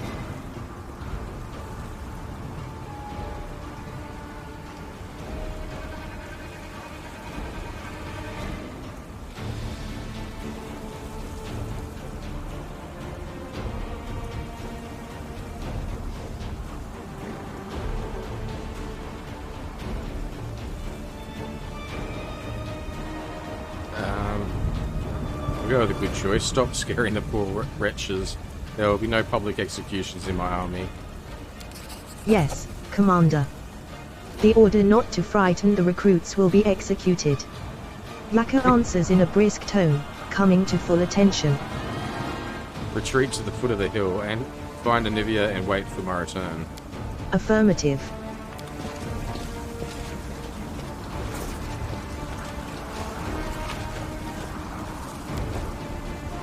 Here we go.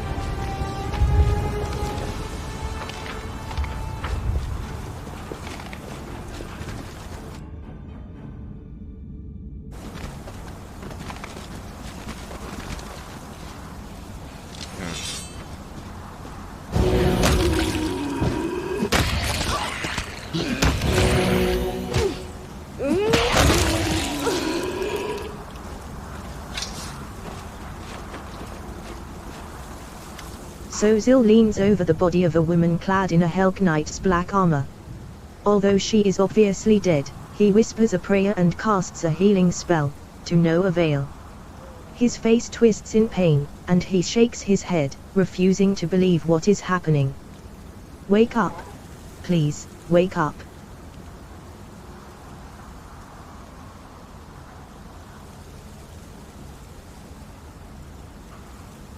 Did you know her? No. Not her. We were brought here together. I admit, even I was caught off guard when gargoyles grabbed me and dragged me off. The recruits must have been terrified. She did well, though. As soon as the monsters were about to land, she twisted out of their claws and helped us all escape.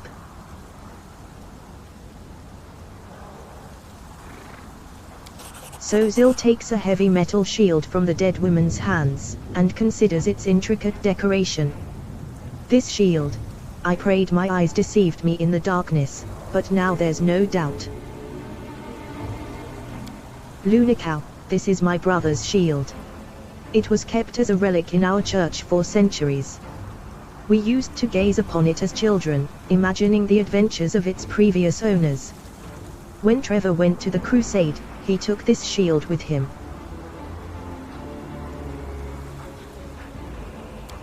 Biting his lip, he looks at the dead woman's blood-splattered face. Who are you? Where did you get it from? In the name of Shlin, why didn't we get to talk while you were still alive?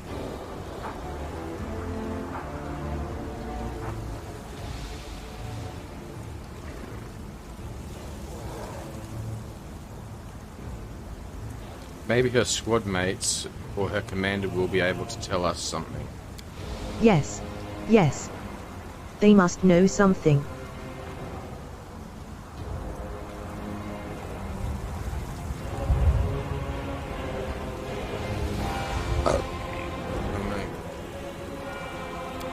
When we're finished with this cursed chapel, please ask the Hellknight commander about this woman. It's unlikely he'll talk freely with me. But for now, whoever you were, thank you. He gently closes the eyes of the dead woman and takes hold of the shield by its leather straps. To arms.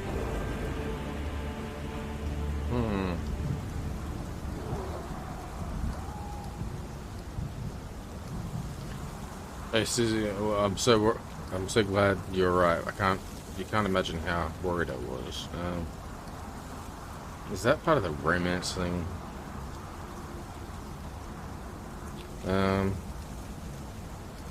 Alright,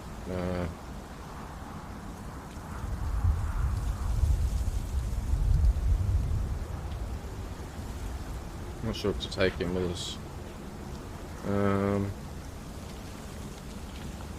Retreat to the foot of the hill. Very well. I'm afraid that many will need healing. Yeah.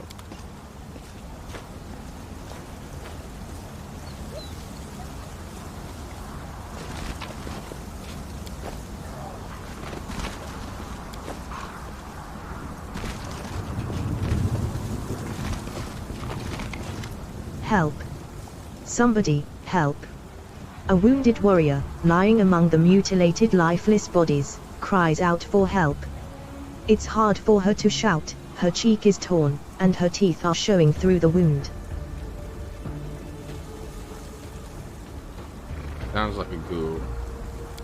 After noticing you, she doesn't stop screaming but nods her head subtly at the bodies next to her. It's an ambush.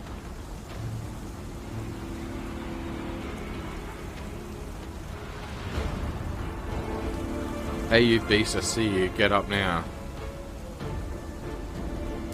Several corpses clamber to their feet, hissing. One of them finishes off the screaming warrior with a quick blow. Whoops. Do not fear! Do not waver! No glory without risk!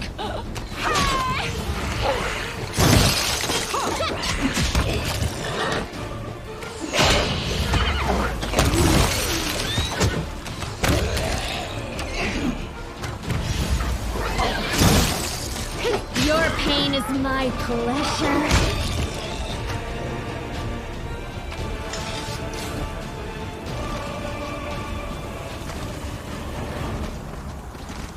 Here comes trouble. No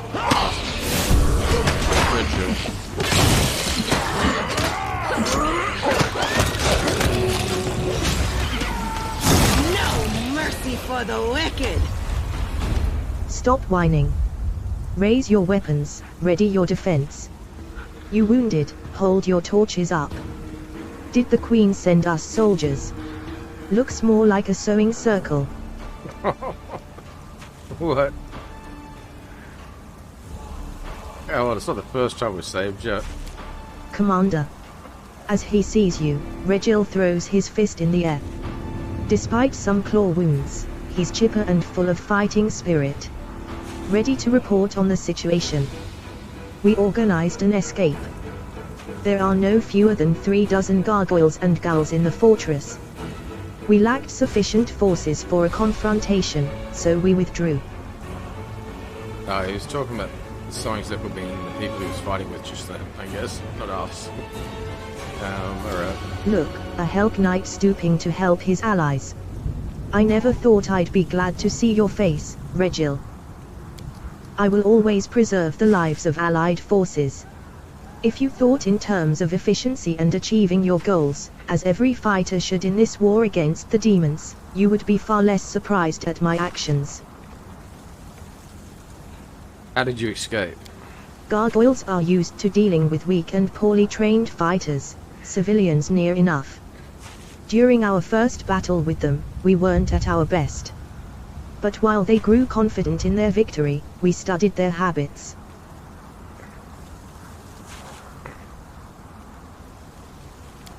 They become vulnerable when they are preparing to land. It's a simple matter to free yourself from their claws. The rest is a question of skill.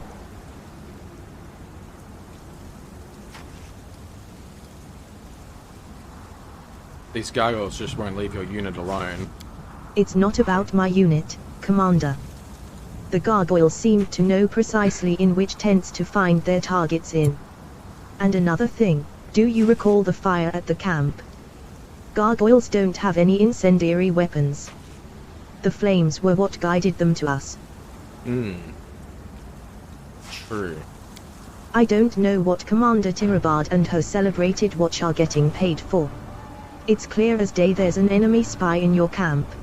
Yes, and we know who it is. What's going on in the chapel? It's a slaughterhouse. Even I almost threw up. That demon, you see, just killing and eating his victims isn't enough for him. He's inventive. Regil exhales the last word with disgust. This can promise nothing good.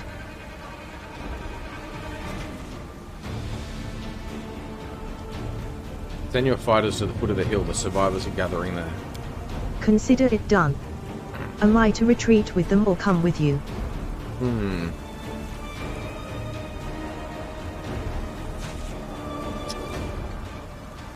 Yeah, well, I think I'll bring him with me.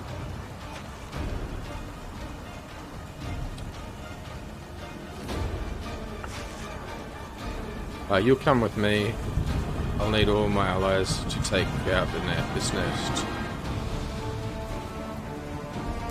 Affirmative. Okay. I guess she can go back there, and he can come.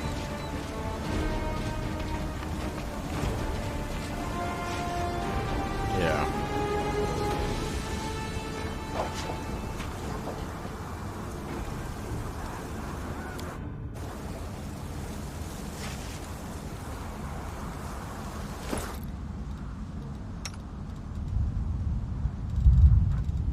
What, this thing? You put that on.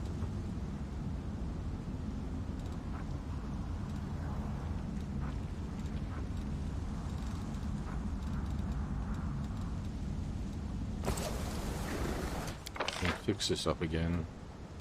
No.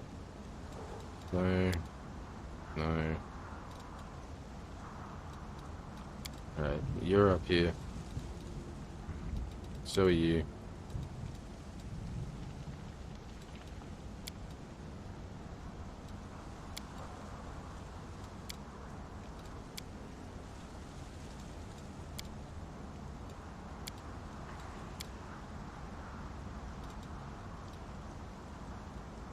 Alright, I like that. I can handle it.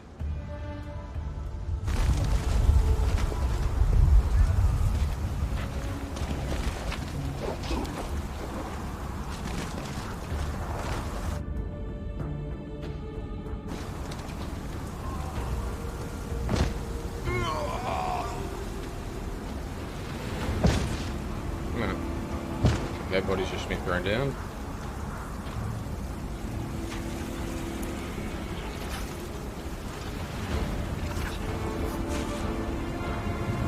Decide already.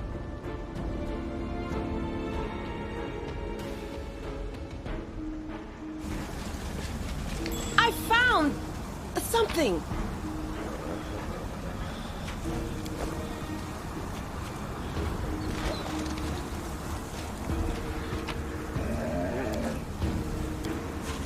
Rebel blades, jagged shards protected from a pile of broken weapons and armor. Save these people, I guess?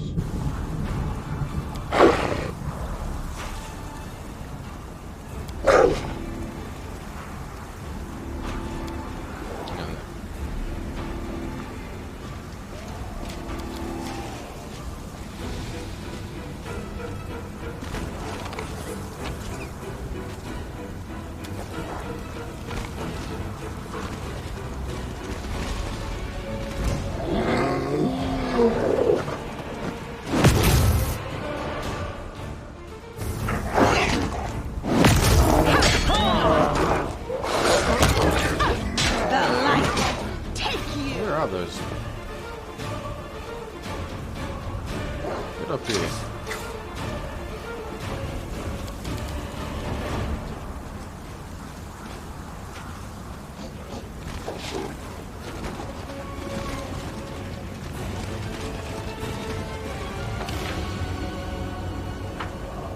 Can't make the demons wait.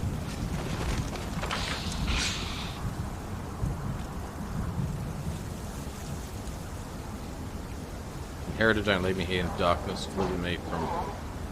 I used to pray to that fool too, but what's the point? Things got so much better after I renounced her. Remember how many years we've been friends? Should we really let religion come between us? This army is more fun than the Crusades. Come on, friend. Renounce her, come to us. All our friends are already here.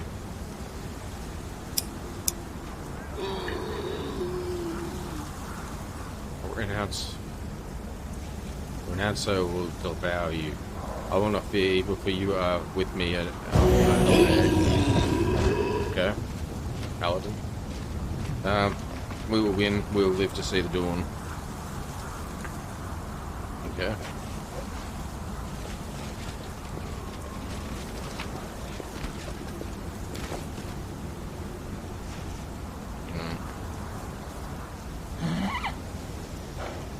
This way first.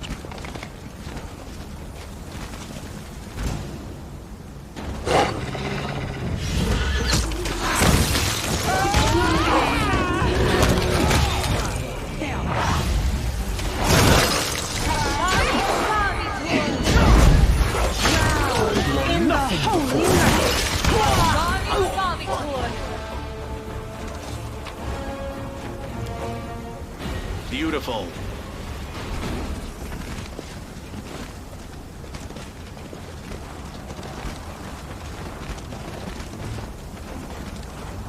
Let's see what we can do.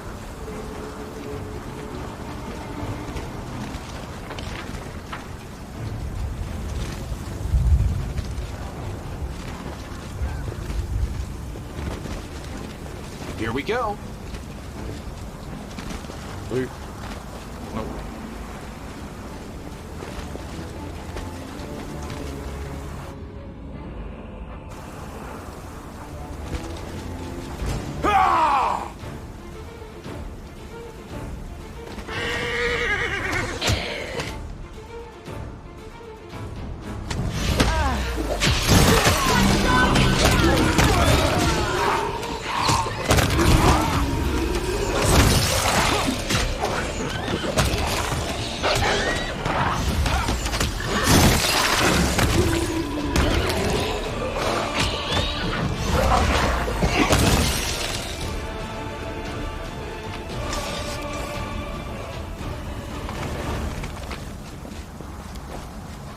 What's that weapon I got? Ah, yes. What? Okay.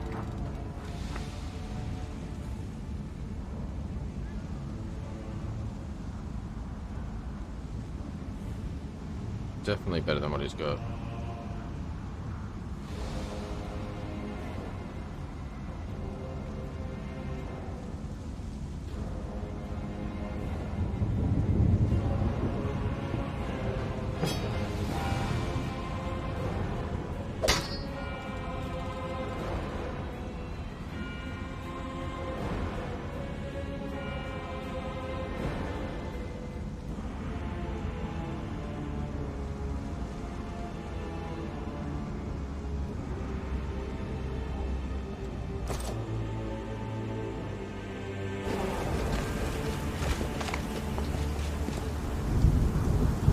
I can handle it. Welcome to the slaughterhouse.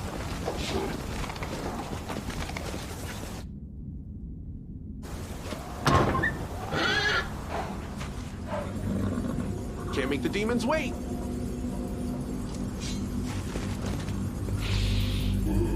In the visage of the gull before you, one can barely recognize the Honorable Visalia Rathimus, your regimental cleric. His fuzzy grey beard is gone along with his other hair, and his once lively face has grown gaunt and livid. The skull of the old cleric is cracked open and whitish larvae wriggle inside, but this seems not to bother him at all.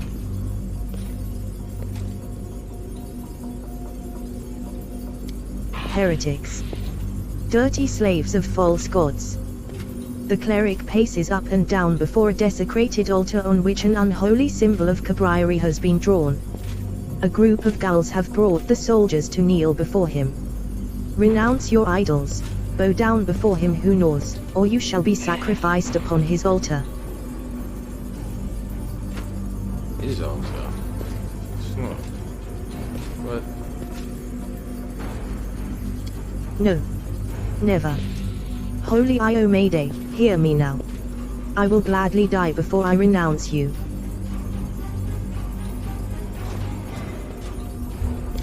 A sacrifice. The old man's claws sink into the soldier's body. Shuddering in pain, the latter whispers a prayer through his teeth. Well. Who will be the first to taste flesh? Who will take Cabriari's communion? I will. A pale woman looks at the cleric. Her eyes are glassy with madness. I renounce Sorcerer. Hail to Cabriari. I will do anything. Anything you say. Cowardice. treachery. This is what happens when an army lacks discipline. I beg to differ, Paralictor. I believe your order's training is underpinned by the belief that the soldier should fear his commander more than any enemy. But I ask you, what hideous specimens must you have as officers to ensure your rank and file fear them more than something like this, for instance? Even you are less horrifying than a walking corpse with worms wriggling around in its cracked skull. Great. You are wrong, Count. You only think I'm less horrifying because you've never been trained by me. If you like, I can arrange a session for you. Oh my god. I am open to experiencing life in all its variety. But in this, I prefer to cleave to my ignorance. Alright. Once a traitor, always a traitor. A law breaker is a criminal for life. It's easy to...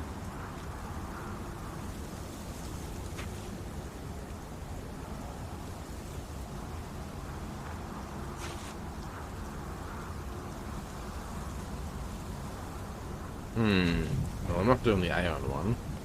No. Actually, is this going to affect anything? The path I want to go?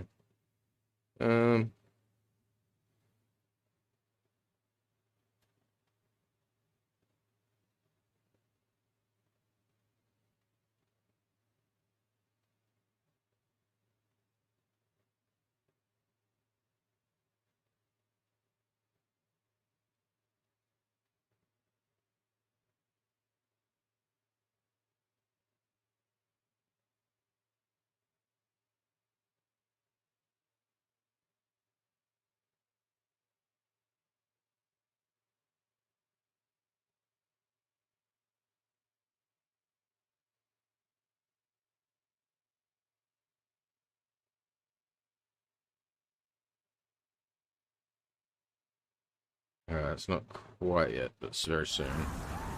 I have to do something.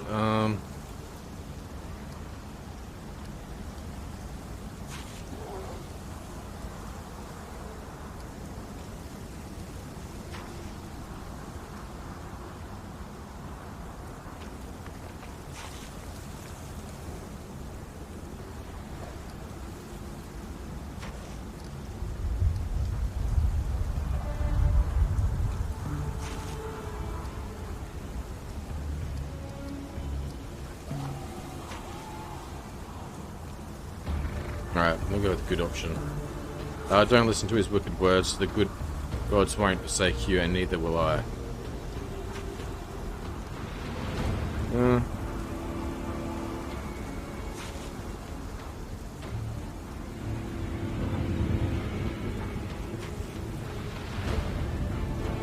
This will close the Aeon path if I don't take it, won't it?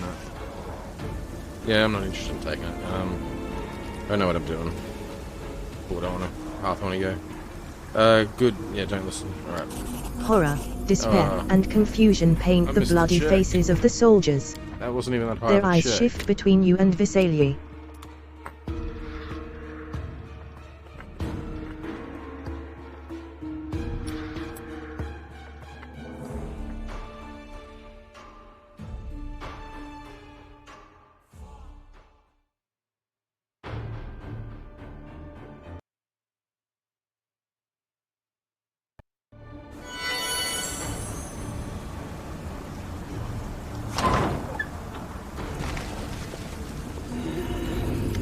In the visit, heretics.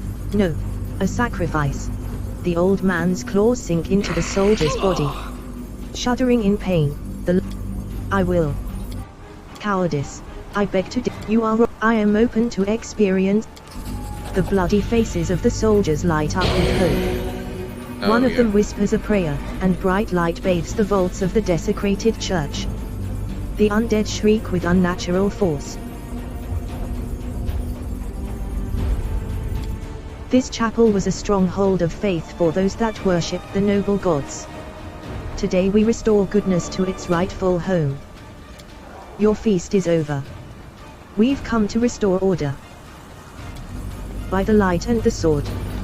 Praise the Inheritor. A figure in simple knight's armor appears next to the fighters and strikes down the nearest ghoul with one blow. It's the queen.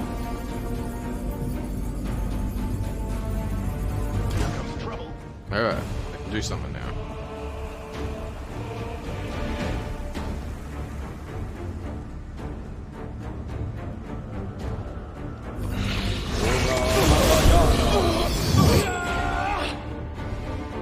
Trap spotted. Oh.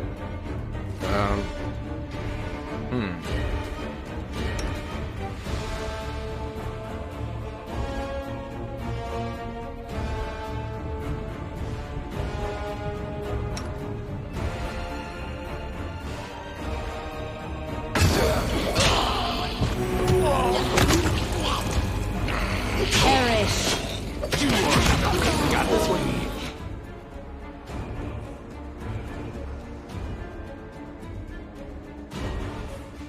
I'll remove this obstacle. I got this. Damn you! The queen greets you with a nod, as she closely examines her sword. Her lips are pursed, and her eyes are burning with rage. This church, I knew it well, in its days of grandeur. I remember the voices of 100 warriors soaring through its vaults in a common prayer. I remember the holiness of the rector, the weight of his hand on my forehead, when he blessed me before battle. On this very spot I stood with my 3 friends, who would not live to see this day. But to see the den of depravity those demons have turned it into, it is almost more than I can bear. Dayron's eyes widen in astonishment. The simple armor deceived me, but I'd know that voice anywhere. What? The queen stops him with a raised hand. Not now.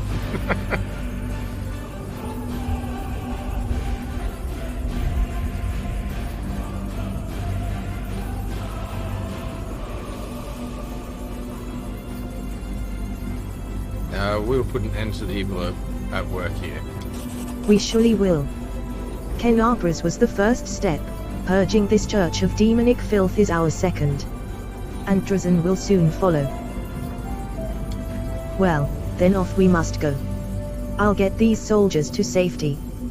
You can stay and clear the area, Commander. Alright.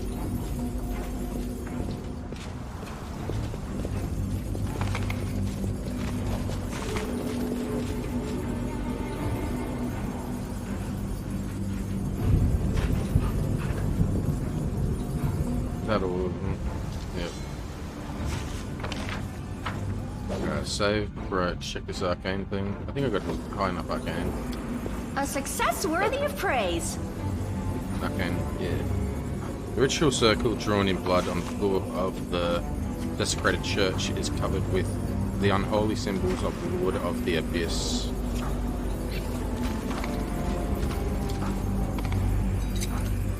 All right.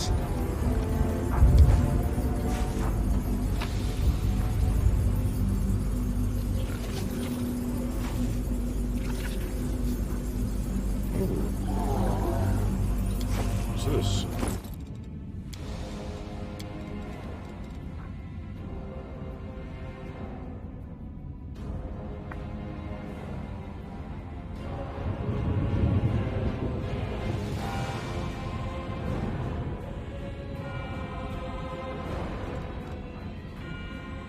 Wielder of this weapon finesse feat. This amulet allows her to apply her dexterity mod in place of a strength modifier to damage rolls with all unarmed natural. It also grants +2 bonus on attack and damage rolls with unarmed attacks and natural weapons. Ah, okay, so that'd be good for my horse. Yeah, that's an upgrade, isn't it? I know. We'll keep that one on there. We'll look it up. This one then. Actually, you don't use this one.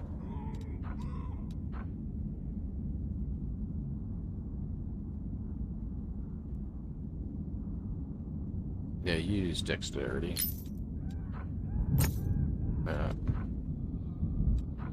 that. I can just throw on one of these, I guess. It's not really gonna do anything. But I'm a little more might, I don't know.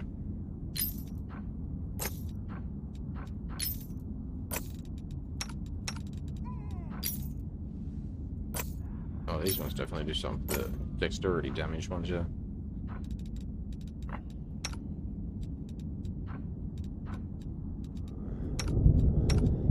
Strength damage. I'm gonna wrap to its dexterity.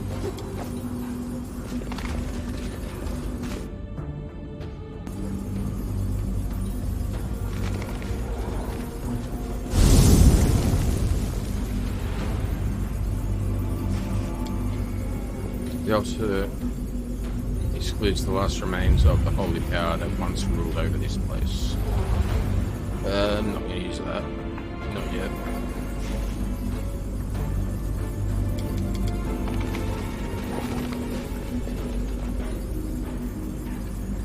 Okay, gotta go this way. My quest.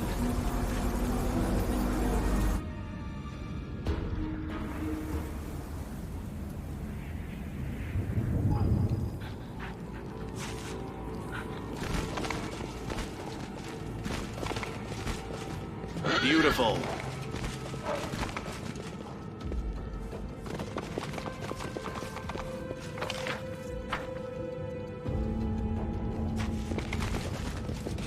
Let's see what we can do now.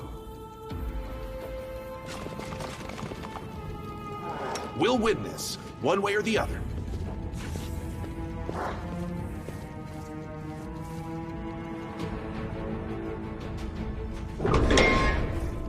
Should I?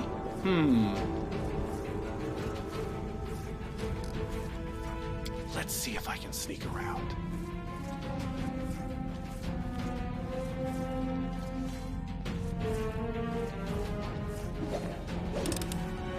All right.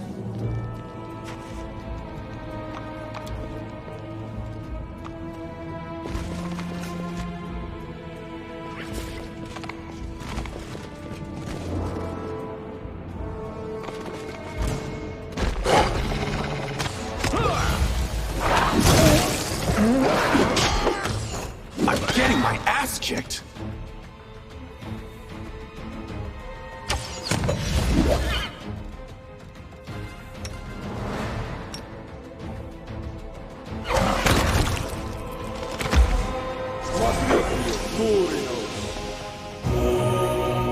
I'm here all week.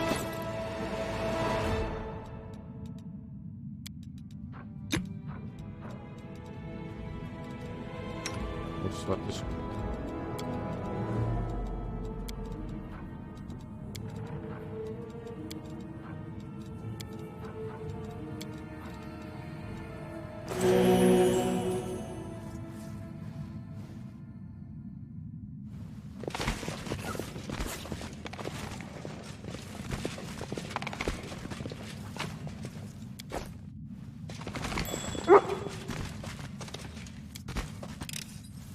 Got this one.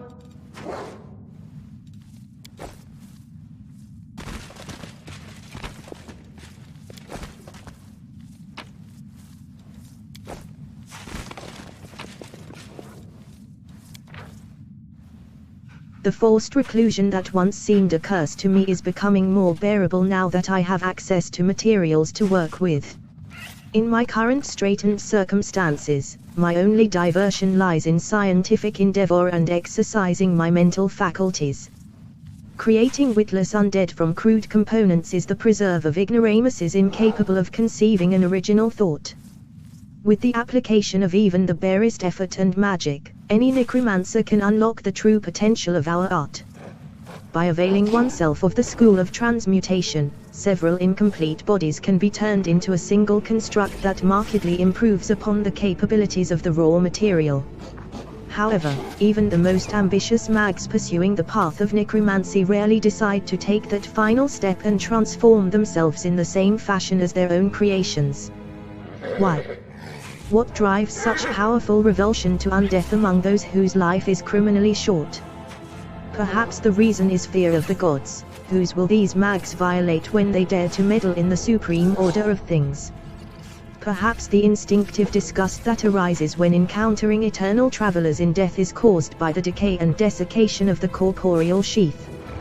Perhaps it is sentimental attachments that weaken the resolve. Not every mortal is capable of ascending to likedom.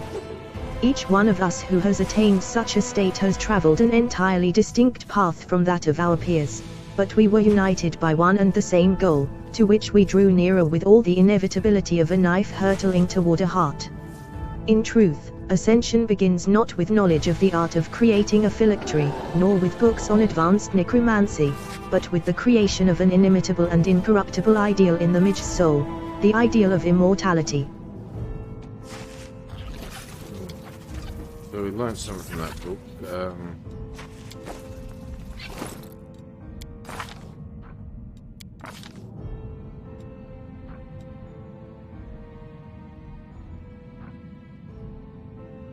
+1 bonus DC to spells with death descriptors. Okay. And more resistant to death effects. Good.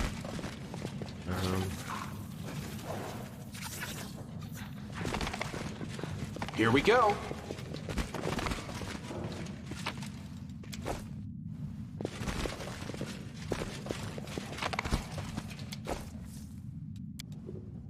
The bed sheets have yellowed and the blankets have been eaten by moths. I can handle it. Alright, well, I think I'm going to call this episode here. Already over 5 hours long. Yeah.